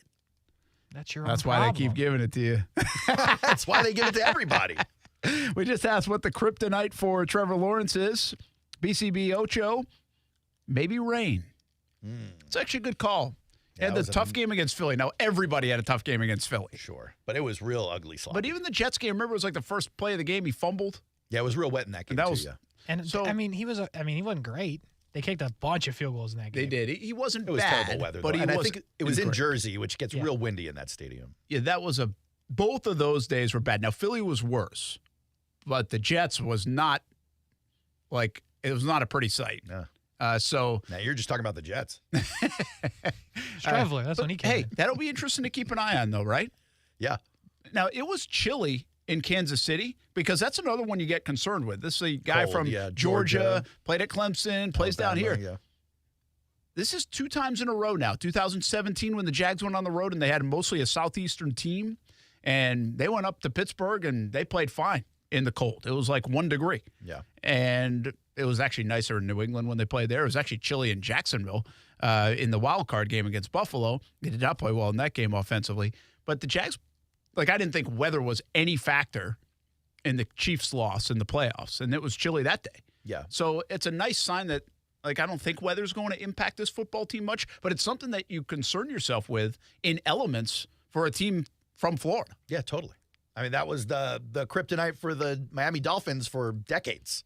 They would always be a playoff the team. Buffalo. Oh, yeah. Or in the early 90s. They would essentially be a playoff team for the first couple of months of the season. You get to December, and it's just a spiral every year. Absolutely was. Hey, just a friendly reminder, you can always call Brent and Friends on ESPN 690-904-362-9901. You can now text the show on the same number, 904-362-9901. Plus, you can interact with us, of course, right here on Twitter and on YouTube. Just subscribe to the Action Sports Jacks channel, and love having you a part of the show. Overtime with Kurtz and Middleton coming up next. We have the Jacksonville Jumbo Shrimp tonight as well. Tomorrow we'll have the Hall of Fame game on ESPN 690. And congratulations to Terry Norvell and Patrick Young as they debuted their new show today at noon on ESPN 690. Make sure you catch Young and Norvell. Young and old, I think he says, every day at noon right here on ESPN 690, a lunchtime show for you as we expand the programming locally. And many of you know Terry, many of you know Patrick Young, former Florida Gator and Providence Stallions basketball star, and they made their debut today. So hope you can check out the show at noon daily right here on ESPN 690. Take us to X-Land. Here's the latest X from my guy Warren Sharp. It's just the worst. I can't keep saying it. My latest X. I like it's it. It's the worst. It stinks. Do you think Elon thought about it for more than 30 seconds? No. It's just terrible. All right. Here's what Warren Sharp put up the other day. We're talking about it. Yeah, he likes that. We're helping him out. Tweeting about it. We're going to help him out because it kind of helps us out. Most efficient quarterbacks throwing outside the numbers. I like this list for a few reasons. First of all, it's got Trev in the top 10. But another reason is because all the names on here aren't names you would expect on any list of best quarterbacks at something. Speak for yourself, Doug. Most efficient quarterbacks thrown outside the numbers. You start off with Patty Mahomes. Okay, he's on top of every quarterback list. I guess this one's no different. Jared Goff at 2. Dak Prescott at 3. Then you get Jimmy G at 4. Danny Dimes at 5. Russ at 6. I don't know about this list. Kirk Cousins, it's not an opinion list. It's a metric list. Kirk Cousins at 7. Don't know about it. Doesn't care about your opinions. Josh Allen at 8. And then here comes Andy Dalton, the Red Bomber, At 9, Trev at 10, Geno, Justin Fields, Derek Carr, Herbert, and Brady. That's your top 15. Most efficient quarterbacks throwing outside the numbers. Who's the most surprising guy in the top 10? Daniel Jones. Andy Dalton. I would say Andy Dalton, yeah. But Goff surprises me too. No, Goff's a baller. Here's the thing about Andy Dalton. Yes, he is. He is. I'm with Kasey on that one. Here's the thing about Dalton, though. He has so few opportunities to make the pass when you're not starting the whole season. Well, I get it. Yeah, Dalton's probably a smaller sample. So, if he was efficient in the small sample, I see him being. I think he played too long in New Orleans last year, but it's not like all those went to Olave. Who else was he throwing to? That's my thing. That's a good point. That's what I'd be wondering about. Kamara was catching some of those, I would assume. I'm actually surprised at Goff. I'm surprised at Garoppolo. I'm a little surprised that Jones would be as accurate on the run. I know he can run, but his accuracy probably come into question. Yeah, that's what and Dalton too. I do think I'm not surprised to see Trevor in the top 10. In fact, I thought I might see him higher. That's what I thought too, but then it's the efficiency. So the first half of the season really put him on the list. You know what's crazy? Where'd Joe Burrow at? He doesn't really he's not on the run throwing that ball too much. It's actually surprising that Brady would have been 15. Yeah, he's not a mobile guy why either, would he right? be? Because it's the efficiency. Burrow plays a lot like Brady from that pocket, at least the way I visualize it. I don't know if the metrics say that, but the way I visualize it, he does. And, you don't see him on the run. A little shift and a slide, that kind of thing, which he moves, Brady he does steps too. up, he climbs the ladder. I don't remember really seeing him running out to the sidelines and tossing across his body. Yeah, I can clearly see Trev making that throw or attempting that throw multiple times a game. And so much of their stuff is timing based, I think, in Cincy, because they've had to make it that way because their offensive line play was so poor, is my guess. Yeah. But he's also not the fleetest of foot. No. Where Kyler Murray at? But he's not a statue either. No, you can Burrow. Yeah, you can't. Yeah, but Burrow. You just can't be a statue anymore. Yeah, maybe Brady's on that list because he only rolled out 3 times. Yeah, Brady's on the list because he's on every list, probably. What else you got? Next tweet's from Ari Miriov over at 33rd Team. I spoke a little bit about this earlier, but over at 33rd, they've ranked all 32 NFL offenses in tiers, according to Ross Tucker. So you got the Jaguars and the Titans in the absolute worst tier. You've got the Texans getting some respect on that offensive line, as you might expect. They've got a couple of really good tackles and I told you. Some other dudes on the line. But that line in Indy, which was regarded as a top 5 line not too long ago, has fallen into a below average tier. How is that supposed to help a guy like Shane Steichen and Anthony Richardson when the line is going to be such a big linchpin of what they want to run out there? It's a good call. The Philadelphia Eagles have a man's man line. Every position will give you something. And then they obviously have everything else to make their offense so physical. So if he wants to do some of those things, that Colts line has to play better. But, yeah, I think one of the miscalculations of last season especially, now he had the injury too. Yep. But the maybe even of the last 2 years, is how good the Indy line was thought to be versus how good they actually were. Yeah. And I don't think they've been that good. And now you got to wonder, if they're not good this year, do they go under the knife like Tennessee did and just repair the whole thing? It also makes you wonder if JT's big season was more JT than the offensive line. I think the thinking was the line really paved the way for him. True. They have 2 huge names on that offensive line, but sometimes you even wonder, are the names bigger than the games where they're at currently? I mean, listen, we just watched the season last year. The Brandon Sheriff comes with a big name and a great resume, and he got banged up playing through some things and just obviously by his standards didn't play, where he would have liked to play. Yeah. So, that does happen where you pencil these guys in to be great, and sometimes for whatever reason, they're not. Next one's coming from my guy, Dove. We're just hitting all the hits. Warren, Ari, Dove, let's go. Hey, real quick on the first tweet from Warren. You know it's crazy that Jalen Hurts and Lamar Jackson aren't on that list. Yeah, again, nuts. When I think but again, Jalen efficiency Hurts, on Lamar Jackson. Or Jalen Hurts, for that matter, on the run. I see him pocket passing to his guys downfield. I see him running, design run plays and scrambles. I guess. I don't really think about him scrambling to the sideline to throw it. That's just wild to me, I can clearly see Mahomes doing it. Yeah, I see Josh Allen throwing dimes and completing them on the sideline. Lamar Jackson, I see him getting out there, but I don't necessarily remember a lot of plays in my head that it's boom, sticking it in the numbers. Well, supposedly we'll see it this year. Todd Monken's got this dude slinging, according to all the reports out of camp. Anyway, back to your boy. Let's go to Dove. Dove is reporting on Mike Tomlin's comments. We mentioned it a little bit earlier, but Tomlin shared his thoughts on the Sean Payton-Aaron Rodgers feud via Peter King on the Dan Patrick Show. Tomlin basically says what we're all thinking. Here's his quote. All I know is I hope that Week 5 game between the Broncos and the Jets is on national TV in a time where everybody can watch because I want to watch that football game. I think we all absolutely feel that way. Is there another game that's been more anticipated that had nothing to do with the rosters against each other? Yeah. Like, I can't think of one. Well, I was going to twist it a little bit even on top of that to answer your question. I'm not sure. I'm sure there has been in recent years, but nothing comes to mind. But how about just this year on the calendar where you have a ton of blockbuster matchups, quarterbacks, but we're almost used to those. Yeah. Does this immediately go to like One of the most game to anticipated watch games? Yeah. of the calendar year? Like you see wherever Cincy plays Kansas City in a given season, you're like, that's a big one. Yep. Or like anytime the Cowboys and the Eagles get together twice a year. You might even be able to say the same about the Niners and the Cowboys or whomever. But this is one of these non-rivalry games that everyone's going to be paying attention to.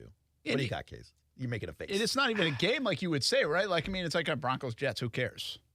Yeah. Especially now that they're losing wide receivers right and left. I don't know, man. I get that people are in, but like. You don't think it's a big deal? No, I'm not watching 4 quarters of the Broncos. You don't have to. You'll only need to watch the first quarter. Jets will be up 31-0. Well, I still can't figure out the way I want this to go either.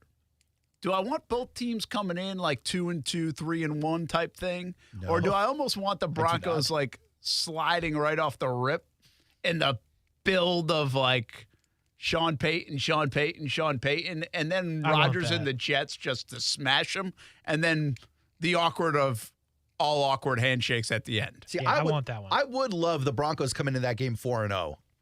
I would.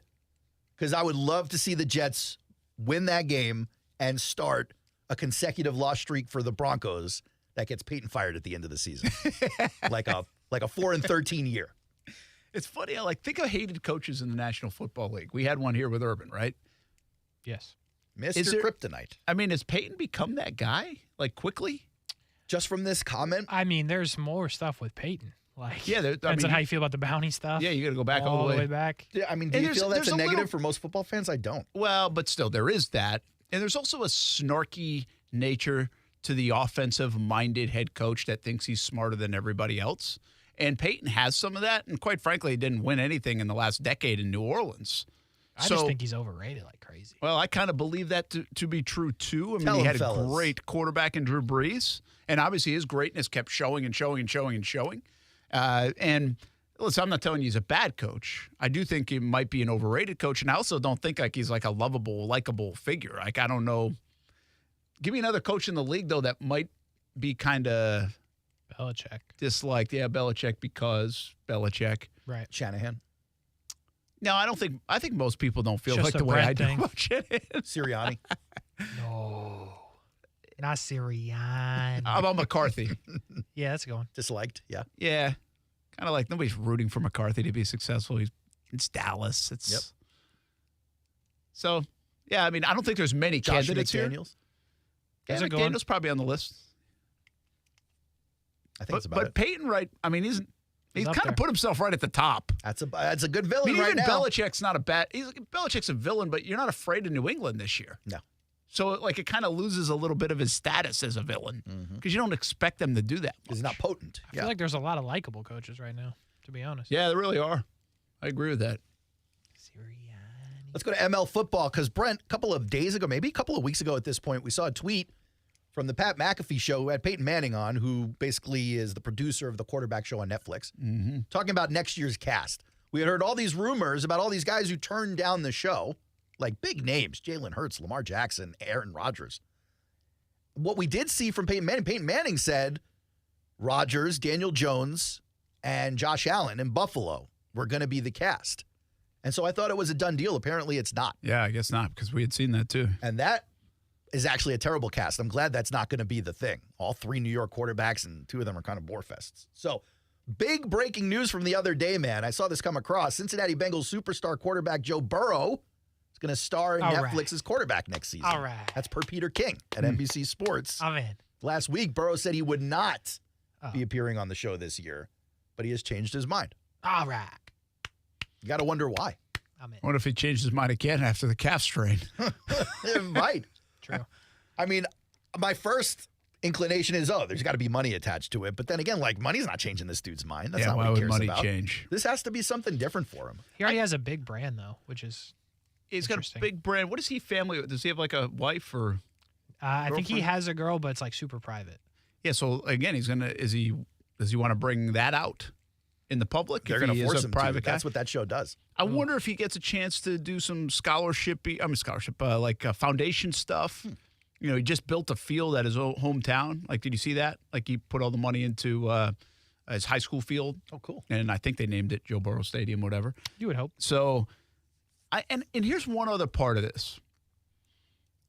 I think there's an element for these guys that they don't want the cameras around all the time, but they also know, like, the cameras are around all the time. Mm-hmm.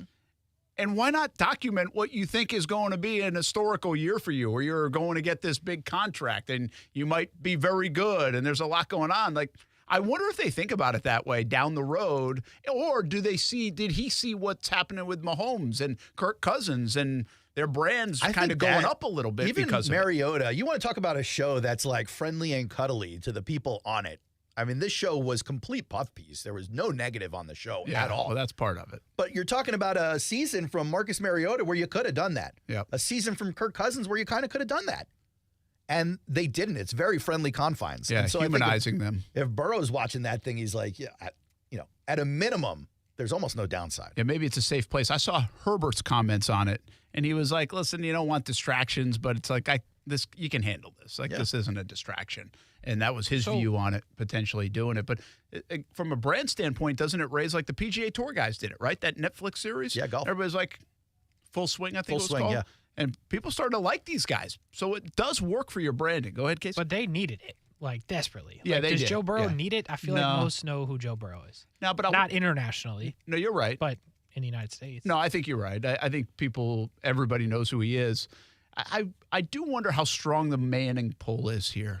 You know, Manning's so respected. The Manning name is so respected that you're like, well, this guy's going to take care of us, right? Yeah. You don't mind. And it's hard to say no probably to Peyton Manning, Eli Manning, whoever, Sure. Or Yeah.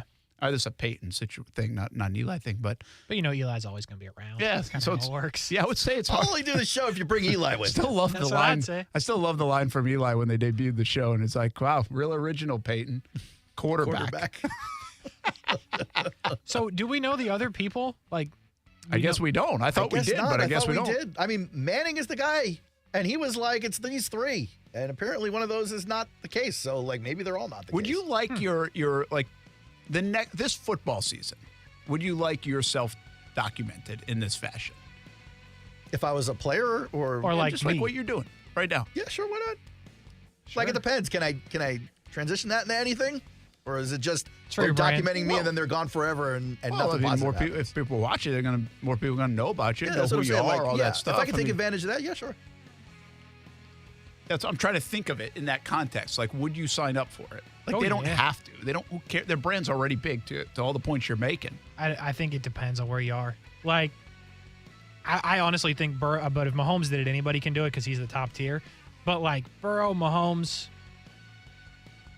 Jalen Hurts, like, we know who you are. I kind of thought the incentive for Mahomes was getting his family in a much more positive light. Unfortunately for the Mahomes family, you had Jackson run into troubles before that show came out. Yeah. So they really limited the amount of Jackson in there. But the wife was putting a very good light on that show. Yeah, that will help. I think Hurts would be interesting because I don't think we know as much about Hurts as maybe we think we know about And Hurts. he's one of those guys who said he turned it down. He has a great story, though, too. Great story. So Plus, much. his whole team is all female, from manager to agent to every. I think he's got like an 8-person team, and they're all females. Like, even that part of the story is fascinating. That's unique.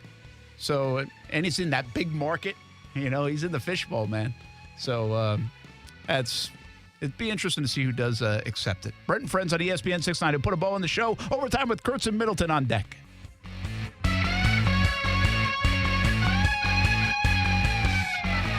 Brent and Friends is sponsored by Best Bet, now open in St. Augustine. I'm Mark Anajar. I'm Glenn Levine. I'm Ellie Anajar. Together, we're Anajar and Levine. If you've been hurt in a car crash, we'll fight to get you the maximum compensation you deserve. Call Anajar and Levine for your free consultation. 1-800-747-FREE. Main office, Jacksonville. As the seasons change, one thing remains the same. Jacksonville and all of Northeast Florida are fueled by Celsius Essential Energy Drinks. If you spot ESPN 690 anywhere in the community, come hang with us and grab an ice-cold Celsius. Have you seen your financial freedom wiped out by stock market volatility? It's Rich Jones. Consider investing in real estate funds from DLP Capital. Don Winter is CEO and founder. DLP Capital has provided our investors with consistent double-digit returns by investing in cash-flowing residential real estate. For more than a decade, we have had targets in all of our investment funds. Plus, we offer monthly distributions and tax shelter opportunities. To get your investor's guide and learn more, dial **invest on your cell phone or visit highyieldreturns.net.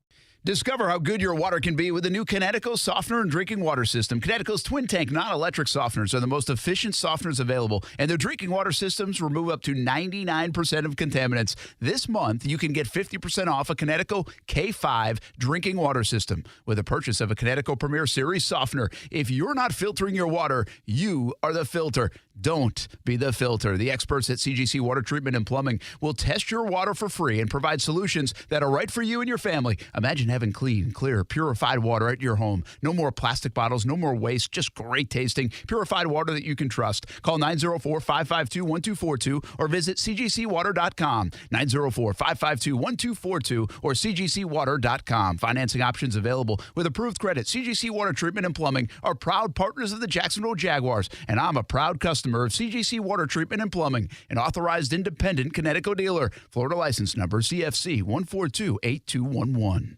The kids are headed back to school, and Forever Vet Central is hosting Dr. Baxter's Back to School Bash August 19th from 10 to 2. Kids, pets, and pet parents are invited to have fun with a bounce house, games, arts and crafts, and even a scavenger hunt. To support the community, Forever Vets will be accepting school supply donations for children in need. Join us and vendors like BFND Food Truck, the Jumbo Shrimp, Marineland, St. Augustine Aquarium, Jacksonville Iceman, and more at this fun, free event. Visit forevervets.com for more information. See you there. Why can't I just speak to an actual human being? I need a new bank. Well, actually, at One-to-One Financial, communication is not only number one, it's one-to-one. When you call, you get to talk to a real live Jacksonville human, fast, and with someone who's truly concerned about your needs, your security, and finding solutions as a team. Thank you. Ready to break up with your bank? Find a real long-term banking relationship at One-to-One Financial, Jacksonville's hometown credit union. Visit one-to-onefcu.org for more information on opening an account today. Federally insured by NCUA. The kids are the latest in the Martineau household to get a car from Nimnick Buick GMC. That happened back in December. They absolutely love it, and they're having a fantastic summer. Hope you're having a fantastic summer. And if you're in car shopping mode, you know where to go. Nimnick Buick GMC. You can try them out at nimnickbuickgmc.com or check them out and what's on the lot on Phillips Highway. Also, if you're looking for a used car, plenty available under $18,000. It's the #1 Buick GMC dealer in Jacksonville, nimnickbuickgmc.com. GMC, we are professional grade. And we're live here outside the Perez family home, just waiting for the... And there they go, almost on time this morning. Mom is coming out the front door strong with a double-arm kid carry. Looks like Dad has the bags. Daughter is bringing up the rear. Oh, but the diaper bag wasn't closed. Diapers and toys are everywhere. Ooh, but Mom has just nailed the perfect car seat buckle for the toddler.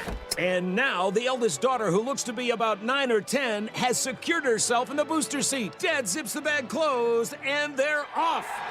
But looks like Mom doesn't realize her coffee cup is still on the roof of the car. And there it goes. Oh, that's a shame. That mug was a fam favorite. Don't sweat the small stuff. Just nail the big stuff. Like making sure your kids are buckled correctly in the right seat for their age and size. Learn more at nhtsa.gov/the right seat. Visit nhtsa.gov/the right seat. Brought to you by NHTSA and the Ad Council. Hey, it's Brent Martineau from Action Sports Jacks. Did you know you can watch our radio show? Yeah, video of a radio show. Just search ESPN 690 Jacks on Facebook, YouTube, and Twitter, or follow me on Twitter at BrentASJacks. Watch the show live weekdays from 3 p.m. until 6 p.m. or listen on ESPN 690.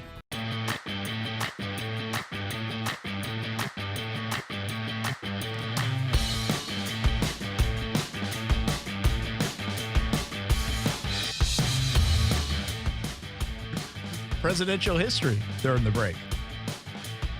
Yeah, Doug. You didn't know some of those existed. I have never heard of two of those people. I would be curious to find Zachary out. Taylor was one. He's not the head coach of the Cincinnati Bengals. Yeah, he's also not an underpaid guard on the Dallas Cowboys. Yeah, I've never heard of Zachary Taylor. Who was the first one? Let's see. Was it Harding? It was, no. The first one was William Henry Harrison. Yep, never heard of him. Zachary Taylor. Nope. Warren G. Harding. Yeah, we'll let you figure out what they all have in common. What list all right? is this? And Franklin Delano Roosevelt. We'll get on this, but as much as you hate politics, I'm surprised we're here. I know, me too. I'm surprised too. I'm going to get myself in trouble somewhere along the way without even knowing it. Yeah, man. There's a bunch of, you guys play the, what is it, Immaculate Grid? Yes. All right, so that's like a thing. I haven't got onto that thing yet. Really? You would like it. I know I would. I just haven't done it yet. Pro Football Reference, did they buy the Immaculate Grid? Is that what happened? Yeah. So then they've got it on their website now, and originally it was a football thing. Baseball bought it. If originally it was baseball. Okay. Pro Baseball Reference, but they're all the same company. Right. They bought it and then expanded to the other ones. So then they put football up there, which is lots of fun. And then the other day they expanded again. Now it's baseball, football, basketball, and then a college sport. It's either basketball or football. And then Barstool did a 9 grid, a 3x3, and it's not just sports. It's like companies and movies. And that one's pretty fun too. Apparently there's the kids are all playing the games. Like Wordle's still a thing, where the kids still play it daily. And there's some math game, I guess, that they're playing. Not Sudoku. I ain't playing that. Yeah, I'm surprised they were playing the math game too, to be honest. And then they were telling me about a new one. It's like Connections. Have you heard that one? No. Look it up. I know about Connect 4. Yeah. I think it's kind of like that, actually. It's like you're supposed to connect the 4 things that are going on. They say that's words a fun by topic. It's a New York Times thing. Yes. But didn't New York Times start a bunch of these? Well, the Times they bought Wordle? Wordle. Oh, they bought Wordle. Yeah. Okay. By the way, for your Immaculate Grid, you can now add Jack Flaherty to the Orioles and the Cardinals. He just got traded to the Orioles. Really? That's a big pickup for them. Yeah. You don't like it? I don't really Not big care. enough? It's the Orioles. No, I mean, he's fine. I like that move for them. I'm interested to see the return. I haven't seen it yet because the Orioles have a ton of prospects. So what did it cost? Because apparently mid-tier starting pitching costs everything, according to the Rays. Yeah, it costs a lot. I get it. They're just giving away top prospects for some dude that's been good for 8 starts. Yeah, the Rays Go traded AAA right-hand pitcher Evan McKendry to Brewers for catcher Alex Jackson, who's with AAA Nashville, by the way. The Rays did that? Yeah. They traded for Alex Jackson? They traded triple A'ers. And obviously the big trade. I hate the Rays, man. I hate them. The big trade is the Mets sending Justin Verlander to the Astros. What are they The going Mets to are do? sending $54 million to the Astros Mere toward bag the of remaining shells. $93 million. Mere bag of shells for Uncle Steve. It's just amazing. The real question is, what are they going to do with all that Fiber One they bought for the old pitchers? Can Gotta, you donate imagine that now? just giving them $54 million? Here. Yeah, just to take a player. You need me to write a check for that? You take PayPal? Can you just to go away? How does that part of the negotiation work? Just asking, please, I guess. You don't have to try too You hard. also wonder how bad did Verlander and Scherzer want out. Well, apparently Verlander was in the press going, I don't want to go. And then they talked him into it. Yeah, that's what they were saying in the press. Yeah. Scherzer was like, yes, please. Yeah, get me out of here. I'll even pay for I'll the Uber. stamp that thing.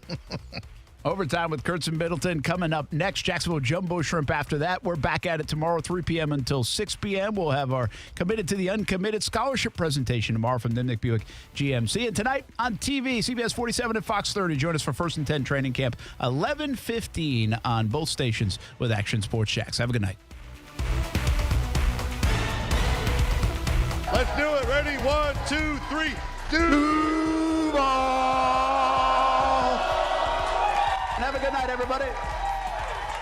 We're dealing at Best Bet St. Augustine, the only card room and sports bar in St. Augustine, Florida. With nonstop action, poker games of all limits, exciting tournaments and table games, and a sports bar showing all the action, Best Bet St. Augustine has you covered. Don't miss our delicious dining options, serving breakfast, lunch, and dinner, and our always popular freshly made sushi. Best Bet St. Augustine is located at 800 Marketplace Drive off exit 311, where I-95 and State Road 207 meet. Learn more at bestbetjacks.com. I get a call from my wife saying my son's been in an accident. I got to the ER, and that's when I found out what kind of shape Dakota was in. He had several injuries. He had a stroke from the accident, and then he went into a coma. The accident has changed his life tremendously. He lost pretty much every friend he had. We pretty much take care of him. There was a lot of unanswered questions, and I needed somebody to get to the bottom of it. I don't know what we would have done if it hadn't been for Morgan & Morgan. I've been at this for a long time, and over time, I like to think of the hundreds of thousands of clients that we've helped. My office and home are full of scrapbooks and pictures of you and your families, and I love when I bump into so many of you later in life. Today, we're the largest injury firm in the world, and I'm thankful to you for trusting us all these years. We'll always be here for the people, not the powerful. We'll always be here for you. We always felt like somebody was there for us. Visit forthepeople.com for an office near you. Hi, I'm Mike Lester, the founder of Talon Wealth and the host of the Guarding Your Nest Egg radio show. Like you, I love this country, and I'm very thankful for those that protect us along with our freedoms. That's why for active military and active first responders, if you decide to work with us, Talon Wealth isn't going to charge you any advisory fees. We're happy to explain all the details, but most importantly, we want to thank you for your service. Talon Private Wealth, LLC. Investing in stock markets involves the risk of loss, and there is no guarantee that all or any capital invested will be repaid. Past performance is not a guarantee of future results. Florida license D056341. California license 0N00828.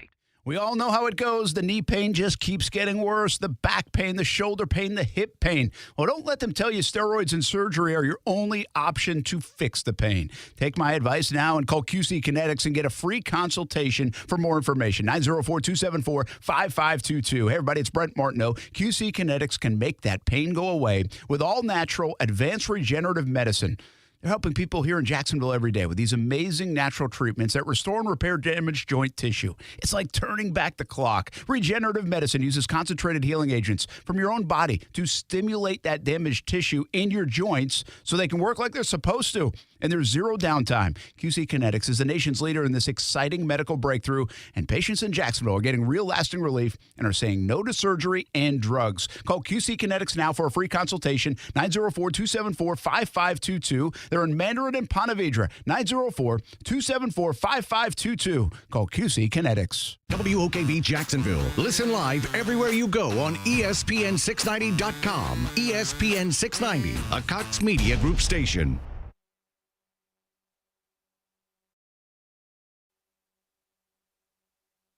This is SportsCenter. I'm Christine Lisi. A reunion for Justin Verlander and the Astros. On this MLB Trade Deadline Day, Houston acquired Verlander from the Mets. He and the Astros, of course, won 2 World Series championships during his 5.5-year tenure in Houston. Mets getting the Astros' top 2 outfield prospects, Drew Gilbert and Ryan Clifford, in the deal. ESPN baseball insider Kylie McDaniel. Gilbert is a guy that could potentially be in the big leagues next year. There's a little bit of Brett Gardner to him. He might be more of a center fielder. 15, 20 homers, but hard-nosed guy, plus hitter, plus runner, can defend, can kind of do a little bit of everything. Ryan Clifford has been the big arrow-up guy, might have 30-plus home run power as like a right field first baseman kind of guy. Astros owner Jim Crane said New York's potentially paying $54 million to help Houston pay off Verlander's contract. From ESPN's Jeff Passan, Dodgers and Tigers had a trade involving lefty Eduardo Rodriguez, but he invoked his no-trade clause, which did include L.A., so the deal's now dead. Orioles finalizing a deal for Cardinals right-hander Jack Flaherty. Marlins added a big bat, acquired slugging third baseman Jake Berger from the White Sox. Miami's in a 3-way tie for the final NL wildcard spot. ESPN Radio is presented by Progressive Insurance. Progressive makes bundling easy and affordable. Get a multi-policy discount by combining your motorcycle, RV, boat, ATV, and more. All your protection in one place. Bundle and save at Progressive.com. My friend and I are taking a trip to Mexico this year, but neither of us speak Spanish. So we downloaded Babbel and started learning Spanish fast. Want to start getting conversational in another language? In as little as 3 weeks, Babbel's quick 10-minute lessons were designed by language experts to be the most efficient and effective way to learn a new language. ¿Cómo te llamas? ¿Cómo te llamas? Babbel, language for life. Celebrating 10 million subscriptions sold. Now try Babbel for free at Babbel.com. That's Babbel.com. Finding great candidates to hire can be like, well, trying to find a needle in a haystack. Sure, you can post your job to some job board, but then all you can do is hope the right person comes along, which is why you should try ZipRecruiter for free at ZipRecruiter.com/free. ZipRecruiter doesn't depend on candidates finding you. Its powerful technology identifies people with the right experience and actively invites them to apply to your job. You get qualified candidates fast. So while other companies might deliver a lot of hay, ZipRecruiter finds you what you're looking for. The needle in the haystack. 4 out of 5 employers who post a job on ZipRecruiter get a quality candidate through the site within the first day. ZipRecruiter, the smartest way to hire. And right now, you can try ZipRecruiter for free. That's right, free. Just go to this exclusive web address, ZipRecruiter.com/free. That's ZipRecruiter.com/free. ZipRecruiter.com/free. Broadcasting live from the Anajar and Levine studios. Anajar and Levine Accident Attorneys. Call 1-800-747-FREE. That's 1-800-747-3733.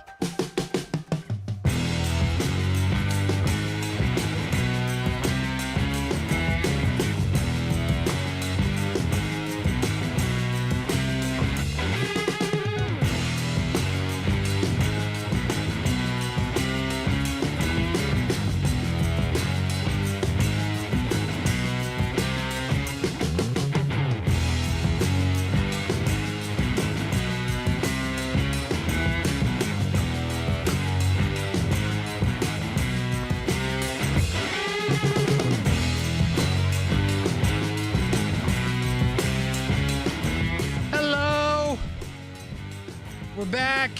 I guess we never really left because Brian always does the show without me, which I appreciate about Brian. I was not here. I'm back. Brian's been here. Overtime with Kurtz and Middleton, ESPN 690. Welcome on a Tuesday. Brian Middleton is the broadcast on. He's on the 1s and 2s. Kasey Kurtz with you for the next hour on ESPN 690. Brian, did you miss me? Oh, no. Sorry. Sorry. My bad. How was your birthday? Oh, no, it was 8, man. All right, we've covered all of the bases. Did you do something new with your hair? Not really. Are you sure? It looks different. Just bunched together. So yes, the answer is yes. That's not really new though. But it's different. I said different. Did I say new? I'm gonna say different. Yeah. I think you did something different with your hair. Well, all right, we'll move it's not on. what you started off with. Whatever. Good to see you, Brian. There you go. Jumbo Shrimp Baseball coming up later than usual. They are in Memphis, Tennessee, which is Central Time. So the first pitch will be at 8:05 Eastern, 7:05 Central. Pre-game coverage will start promptly at 7:50. We are here till 7. We are talking about Jacksonville Jaguars training camp. Cash or trash it? We got that? I know we do. Man, you're not missing a beat. Not missing a beat. Were you this good for the past 3 hours on Brent and Friends? No. Okay. Never. There it is. Never. There it is. You know, do what you got to do, though. Major League Baseball trade deadline today. Gone and passed. Justin Verlander going back to Houston. It's like things have never changed. Some other teams making some moves. The Rays gave up a big prospect for something stupid. That's usual Rays business. That was yesterday, though. Won't spend too much time on it. Wasn't here yesterday. But maybe your Major League Baseball team got better. Maybe you don't care about Major League Baseball. But the trade deadline has passed, and the Rays are still mid. That's all I'm saying. Anyway, Josh Allen. Oh, yeah. Mm-hmm. Multiple Josh Allens, but we're talking about the one that plays for the Jacksonville Jaguars. As we would, talked about him on Brent and Friends a little bit, about what kind of season this can and will be for Josh Allen. And no matter what happens or what we can talk about, this is the biggest season in Josh Allen's career thus far because of the implications financially that he will face. And really, it's the biggest season of his life. There's no other way to put it other than maybe like the year before he got drafted. But he will decide whether he wants to be in Jacksonville, whether Jacksonville can afford to keep him here, whether if the financial compensation will work. If he has a big season, will he go get a big deal elsewhere? Will the Jags be able to keep him? Will he take less to stay here? There are a million things that have to deal with Josh Allen this season for the Jags. And it is a lot. And really, this could go any different way, I believe. I believe he could have a big season and not be here. He could have a big season and be here. But if he's here, what receivers are they not keeping? Because we did this earlier. Christian Kirk got like a $20-something million cap number next year. Zay Jones got like a $12 million cap number next year. They got to pay Ridley. And now you got to pay Josh Allen potentially, and you got to pay Trevor. So there's a lot of things here. He could have a mediocre season, and the Jags decide not to keep him. Be surprising, but it could happen. So many things could happen. But without a doubt, Josh Allen is a leader on this team. He has been here, it feels like forever. He's been through some extremely, extremely bad times. Very few good times has Josh Allen been through, but hopefully this season will be one of the few good times and make it an extended good time. Josh Allen talking today after practice, Jacksonville Jaguars' first day in pads. Some of these things intrigue me, Brian, and none of them intrigue me more than clip number 3. Isn't that surprising? Clip number 3 has to do with Josh Allen talking about K'Lavon Chaisson. And I know that might sound surprising to you, why I'm interested to hear that, but I will tell you after I hear what Josh Allen had to say on K'Lavon Chaisson. I'm seeing K'Lavon be a leader on this defense. I'm seeing him take a lot of the young guys since I wasn't here really in OTAs. You know, he's a guy that the young guys, the rookies go to. You know, they need questions. And for him to get all that knowledge back to get, because K'Lavon's a really smart player. You know what I mean? Like, he knows the defense in and out. He tries to cheat himself, put himself in a better position to be successful. So, you know, he is a guy that you can talk to about formations and how would you align right here? You know, I see it a little bit different. Tell me what you see. So he's really smart. And I just think playing a little bit faster, being comfortable, working his moves, going throughout the whole process of get off, steps, knowing who you're going against in one of your rushes. As in one-on-one, he had a good rush on Cam today.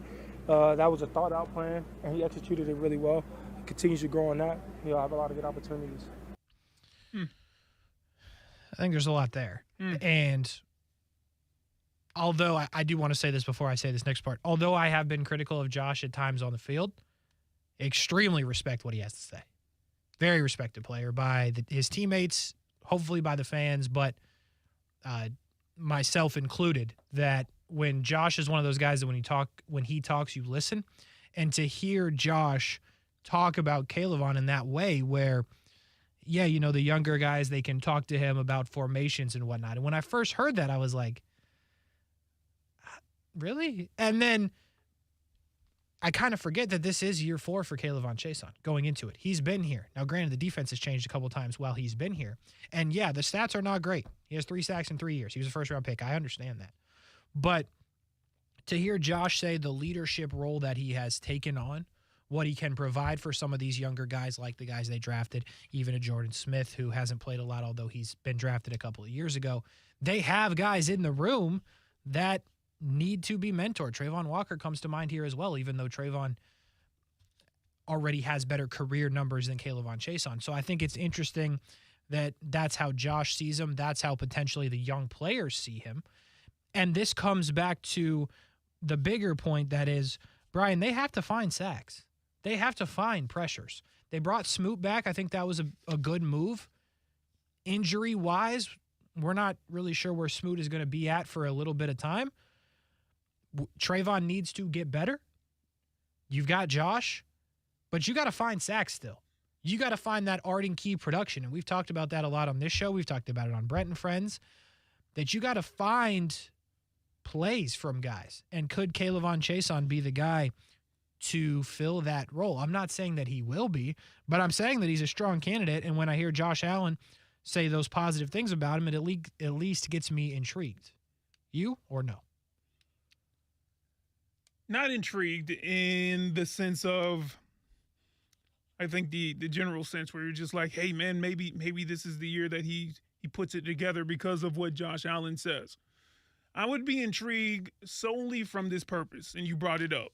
2020 NFL draft, he was a first-round pick. Who was the guy? This was the one with we had the 9th pick too. Was this the same? Henderson, yeah, and him.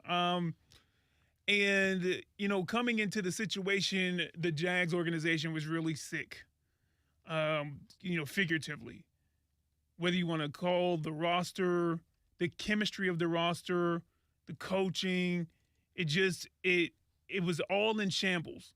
That was probably getting to the lowest point. Granted, Urban Meyer hadn't gotten there yet, but it was getting to the lowest point that we probably had the entire previous decade. And this is when, Kayvon gets drafted into that.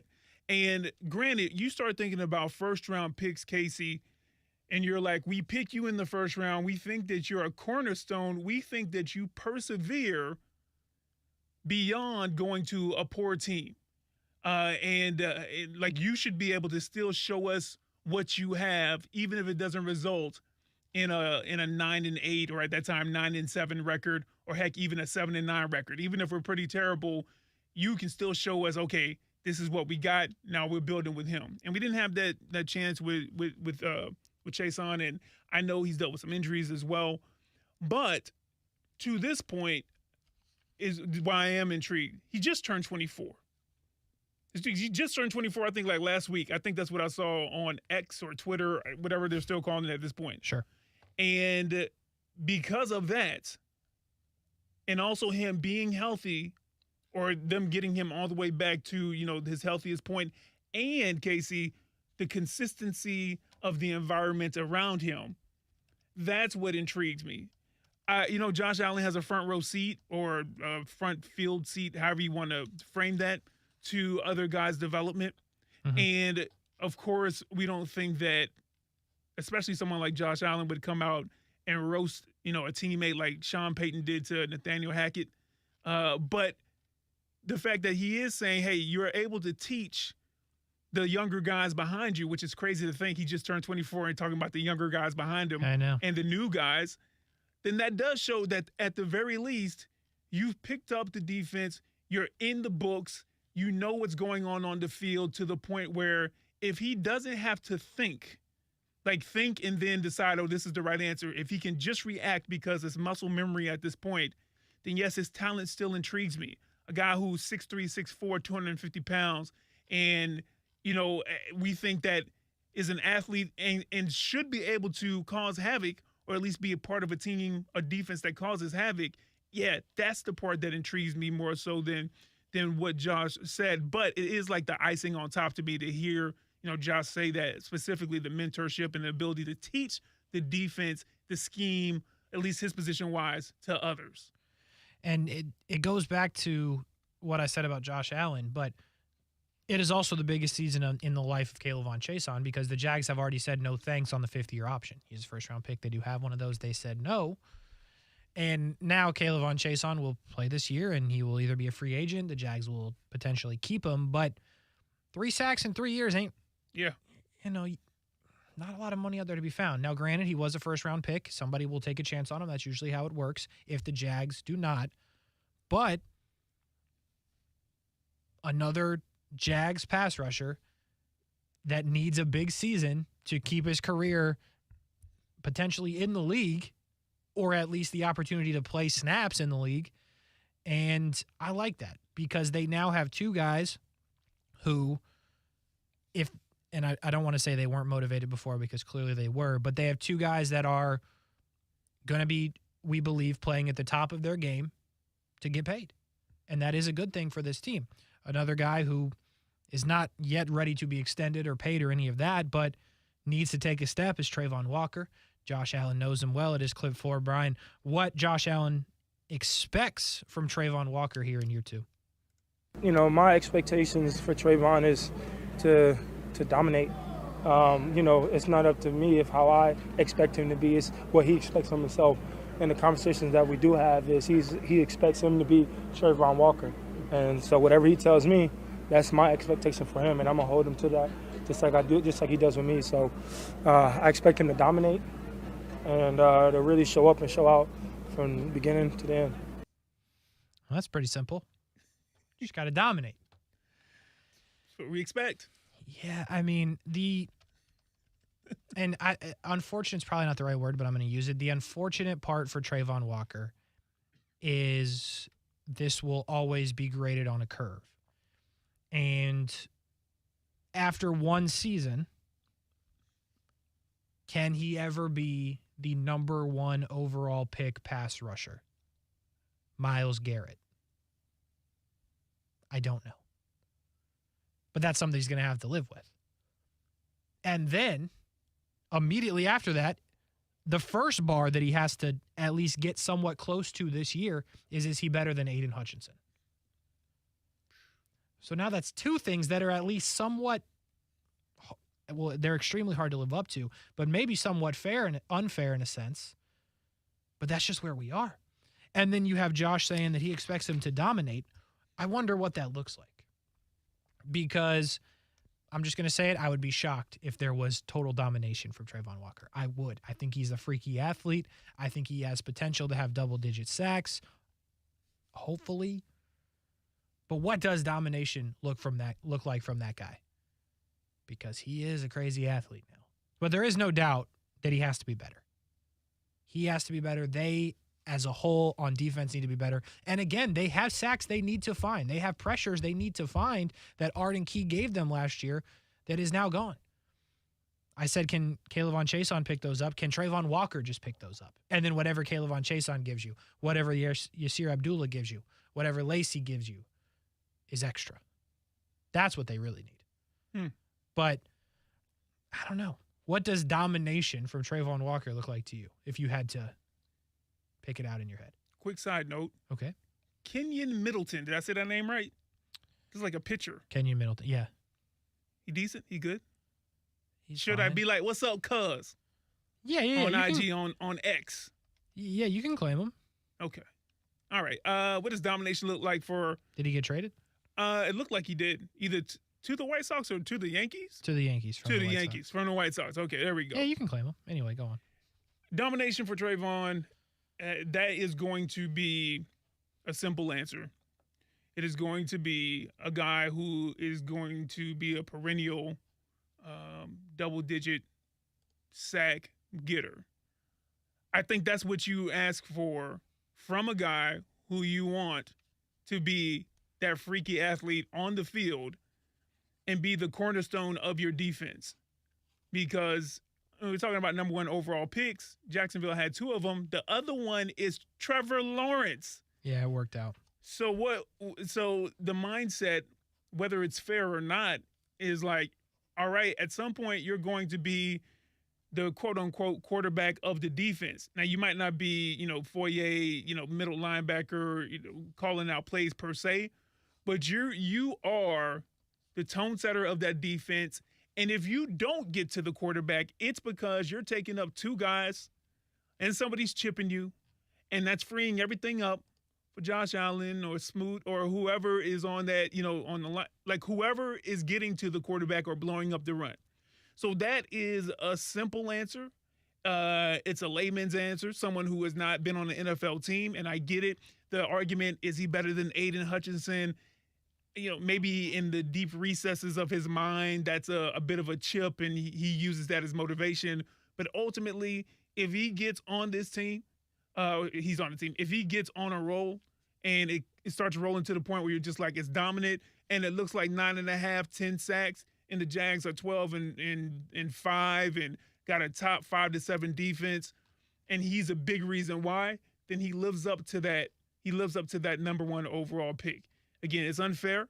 If he was picked at number 25, and even if he had the season last year, I still think that there would be expectations for him to make that move forward, Kasey, but it wouldn't be like, hey, you got to make this move. Like this year, we got to see improvement. You don't have to hit final form yet. We get it, second year in the league. It's got to be better, though. But one more thing that he said, and I didn't pull this part, Kasey, but Josh was lamenting about the fact that Travon, especially when you start talking about being more vocal, it was something that was really people were really talking about on the offensive side with Trevor going into the second year under this particular system. I mean, this is what Josh Allen was saying about Travon, that, hey, listen, in film, on the field, much more vocal. And what that tells me is something that you touched on earlier, that growth, and also you're not having to necessarily think in the sense of, what do I do here? It's a reaction, and it so well, even with the fine-tuning and some changes and some additions, that you can just react, that you can just say, hey, no, we're doing this right here. Hey, no, pre-snap, switch over here, 3 techniques, something like that. So, when those are the things that I like to hear in these pressers, because we don't get a whole lot of stuff I know from the coaches or the athletes in the sense of, oh man, a grabbing soundbite. But when you hear those bits of nuggets, to me, that's the stuff that I like to hear. A young guy, or someone who's been in the system for 1 year going into a second year, and those are the kind of benchmarks that I'm saying, yeah, there's growth. Hopefully that translates to their play when everything is live in a regular season. It's a good call, and I think it's a good point and an underrated point. Just talking about this is everybody's second year in this defense, right? And how much can they all take a step with any kind of stability? We talk about it on the offense a lot. We haven't talked about it a ton on the defense. They're looking for stability too. Josh Allen's like, bro, I've been in every defense that's ever been invented at this point. They just be flipping them dudes in and out. I mean, it's crazy. So that's an underrated part of this. We talk about it with Trevor. What does it look like midway through this year with Trevor and Doug's offense fully having a year? Because I'm going to, you take the first half of last year out, but a year in to actually fully knowing, full confident what he's doing in Doug's offense. The same to be said about the defense for Trayvon and Josh. I think it's a good point. I've thought about this a lot. I haven't really said it a lot on a microphone, but because, listen, I'm not the biggest you're going to learn a lot from training camp guy. I'm just not. I'm not that guy. Some of you are. I understand that you may be. Some of you are not. That's fine too. But I think there's one thing that most of us can agree on, if not all of us. This offense is good, boy. This offense is good. You hear me? So when they are as close to live as they're going to be, and you've got first team on first team, what can this defense take from going against this offense that may be top 5, 7, 10 in the league? And I've wondered about that quietly. I guess we'll listen to Josh talk about it aloud in clip 6, Brent. I mean, we compete. At the end of the day, if they're not here, they are here, man. We compete. Obviously, they're going to push us a little bit more because they are those guys. And actually to go against them in our secondary has to speed it up for our front seven. So front end, back end works together. They lock them up. We get the sacks. We might flush them out. DBs cover. We might not get pressure. Then the secondary gets pressure. Now we have to hurry up. So it all works hand in hand. And, we make a big emphasis on that as well. And we're going to continue to work. I love what he said about the DBs because it's so true. And that in the pass rush, I guess we've questioned both, but I think more so for the DBs in training camp because the pass rush in training camp, again, my question would be how much can you really learn? Not going full speed against your own guys where you want to keep everybody healthy. The corners and the secondary, I feel differently because minimal contact, yes, somebody could blow out an Achilles or something, which, knock on wood, that doesn't happen. But those reps are, I think they're more valuable. Whether you disagree or agree with me or not, that's fine. But I think you do learn a lot by watching Calvin Ridley go against Tyson Campbell, Darius Williams, but more so down the line. What do you learn about Trey Herndon? What do you learn about Gregory Jr.? What do you learn about Buster Brown? Like whoever else that you think can potentially play a role for you if somebody gets hurt, if you decide to do something with your slot corner. What do those guys look like against maybe the best receiving core in the league? I say maybe. But one of the top receiving cores in the league. And what it looks like to us and what it looks like to them is different. But I would like to believe that Mike Caldwell, that Doug Peterson are going to look at that and say maybe we did need more help at corner than we thought. Or maybe we're right and we don't. Because we saw these guys going against Calvin Ridley and Christian Kirk and Zay Jones and Evan Ingram to an extent in training camp. And we like what we got or we don't like what we got. I love that part of it because I think they're going to learn a lot about their football team. And I think it just makes a guy like Tyson Campbell that much better. Because, again, there's no stats in practice. You can tout all you want about the touchdowns that they had today in practice. I don't care about those at all, not one bit. What does it look like? And I bet a month after Calvin Ridley and Tyson Campbell going at it a little bit, I bet Tyson Campbell's a better player. So I like this all the way around, especially for the receivers, but more so the secondary. I love it. Good stuff. We'll see what they learn, though. One more from Josh Allen, and we'll do two more. Give me clip 2, Brian, talking about their emphasis for the defense this season. Obviously, big points of emphasis was the pass rush. I think this year, we're putting a bigger emphasis on, putting us in a position to get in those positions to pass rush, early in the down. So I think we'd be able to capitalize off those plays early, especially in camp. When the season comes, we can start feeling comfortable calling them, and that's what we want. There's a lot of new calls that I really like. I want to see them every week because I think they'll really work for us. But in order to do that, we have to be successful out here running them. So, that's how really the new calls, the new plays that benefits us. Let's take it up a little notch. I love that because it just goes back to what we were just talking about a minute ago, right? A year into the system, they can now add these things that they couldn't do last year because they were still learning. They weren't in position to do. Frankly, maybe they weren't good enough to do. But now, and this is basic knowledge, I understand this, folks, but you're not learning the system. You're learning how to improve the system. And again, we talk about it a lot on offense, but it's underrated on defense. How much better can they get from just the being familiar? There you go. You know what I'm trying to say? Go. Yeah. Can you say the word? Familiarity. Yeah. Something close See, to it that. didn't sound great when you said it either, but at least you got it out. Yeah, I got through it. I had to think about it. Hot. All right, clip one. Last one. On how things are coming together. Josh Allen. I mean, we good. I think, once you get the call now, it's, you know your responsibility, see the formation, go line up and play fast. I think we're at that point now. There's a couple nuances in the defense, but other than that, it's line up, play fast. That's just it. And that's the part, Kasey, where I'm just like, how much I just line up and play fast first before we get all these exotic calls? But again, I always have to stop myself, right? Because who am I?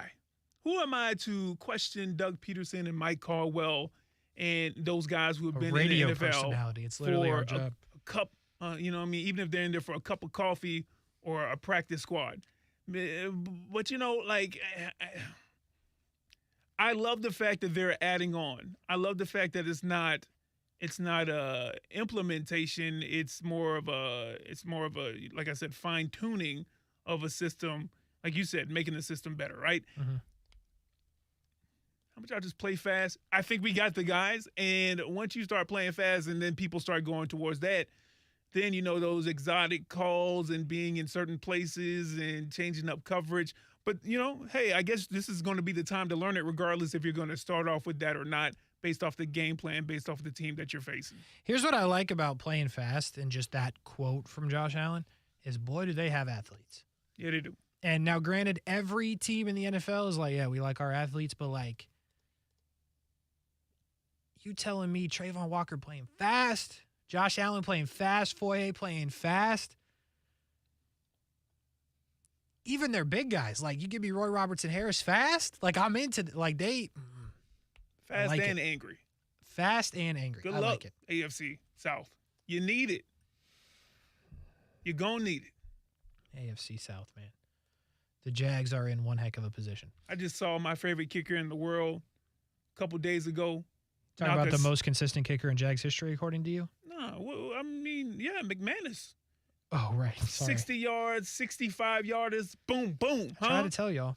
I try to tell you they got better that You day. ain't trying to tell me. I was on told board. you. No. I was on board. No. All let the right, record I was show. on board. Yeah, let the record show. Let's let the record show what it was supposed to show. Where's the record at? I don't know about that one. It's probably in the archives. Let's take a break. Overtime with Kurtz and Middleton, ESPN 690. It could be fun in Jacksonville. I will say I do keep coming back to that. We are going to be so obnoxious as a fan base. It is going to be, hopefully, we're going to be so obnoxious. It is going to be very uppity around here. Oh, we are going to go around. We're going to take our AFC South towels from last year up to Pittsburgh. Why Pittsburgh? I don't know. For some reason, we got to play Pittsburgh. That'd be wild. You just spin it. If there's a scenario where they have to go to Pittsburgh, something crazy has happened. Other than they do play them in Pittsburgh in the regular season. But if they have to go to Pittsburgh in the playoffs, Kenny Pickett's really good, I bet. That's my guess there. Holy cow. Anyway. We're going to be so obnoxious as a fan base. And as a media contingency, too. I know we're not going to say it, but when the mics are off, yeah, we're going to say it. Look at this trash team we face. Look at this trash Kansas City team. I don't know about all that. Go back to Missouri right now, or Kansas, wherever they're at. Wherever they're at. Overtime with Kurtz and Middleton. We're back after this.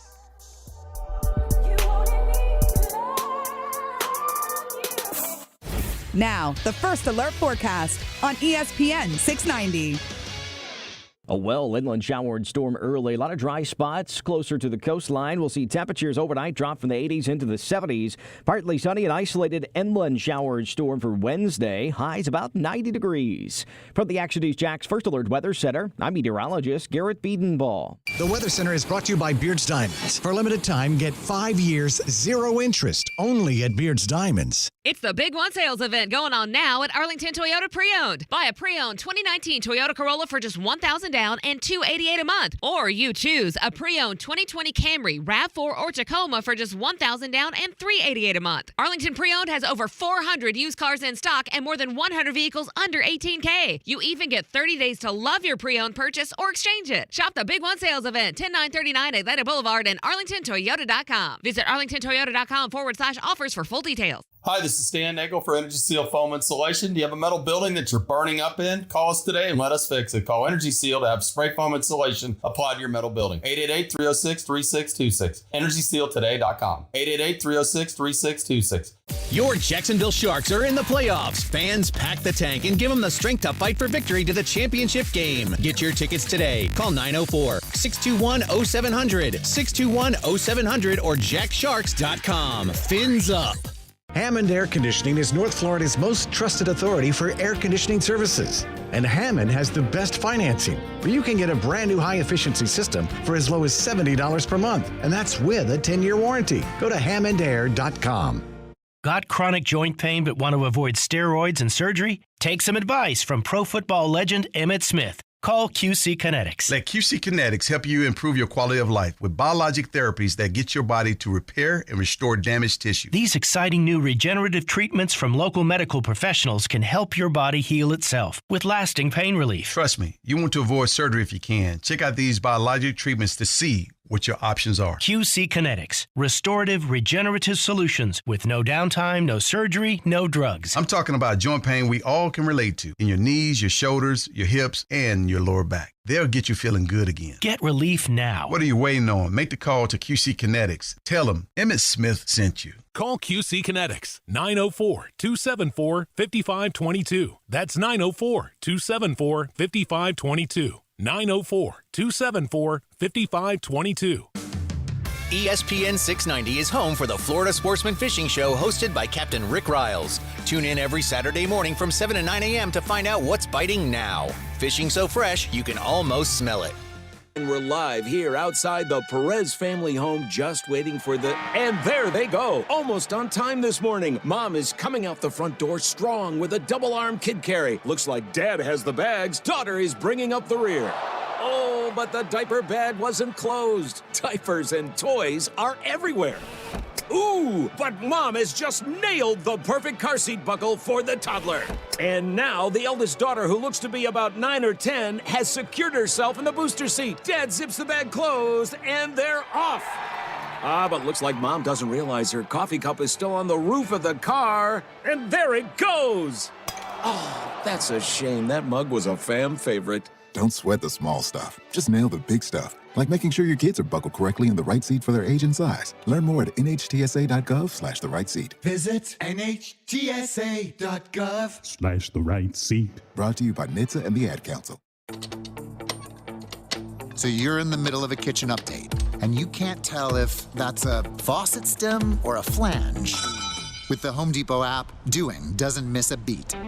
It'll find what you need in a snap, and it'll show you how to find it in store with a tap. Or get it delivered free. For doing that doesn't stop, download the Home Depot app. It's made for doing. If this were a Reese's TV ad, you'd be staring at a Reese's peanut butter cup. And sure, my voice is peanut buttery smooth, but still, you need to see the peanut butter cups, right? No? I can really just say Reese's and you'll go get some? Okay, Reese's. Reese's. Reese's. Really working, actually. Reese's. Reese's. I'm on to something. Reese's. Reese's. Reese's.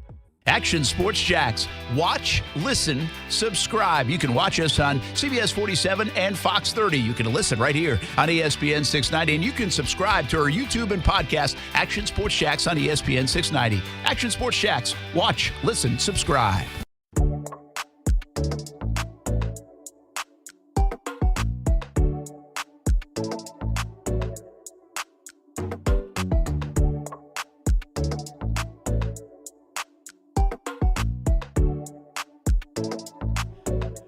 Another joking news. In the world.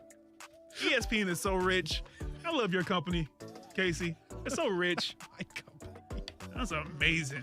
So, just as we come back into the show, SportsCenter puts up a graphic that C.J. Stroud is battling with Davis Mills for the starting job. And Brian just starts laughing.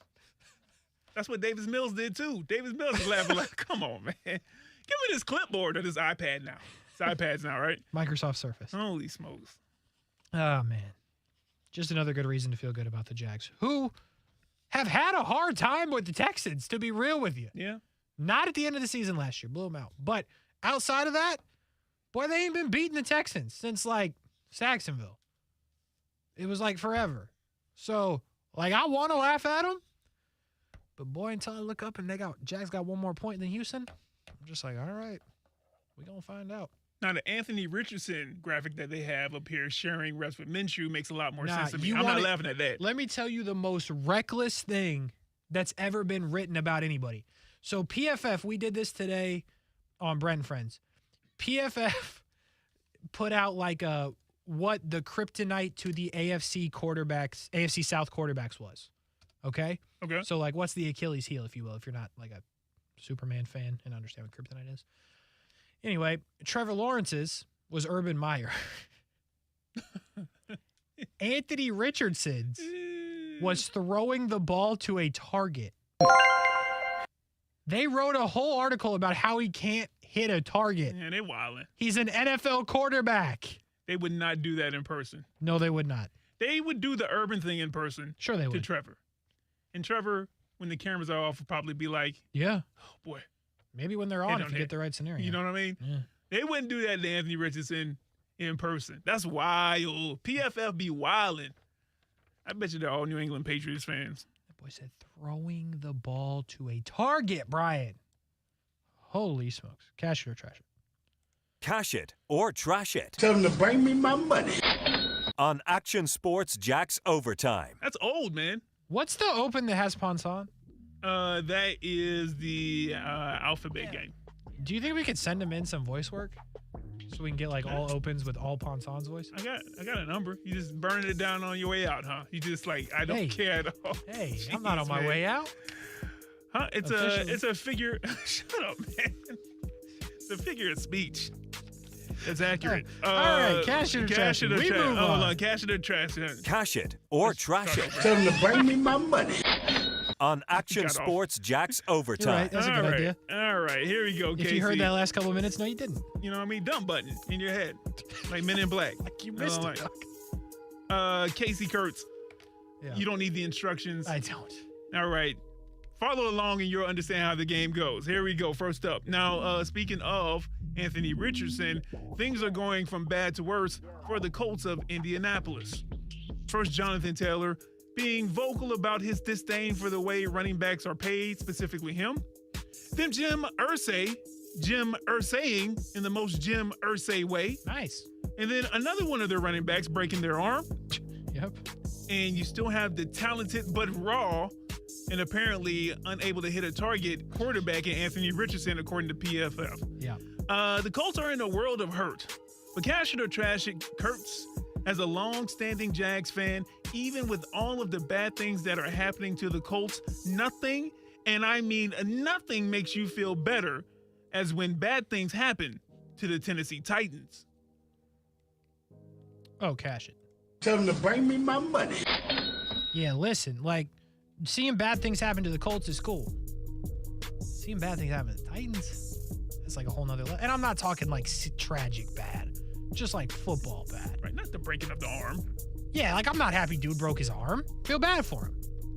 if players on, like when Harold Landry missed all last season, I was not happy that he got hurt. I didn't mind when he didn't play those 2 games that they played Jacksonville, but like I don't want nobody to get hurt. I just want to make that perfectly clear. But yeah, like when drama and conflict happen for the Tennessee Titans, it just makes me sleep well at night. Tell you what. Colts is close second though. Although my grandma is from Indiana, she's a Colts fan. I keep forgetting. So like, this is actually wild. I meant to call my grandma because like, I wonder how I always like to hear her talk about the Colts and see like who she's mad at because she's always mad. Like there's always somebody to blame. Can we do that? We could. Would she be up for that? Maybe.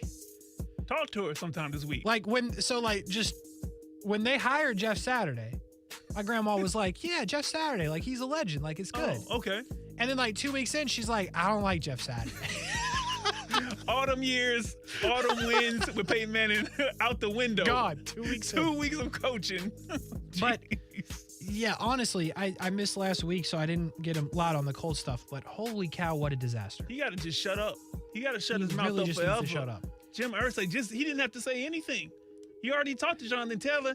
Jonathan Taylor was already upset. Yeah. You didn't have to go make things public. No. We not extending nothing to Jonathan Taylor at this moment in time. Here's Holy the thing. smokes. I feel like I've done a good job of saying this, but I'll say it again. I want Anthony Richardson to do well for the person. I like AR. I like the Gators. I don't want to see him fail. But at the same time, they took a risk by picking Anthony Richardson where they did. He's an insane athlete. With the right coaching, I think he could be a good NFL player. But with the wrong coaching, he might never be an NFL player. And that's the guy you took the chance on. That's real. Now, granted, they were in a situation where they couldn't get Bryce Young without giving up a whole bunch, and they couldn't get C.J. Stroud without giving up a whole bunch as well. But to bank on Richardson, and then all of this happen with Jonathan Taylor, with Jim Irsay, with the betting scandal, which is just another thing that's going on in Indianapolis right now. The offensive line is not what it was. Zach Moss breaks his arm, which again is unfortunate. So like, there's just a lot of stuff in Indianapolis, and it is not good. And I do want to remind you that week 1, the Jags played the Colts, guys. So this is good news for Jacksonville. Walk them up and down the field. Indy's weird, though, man. This division is just not in a good spot, except for down here. Next up, ESPN posted a top 10 quarterback ranking via The Athletic that was voted on by 50 league quote-unquote insiders, whatever that means. Okay. And as usual, the Willie Lawrence disrespect was at an all-time high, at least in my opinion. They have him as 8th in the top 10, okay? Behind Mahomes, Burrow, Allen, Rodgers, Herbert, Hurts, and Lamar Jackson. Okay. Now, to round out the top 10, they have Dak Prescott and Matthew Stafford. You just call him Prescott? Prescott. It's a town in Arizona. That makes you say, I said Prescott, and then you got to say Prescott. And I say it now, Prescott. Anyway, cash it or trash it, Kurtz. Do you find Trevor's ranking accurate among NFL QBs going into this season? Okay, I hate to do it to you, but I can't really write very fast. Mahomes, Burrow, Allen, Rodgers, Herbert. I feel like a 4th grader. Herbert, Hurts, and Lamar Jackson. Ask me the question again. Is Trevor supposed to be 8th? Trevor should be higher. So, yes, correct. I think he should be higher. I'm sorry, man. I got confused. I was like, yeah, I got confused too, but it's okay. I don't think he should be 8th. Mahomes, correct. Burrow, correct. Allen, correct. Hurts, correct. I think there's conversation to be had about Rodgers, Herbert, Lamar. I'm not saying absolutely right now out of those 3. Right now, absolutely out of those 3, who's he better than? Not conversation, just right now out of those 3. Is there anybody you can say better than? Boom. I would take Trevor over, of those 3 right now, I would take him over Herbert. I'm almost positive I would take him over Rodgers, but I do hesitate. I'm hesitating on Lamar. Why hesitate on Lamar? because I think we both believe the last couple of years there's been some stuff around Lamar that's not only injury, it's disrespect feeling from the organization, it's lack of players around him, and now that he's paid, they got him Zay Flowers, they got him Odell, I think Lamar is on demon time, to be real with you. So if I get to hold a card between the three of them, I'll hold the Lamar card. I'm not saying that that's my final answer, but I'm saying that's the card I'm holding. Because Rodgers is old, frankly, but he could take off. But still, I like my chances with Trevor, and I like my chances with Trevor over Herbert. So he but should Burrow, be one Mahomes, Burrow, Allen. Okay. So you have him at 7th instead of 8th. Am I hearing this right? Locked in, yes, but could get up to at least 5th. All right, that was a Kasey, long way to get to that. Sorry, man. Let's get to one more. Okay. AL West talk. Nice. I think. The Angels did not trade away the greatest player to ever touch a baseball diamond, Shohei Ohtani, and in fact made a few moves to try to bolster their team in order to make a run to and through the postseason. Cash it or trash it, Kasey Lamont, at only 4.5 games out of first in the division and still somewhat in the wild card race, this was the right move for the Fighting Shoheis. Trash it. There's a difference between being the last wild card and being a team that can legitimately win the World Series. That is fantastic that you might be able to slide into the wild card. This is not a World Series team. Giolito's fine. Congrats on getting him. CJ Cron is fine. Grichuk is fine. They ain't better than the Astros. The Astros just got Verlander. They ain't better than the Rangers. And I get it. It's hard to trade away the best player that's ever played. You're going to make a lot of merchandise the last 2 months. He's walking away. He's not coming back. I don't care what you say. He's not re-signing with the Angels. When you look at what the Mets got for Scherzer, what the Mets got for Verlander, who are 40-year-olds that only do one thing, you could have absolutely fleeced another team. Oh, yeah. Astros gave up their top 2 prospects for Verlander, who's old. Shohei does both. Well. Better than almost anybody. I don't get it. And I understand the rental part of it is scary, but baseball is wide open this year. The Braves are really good. Outside of that, I don't know. I do not know. You give the Rays, the Orioles, the Rangers, and I guess even the Braves at that point, the Reds, the Dodgers, Shohei Ohtani, you're the favorite to win the World Series, in my opinion. It didn't happen.